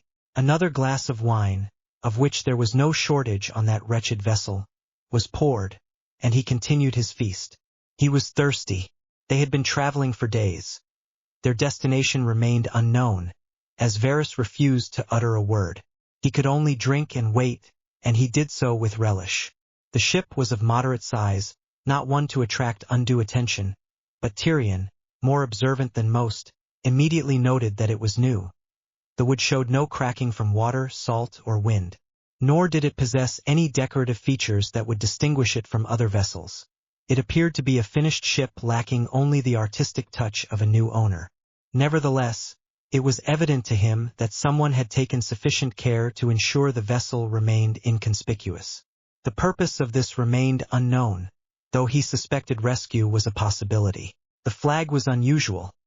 I had never seen anything like it.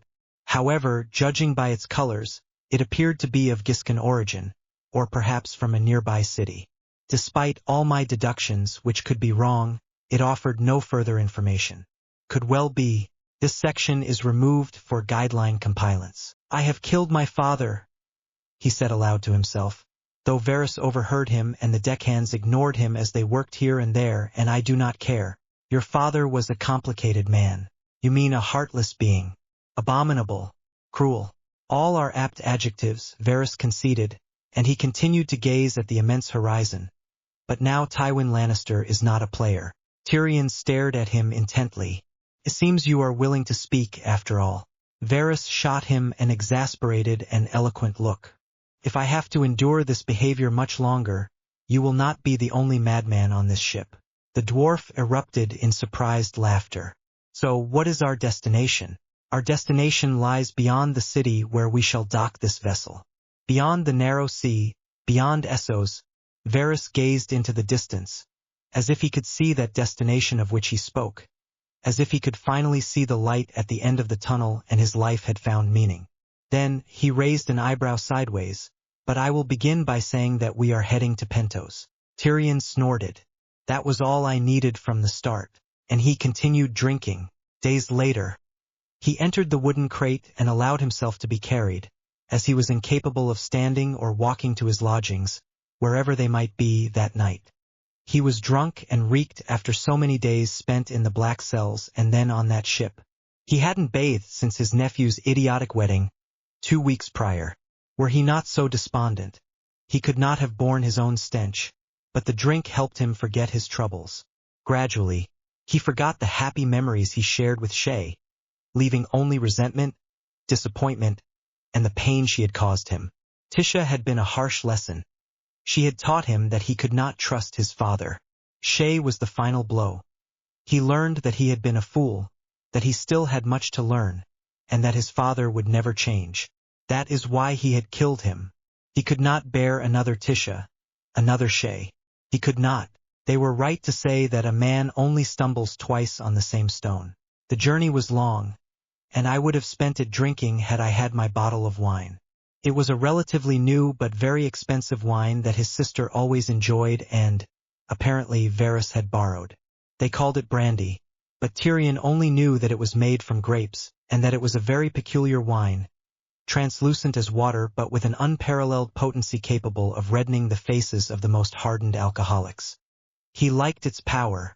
It pleased him and his refined palate. Many had tried to replicate the rare wine, but it was impossible. Only when he saw the rose crown and the burning flame did he know it was genuine and worthy of inebriating him. He cared little what alcohol he consumed. So engrossed in his drunken thoughts was he that he did not notice them placing the box on the ground until the air brushed his face. Varys's face greeted us with a nod. Tyrion, aided by others, emerged to find themselves in a grand Pentoshi mansion. the most ostentatious he had ever seen, its owner a corpulent man who rivaled the late Robert Baratheon in size. He staggered to his feet, his appearance of little concern. He felt an inner unease that he could not even yield to shame. "Varys, my old friend," the man chuckled heartily, descending the steps as best he could with outstretched arms. "How long it has been! Illyrio, you haven't changed a bit." Varys smiled, and Tyrion looked at the stranger with a glint in his eyes. "I present to you my guest, Tyrion Lannister. Our fellow diner is Illyrio Mopatis, Magister of Pentos." Tyrion observed him and gave a slight bow. He could not resist a barb. "It is a great pleasure to meet you." Only Varys, who knew his ways, understood and looked at him with disapproval for a moment. He had them ushered inside, and Tyrion genuinely thanked him for a bath in which to wash. The clothes they provided were simple but of high quality: a shirt, trousers, underwear, and a waistcoat. He looked at his reflection in the crystal-clear bathwater and decided not to shave his beard. Strangely, he liked this new image of himself. He was no longer the same man who had been deceived. He was now a different person, a stronger one. They dined with their guest a short time later. "How fares all in Westeros, Varys Sanrio?" Tywin Lannister ha muerto, al igual que Joffrey.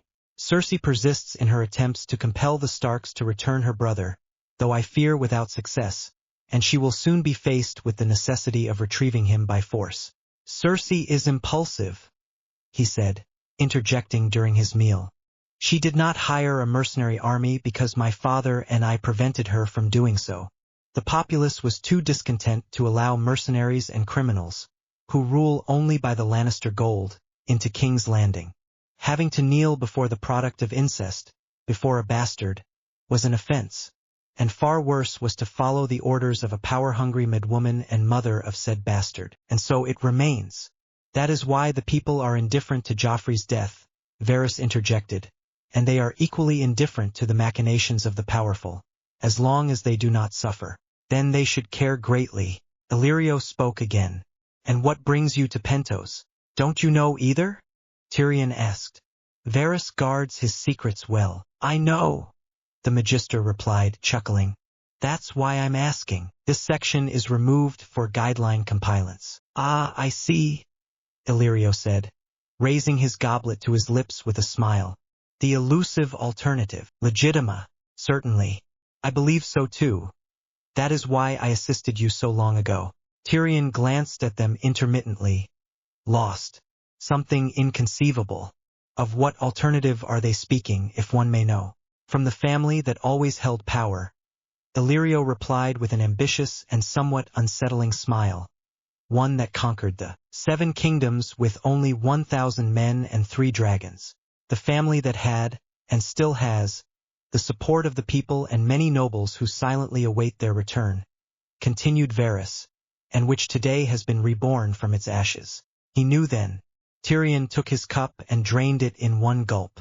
"Weeks later, how well we were doing at Illyrio's mansion, and you've brought me here," Tyrion whimpered, his tongue numb from the wine.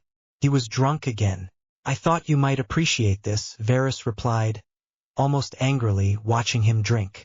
"Do not trust him," he thought aloud, and Varys did not reply. "Nor did I. He reminds me of Baelish. However, the esteemed Magister is so obese that when he falls from his bed, he is sure to fall on both sides." Varys smiled, stifling a laugh. "In any case, Pentos is only the first stop." "Of course," Tyrion muttered, anticipating a long journey. "The Targaryens may have settled on the coast. It is quite beautiful and made my life easier." "Silence," Varys hissed, discreetly glancing at the tavern patrons. "Bah! They are all as drunk as I am. I must inform you that it is not true." Varys and Tyrion turned to look at the young man. His face was immaculate. His eyes so dark a shade they could have been emeralds, sapphires, or amethysts, and his hair was dyed the blue of a Tyroshi. He might have seen 17 summers, though his head-to-toe black clothing and long sword made him appear older.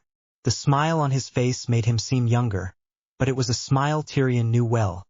The smile of someone unaccustomed to smiling with joy, but who finally had reason to do so. "And who are you, boy?" Me Lamo Griff. Surname? Nameless. A bastard, then? Said Tyrion, turning in his seat and ending the conversation. But the youth sat beside Varys, opposite him. What do you want? To accompany you. Varys then spoke. He had been scrutinizing the boy intently, as if attempting to recognize him, but finding no answer. Am I acquainted with you? Griff appeared surprised and shrugged. I do not know you. Have you been to Braavos? Occasionally. You may have seen some Tyroshi descendants like myself. My mother was one. Varys silenced his thoughts, and Tyrion spoke. To where, boy? In search of the Targaryen retinue. Magnificent, Tyrion sighed. Another admirer. Where does this interest originate? The boy shrugged again with such elegance that it left me blinking in my seat. I don't know. I only know that something draws me in that direction. If we refuse your company, you will follow us, will you not? Indeed, he had been in Essos for only a short time, but once he had maintained sobriety for a period, he noticed small details that made clear the influence of the Targaryens. Not only was the Magister ambitious and favored the Targaryens, but the Targaryen name was on many people's lips. They spoke of their exploits, of how they had freed the slaves and overthrown the masters, of how they had decimated all the Khals armies of the Dothraki Sea except for the widows remaining in V's Dothrak, of how their ships frequented the southern seas with their enormous warships and smaller vessels flying their black, red, and three-headed dragon banners. They spoke of the army, which grew larger daily due to the hopes of many to see combat in exchange for gold, to serve the Silver Kings in exchange for food and lodging for their impoverished families. For education, the Targaryens appeared to be undergoing a slow but radical transformation. Things in Essos were, frankly, improving. I had barely scratched the surface, but whatever others said, I preferred my own judgment. I would wait and see. How is it that my sister has not heard about all of this? Tyrion asked that same night at the inn. The boy was sleeping on the window seat. Varys raised an eyebrow. I was the master of whisperers. I provided intelligence to Cersei, my lord, and I have always been a supporter of the Targaryens. And do you think my sister has no other spies? Tyrion scoffed. She is not very bright, but even a stranger could sell my sister information for a sack of gold. Indeed, Varys agreed, gazing into the burning fire. But Cersei has been preoccupied with Westerosi affairs to concern herself with the Targaryens in Essos. Your father handled such matters since the Targaryens settled their Iron Bank debt. I presume, until someone assumes your father's responsibilities, this matter will once again be neglected, for your father conducted his plans in utmost secrecy. This came as a surprise to Tyrion, who believed that his father had settled the debt. Although he did not ask, and his father did not attempt to correct him, he had taken this information for granted. He made a mental note to avoid assuming things and to obtain first-hand information to prevent making a potentially life-threatening mistake. Furthermore, the Targaryens have ensured they leave no trace of their passage, and their influence is steadily growing in the free cities. Few are willing to confront the Targaryen dynasty with so many black and red spies within the city. Tyrion nodded thoughtfully. Then how do you know where they are? They could be in any of those slave cities.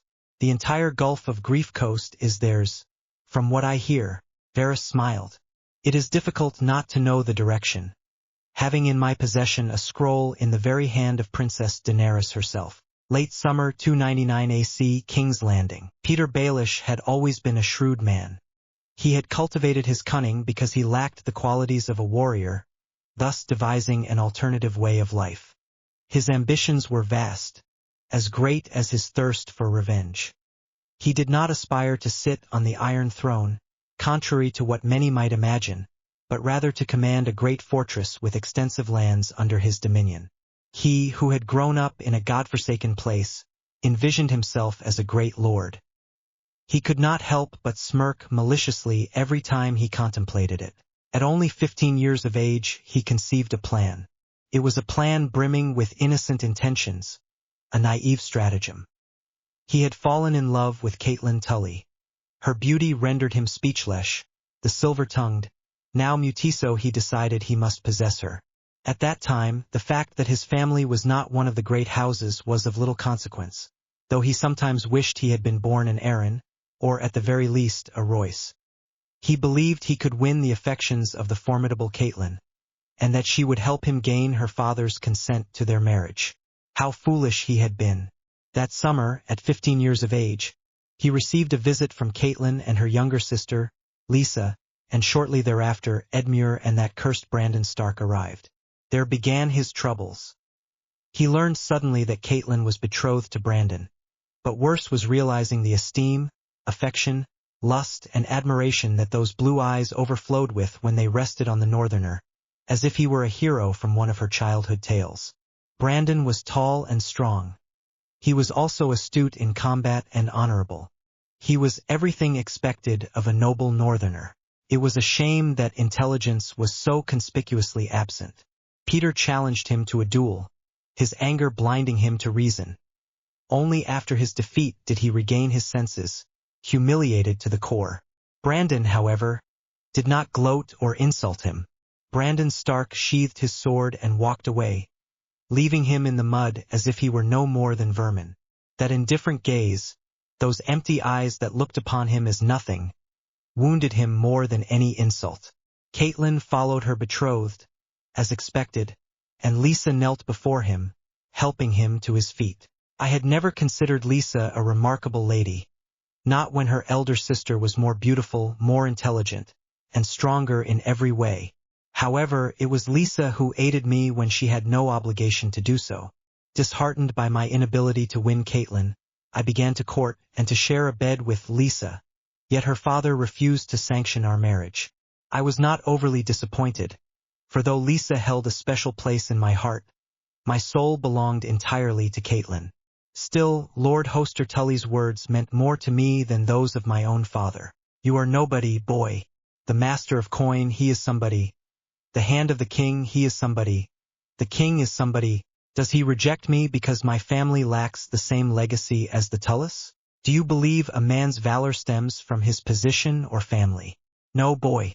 Even a fool can become king, but a good king a good merchant. A good lordie's one who maintains his power over time, not because of his position or family, but because of his ability, his ingenuity to fulfill his ambitions and cling to success with both hands until the end of his days. Lord Hoster Tully was already of an advanced age at that time and would die true to his word, decades later. A powerful old man from whom they had been unable to wrest the seat until his body could no longer resist the call of the stranger. Petyr, to his good fortune, Lyanna Stark was far more pleased with Rhaegar than she ever would have been with her betrothed, a man who had already fathered a daughter in one of the brothels in the Eyrie, a fact that Petyr had also ensured was widely rumored. With the considerable sum he had amassed from his first brothel in Gulltown, he opened a second, this time in King's Landing.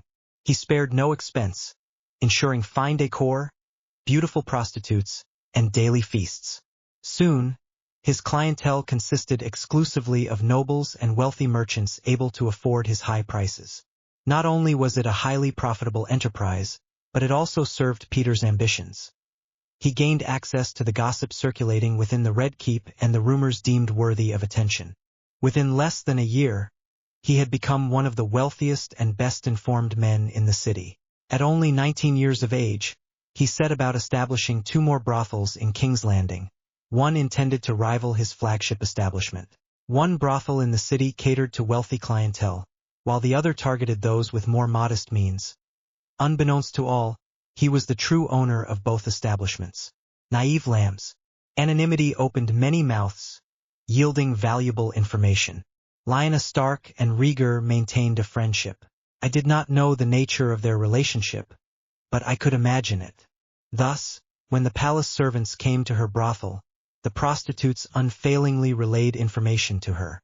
Rhaegar planned to show Lyanna the lands of Summerhall in the south, the 2 of them riding unescorted in search of adventure, far from the manic gaze of King Aerys, and Petyr seized the opportunity.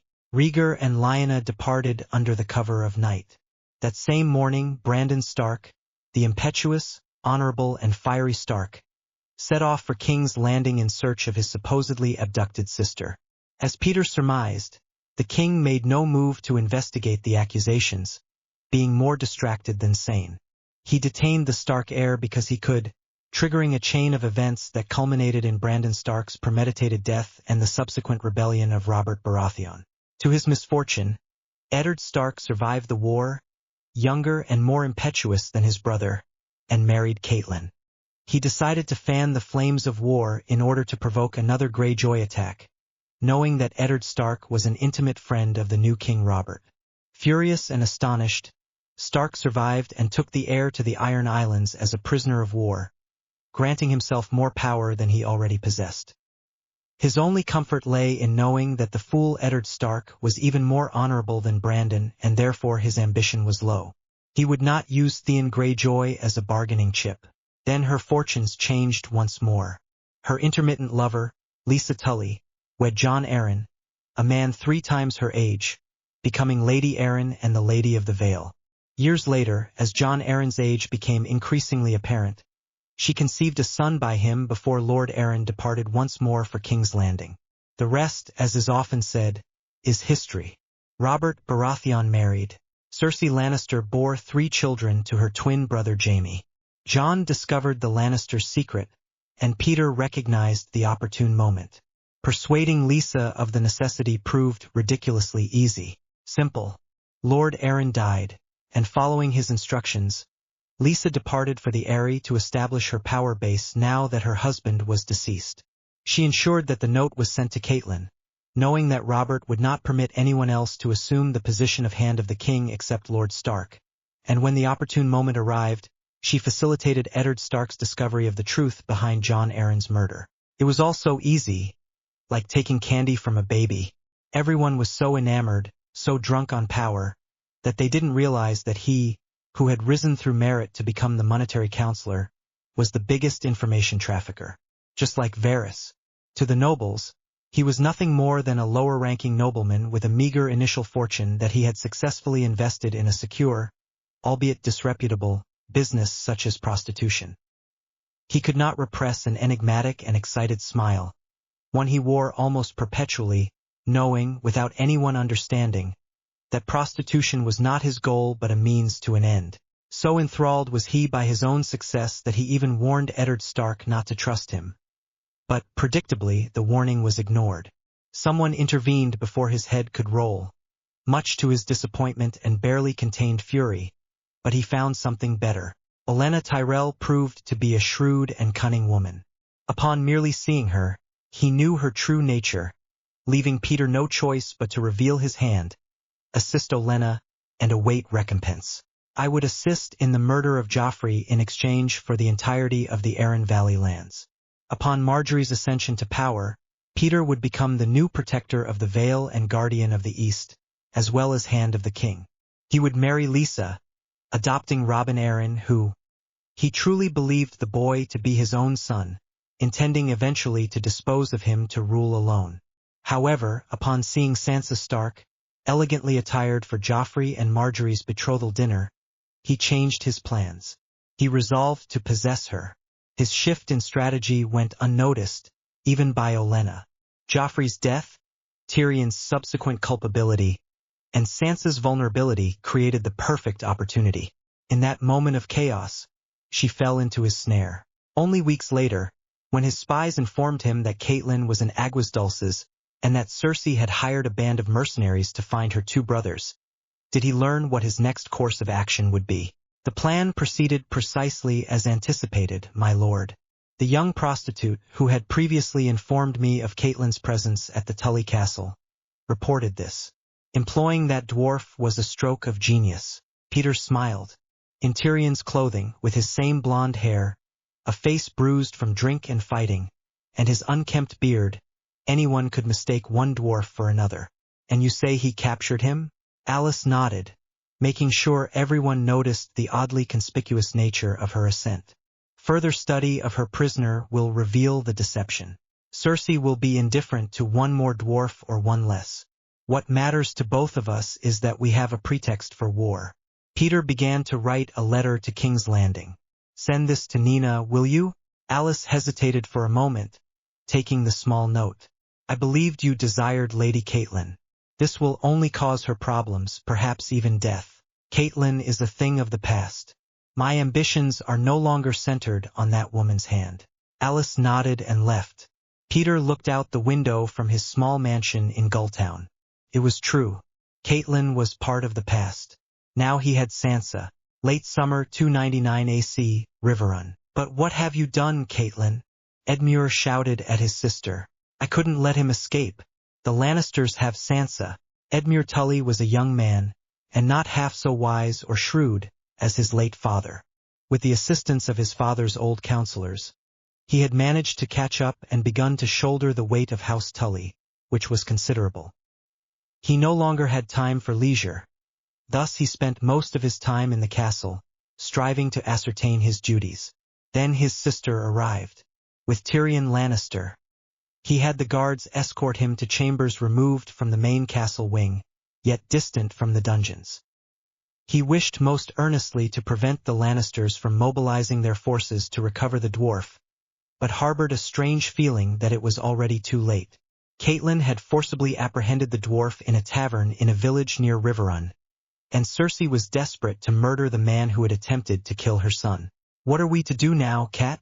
You've brought the Lannisters to our very door, he shrieked, his voice laced with hysterical worry. His days of youthful folly were over.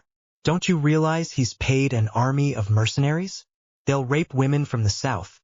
The North'll slaughter us all for gold. Master Vyman intervened. The Tyrells must not be forgotten, Lord Tully. After all, the Lannisters have been compelled to accept a new marriage. Marjorie will wed Tommen Lannister for the third time. How could he almost forget it? Edmure groaned in horror at what was about to befall him. Stop your whining, Catelyn scolded Edmure, her face severe. There is something you must know. The reason I journeyed to Riverrun in the first place. Edmure scrutinized his sister. She had lost her young child, and the toll of sleepless nights was evident. Traumatized by his death, she had pronounced dark circles under her eyes and was pale, almost sickly. The wrinkles on her face had deepened more in the last month than in the previous decade. Honestly, her sister seemed weary of life, but a spark in her blue eyes assured me that she could not be considered lost. She appeared to have found a new reason to awaken each morning. What is this about? He finally asked. De una alianza con los Targaryen. Edmure and Maester Vyman choked with surprise. You have lost your mind, sister. Catelyn glared at him and proceeded to explain everything her husband had told her. At the conclusion of her account of her rescue, Oberyn and Arianne Martell's discreet visit, and the terms of the alliance, he sat lost in thought. Edmure had been merely a boy when the Targaryens fell, but he could not deny that Viserys and Daenerys Targaryen bore little resemblance to their father, the late King Aerys. It was clear his sister intended no mercy for the Greyjoys, a fact that pleased Edmure. However, an alliance with the Targaryens, that was a different matter entirely. He was neither a learned maester nor a soldier or warrior. The memory of his attempt to set his father's body aflame returned, and he felt shame. It had been his uncle, Brynden, who had secretly reprimanded him that night, showing him the naive and childish nature that still lingered. Therefore, what could he possibly contribute to this alliance? I must consider them deeply. Catelyn narrowed her eyes. Do you intend to remain idle while the Lannisters forge an alliance with the Tyrells, hire mercenaries to maintain their power by force, and attempt to subjugate us all? It's not that simple, Catelyn. Edmure shouted again, his nerves lately frayed. If it were, Ned would have accepted without hesitation. They have Jaime Lannister. How could he not have signed if he could have done so to save his daughter? But it's not that simple. We cannot act solely on emotion. Reason must also prevail. As I feared, even without being a genius, news arrived within a few hours. The Lannisters were preparing for war. His sister seemed strangely pleased. Is this what you wanted? He bellowed, terrified for his life and the lives of his men. There's no turning back now. So it shall be, his sister challenged him. You have our support, Edmure.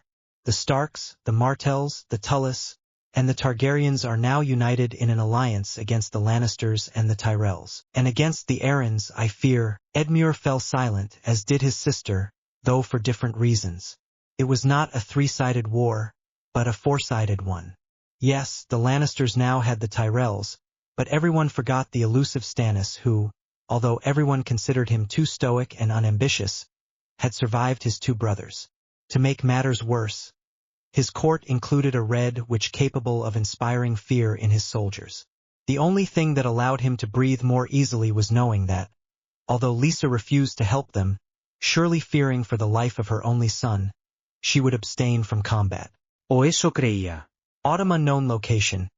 299 AC. Beyond the wall. Jon gasped, chilled to the bone.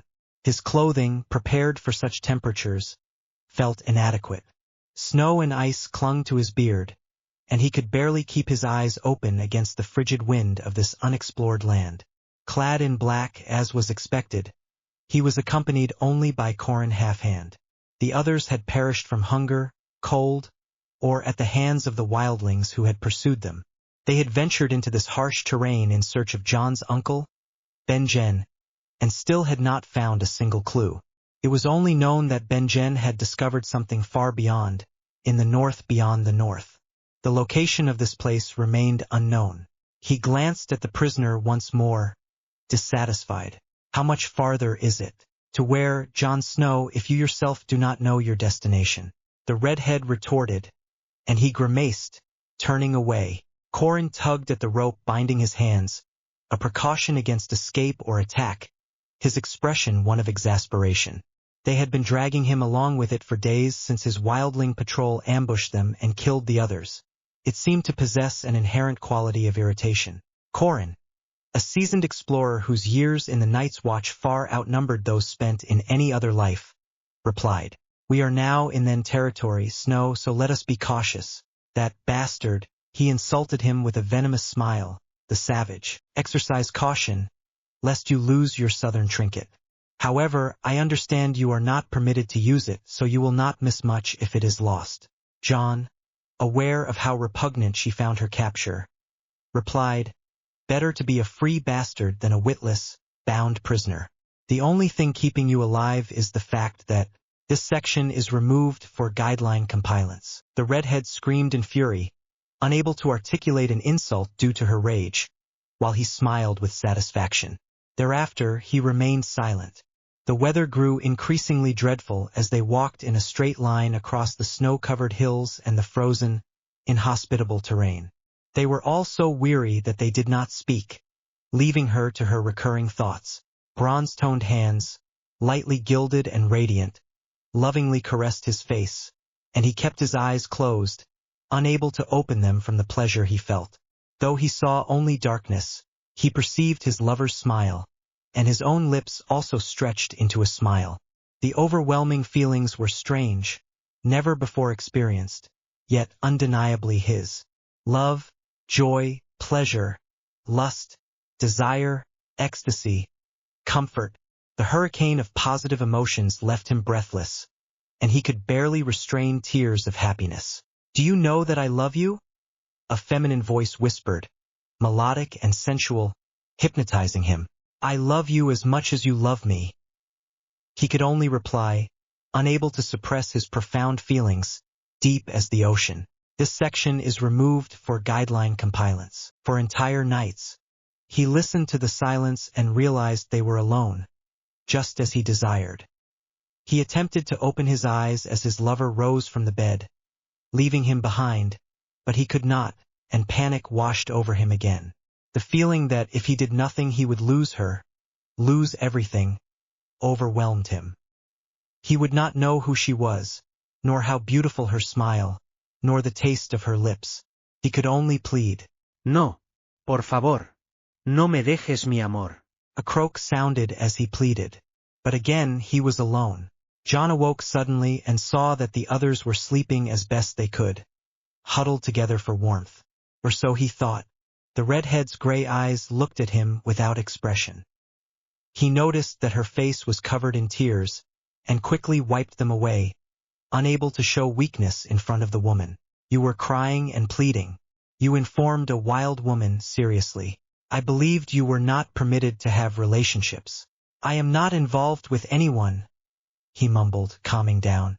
"Dreams, however." Her red eyebrows rose in surprise. "Dreams? More than one?"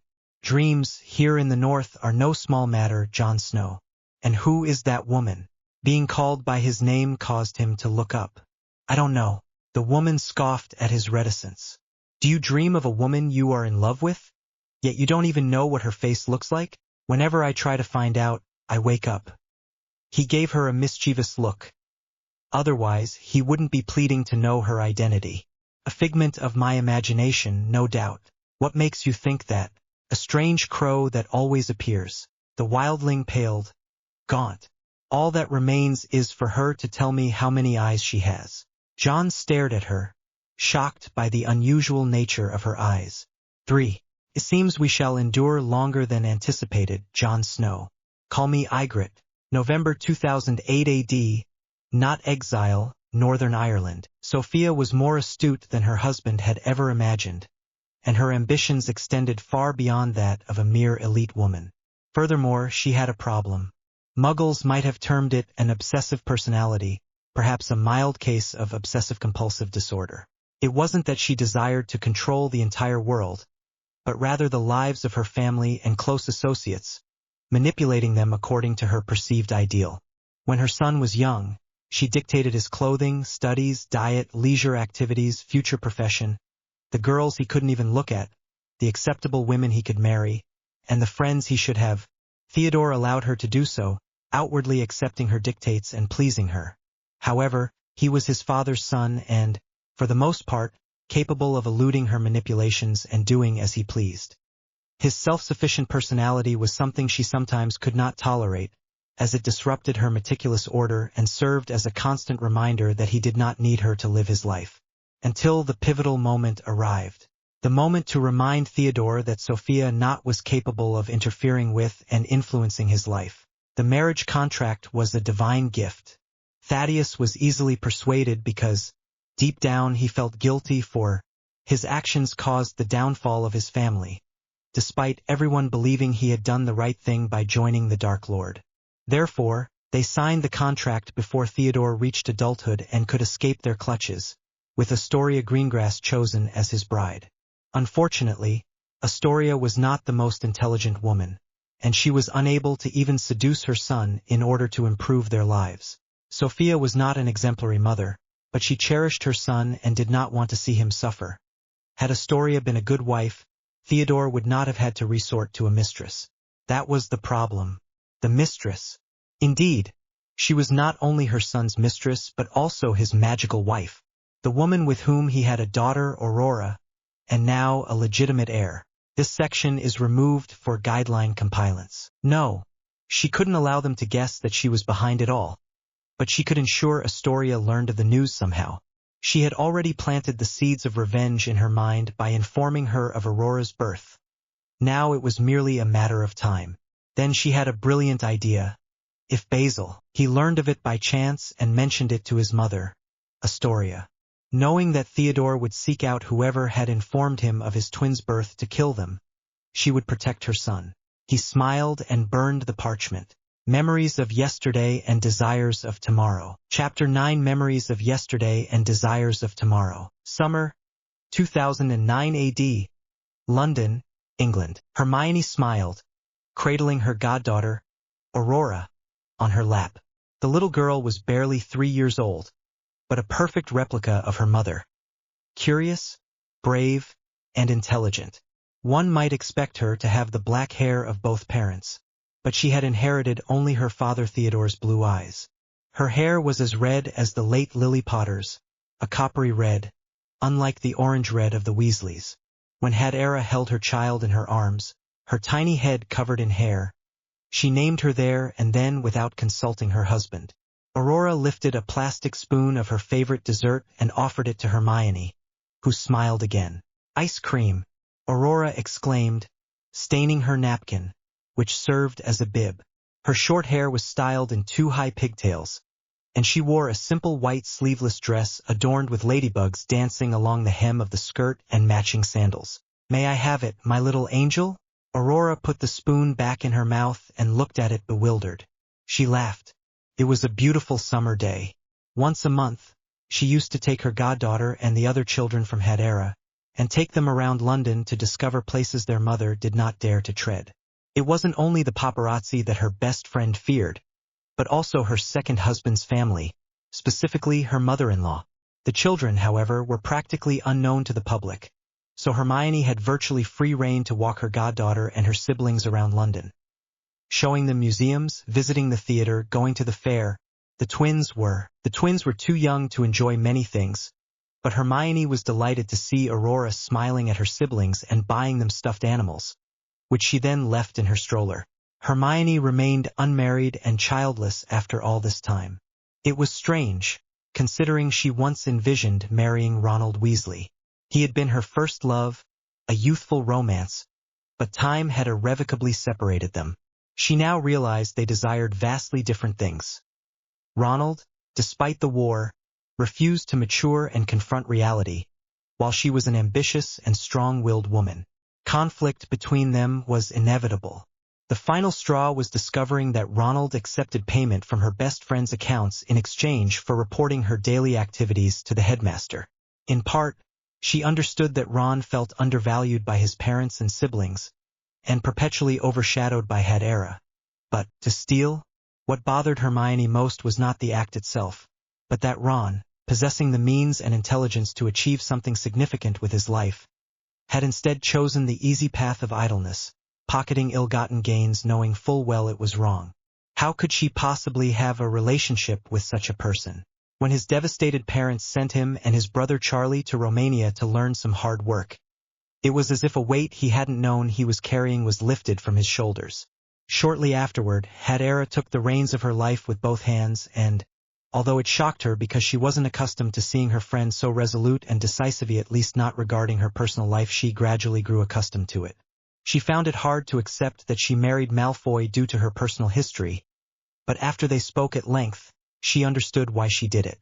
In fact, she had almost expected it at the time. Blaise living with them was unusual, but Hadera and Draco did not love each other in that way, and they had married knowing that Blaise and Draco had a relationship, so she simply shrugged and sighed. Theodore Knott was speechless upon witnessing the scene. He thought he had grasped his friend's relationships, but she, quite traditional and possessive of her loved ones and most cherished possessions, found it difficult to accept that her best friend cohabited not with one or two men, but three. Her best friend had a child with a gay man, her first husband, who had a lover who was a friend to both of them and, furthermore, lived with them. She had subsequently married another married man who hated his first wife, with whom she had fallen deeply and reciprocally in love, and with whom she had 3 children. The sheer complexity of it all made his head ache. If this ever came to light, despite living far away, gossip would spread, and Hadera would undoubtedly suffer. They finished eating the ice cream, the girl, engrossed in her chocolate and vanilla tub, and Hermione savoring her strawberry cone. The sky began to darken, and she checked her watch, but it was still almost an hour before Hadera and her husband would return for their daughter to Grimmauld Place. Even so, when it began to rain a torrential downpour caught Aurora, and she ran, laughing and shouting as she splashed through the rain.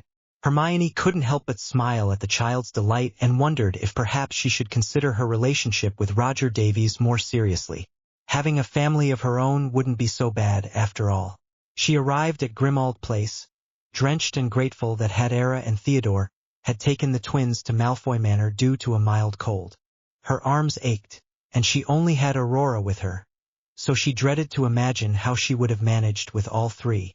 She opened the door with the copy Hadera had given her and set the girl down on the floor.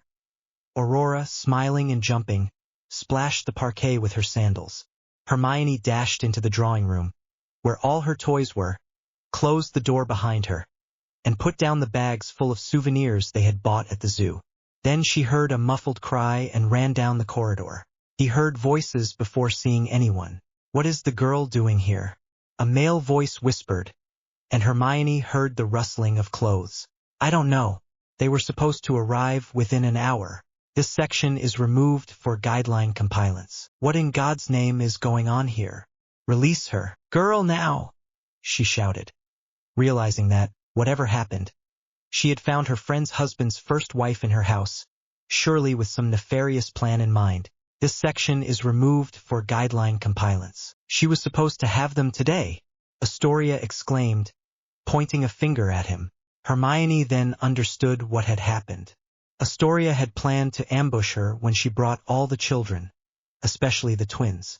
Alexis Rockwood worked at Gringotts as a cursebreaker, so Astoria had surely used him to lower the house's defenses and sneak inside to wait for her.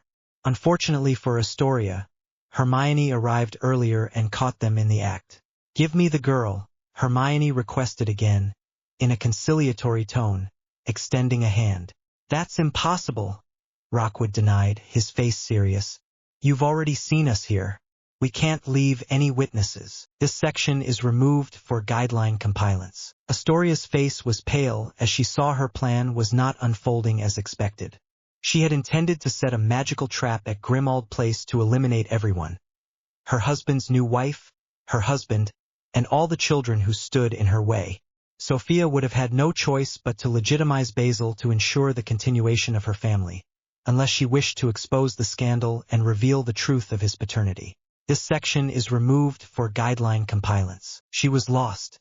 The only way to safeguard her identity was to kill them both, a course of action that would inevitably alert her heartless husband. "Kill the girl," he ordered his lover. Alexis forcibly snatched the child from the pram, causing Aurora to kick and scream. Hermione cast a spell before Alexis could do anything further. They suddenly found themselves grappling in the Potter's drawing room. The child fell to the floor in surprise, giving Hermione the opportunity to cast a severing curse upon Rockwood, leaving him motionless and bleeding on the floor. Astoria seized the opportunity, pulled the girl from under the table, and held her against her chest as a shield, terrified and triumphant. "Do you think you're going to escape?" Hermione asked, bleeding from her forehead and with a broken arm. Deep down, she knew she had failed. Astoria would not leave without murdering her, and worse, Aurora. The child cried inconsolably, her arms raised towards Hermione, who felt herself break upon realizing her helplessness. Her last option was to prolong the fight until Hadera and Theodore arrived. However, Astoria seemed to be considering the same possibility, her face etched with an urgency that could not be concealed. One arm cradled the child, the other held her wand to her temple. But Hermione knew that if Astoria spent even a second killing her goddaughter, she would be defenseless in that instant, precisely the opening Hermione needed to end her. Hermione realized Astoria was a lost cause, a grave threat to her friend. In the present situation, one would expect Astoria to disappear with her life intact. Instead, she preferred to murder Aurora as revenge. For what felt like an eternity, they locked eyes in a challenge, Hermione pointing her wand at Astoria, and Astoria pointing hers at Aurora. Aurora did not see it coming. A green light illuminated all the walls before she fell to the ground, dead. Astoria turned and saw Rockwood, pale as snow, his intestines spilled across the floor. She watched him die slowly. Within minutes, he lay as still as Hermione, covered in his blood as if shrouded in a scarlet mantle. She again heard the child's cries for Hermione, her mother, and her father, and knew it was time. "Mama Ea! Mama! Papa! Papa! Papa! Papa!" She cast the fatal curse, and the girl fell silent instantly, ceasing her struggles as if her strings had been cut like a puppet's. Astoria placed her beside her toys, as if Hermione had discovered Alexis behind the girl, and vanished. Minutes later, the sound of keys and laughter could be heard again. Hadera stumbled over the bags that were on the... He entered and saw Hermione's handkerchief hanging on the coat rack, still damp. Theodore caught her at the waist, steadying her. "What is this doing here?" Hadera asked, surprised, as Hermione was the most organized person she knew. "Perhaps she has just arrived." Her husband mused aloud, but Hadera touched the handkerchief again. "It's still raining, and this is almost dry," he deduced with a bad feeling. "Hermione?" She walked down the hallway accompanied by Theodore, and they both saw the shattered glass from the drawing room door scattered on the floor. She ran the remaining distance to the drawing room and screamed in terror upon seeing the lifeless, familiar eyes of Hermione, her wand outstretched, one arm broken, and blood covering her eyes. She saw the body of a man and then that of her daughter. "Aurora!"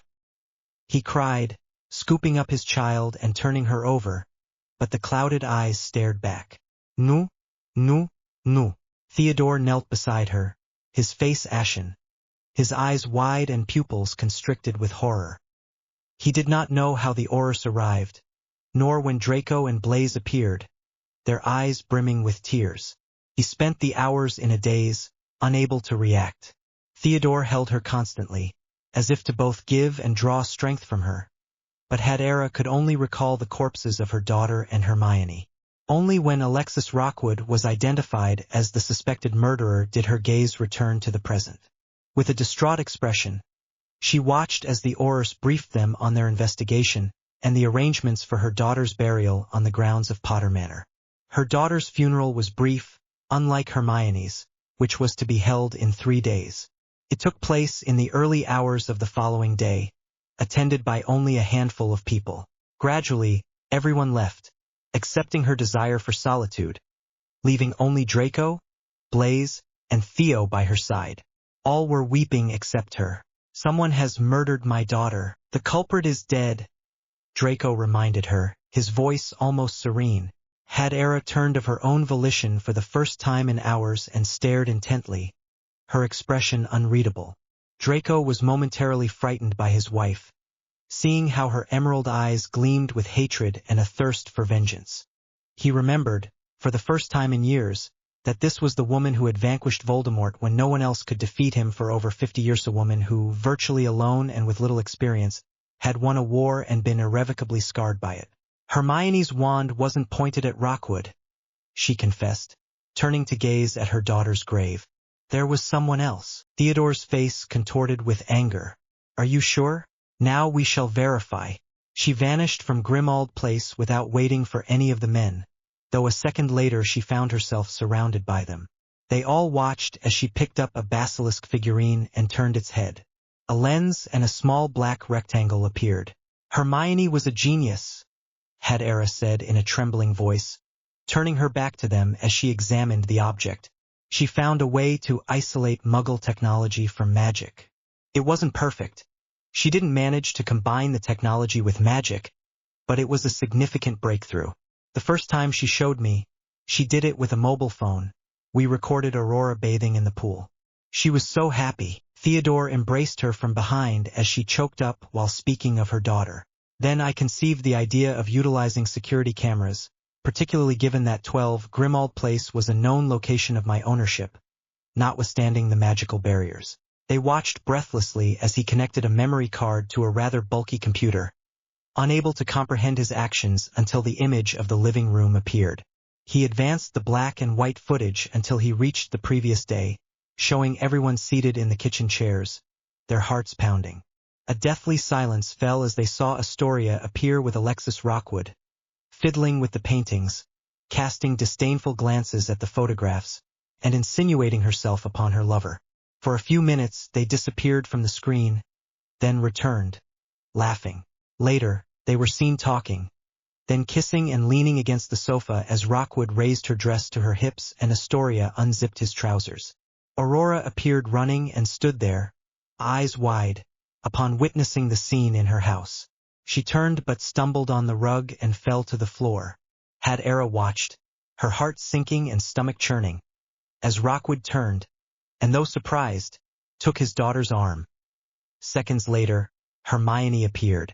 They observed the duel, Rockwood's fall, Astoria restraining her daughter, Hermione's death, Astoria abandoning her accomplice by not aiding his survival, and finally, Astoria murdering her daughter and staging the scene to implicate Rockwood.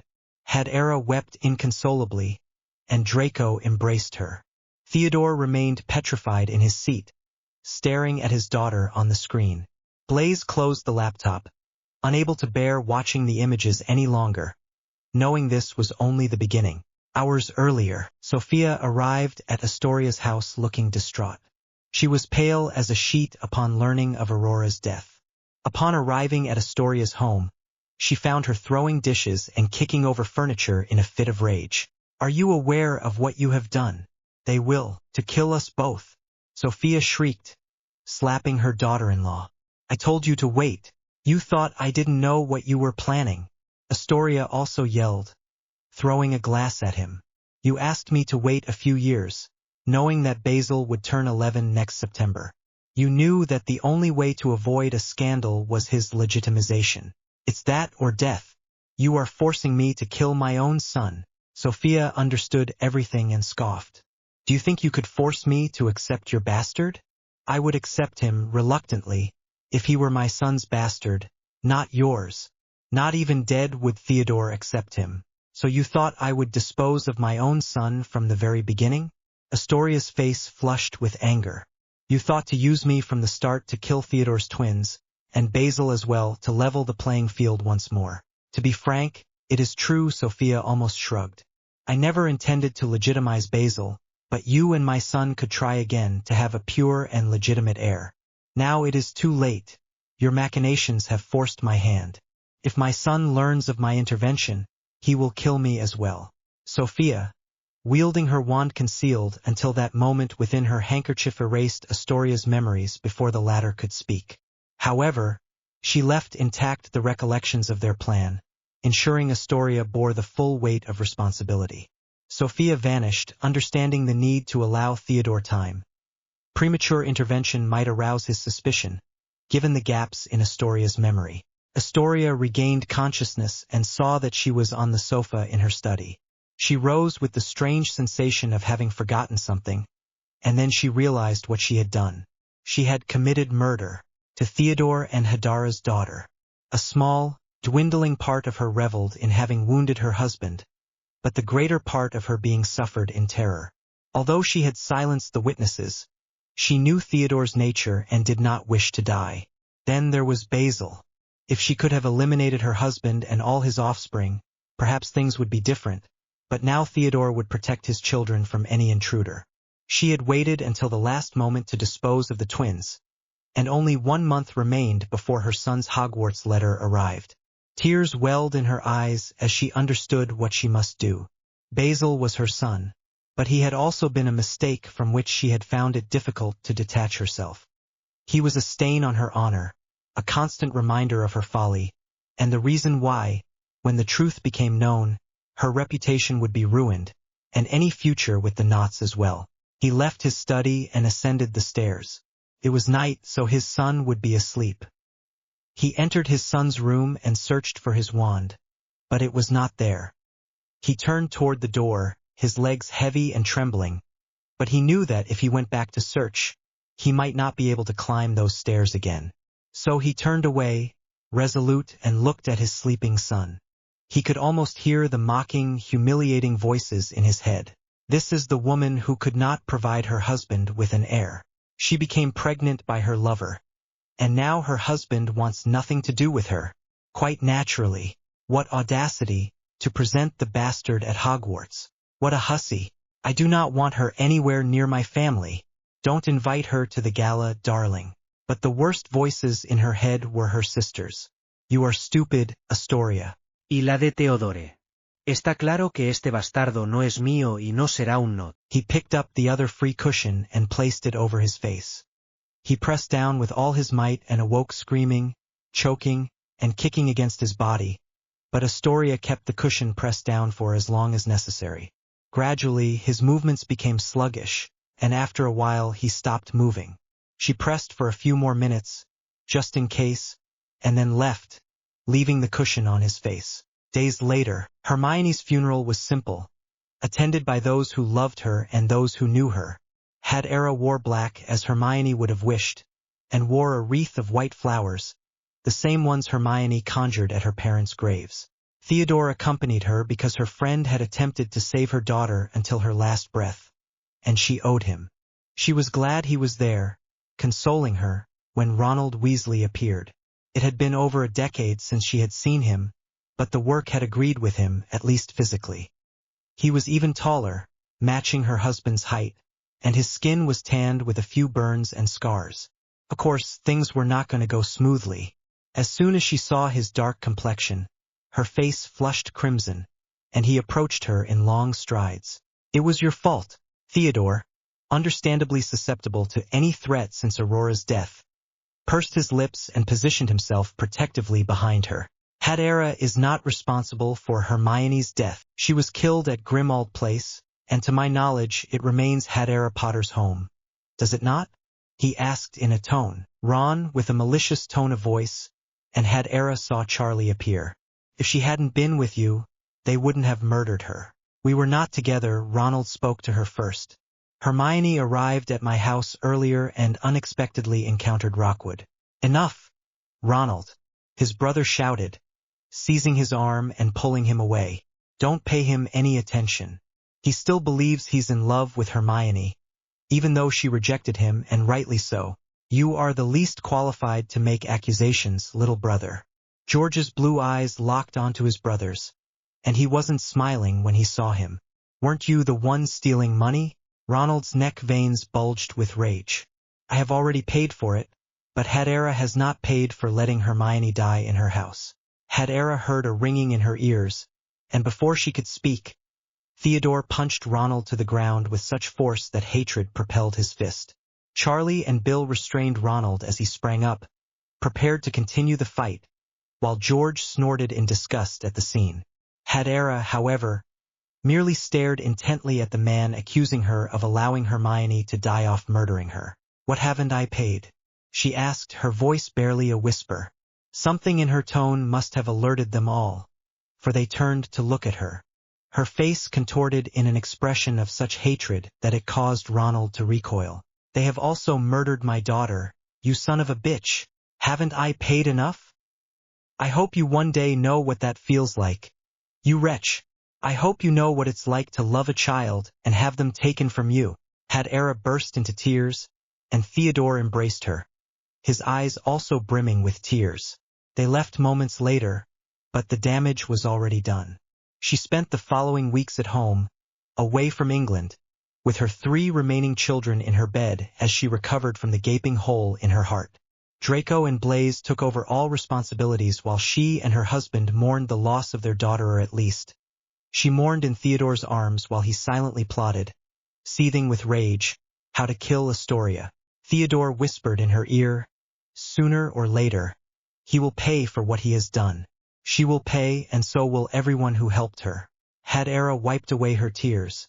When her husband swore an oath, he always kept it, and that was what mattered most to her now. Venganza. Autumn. 299 AC. King's Landing. Cersei Lannister gazed at the sea, attempting to mask her considerable anxiety.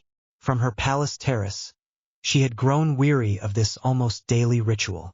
In such a short time, her life had been so thoroughly upended that she scarcely knew how to react. Everything had changed since Joffrey ordered Ned Stark's imprisonment. She reflected, her face contorted in anger. The Starks, without even intending to, had managed for generations to thwart every one of her schemes. Firstly, the wretched child Scales Towers. He had caught Jaime and her in the act, and only his twin brother's unscrupulousness and a severe blow to the head that caused her memory loss had saved her from the edge of the sword. Then there was that stupid, lousy wolf, who had managed to save his master's life when his assassin was supposed to eliminate loose ends. Arya, the tomboy of the Starks, causing him to lose respect before the court while trying to get her punished for attacking his son. Sansa, who with her childish innocence had managed to get her own brother, the dwarf, on her side when she was harassed by Joffrey. Eddard, capable of that Robert ignored and belittled her in front of everyone with a mere utterance. I could have continued, consumed by hatred as I was, but there was no one I hated more than the deceased Lyanna Stark, the ever-present ghost of what had been. How she stole Rhaegar Targaryen, how she beguiled her future husband Robert, how she eclipsed even Princess Elia through her supposed beauty, making Cersei seem like nothing more than a child wanting to play with her elders at court. Lyanna Stark, who, even in death, was incapable of disappearing from the minds of others.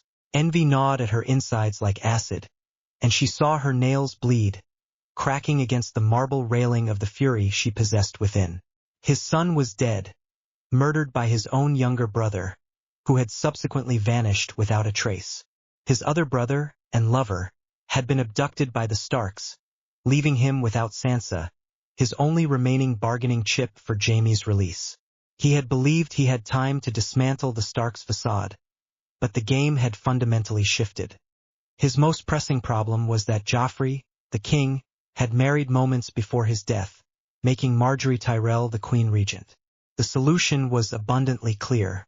We both know what will happen. Marjorie is the queen, however briefly. The Lannisters lack the support of the Baratheons with Renly dead and Stannis claiming the throne, nor do they have the Starks and their allies. I fear you stand alone, my dear. Cersei remained speechless, her teeth clenched in fury. Lady Tyrell continued imperturbably. However, another option remains, indeed your only option. The Tyrells will not contest the Lannister claim to the throne if Marjorie weds a Lannister. With Tommen, both houses will share power and no one will be affected by possible resentments. Let's leave it at that. He rose from his chair and left, his heart pounding in his temple. Only after shouting and throwing everything in his path could he think more clearly, realizing that this was the only way to remain in King's Landing. The only way to buy time while he considered how to escape the mire into which he had fallen. Upon accepting the deal, he was unable to do so in person. He did so by letter.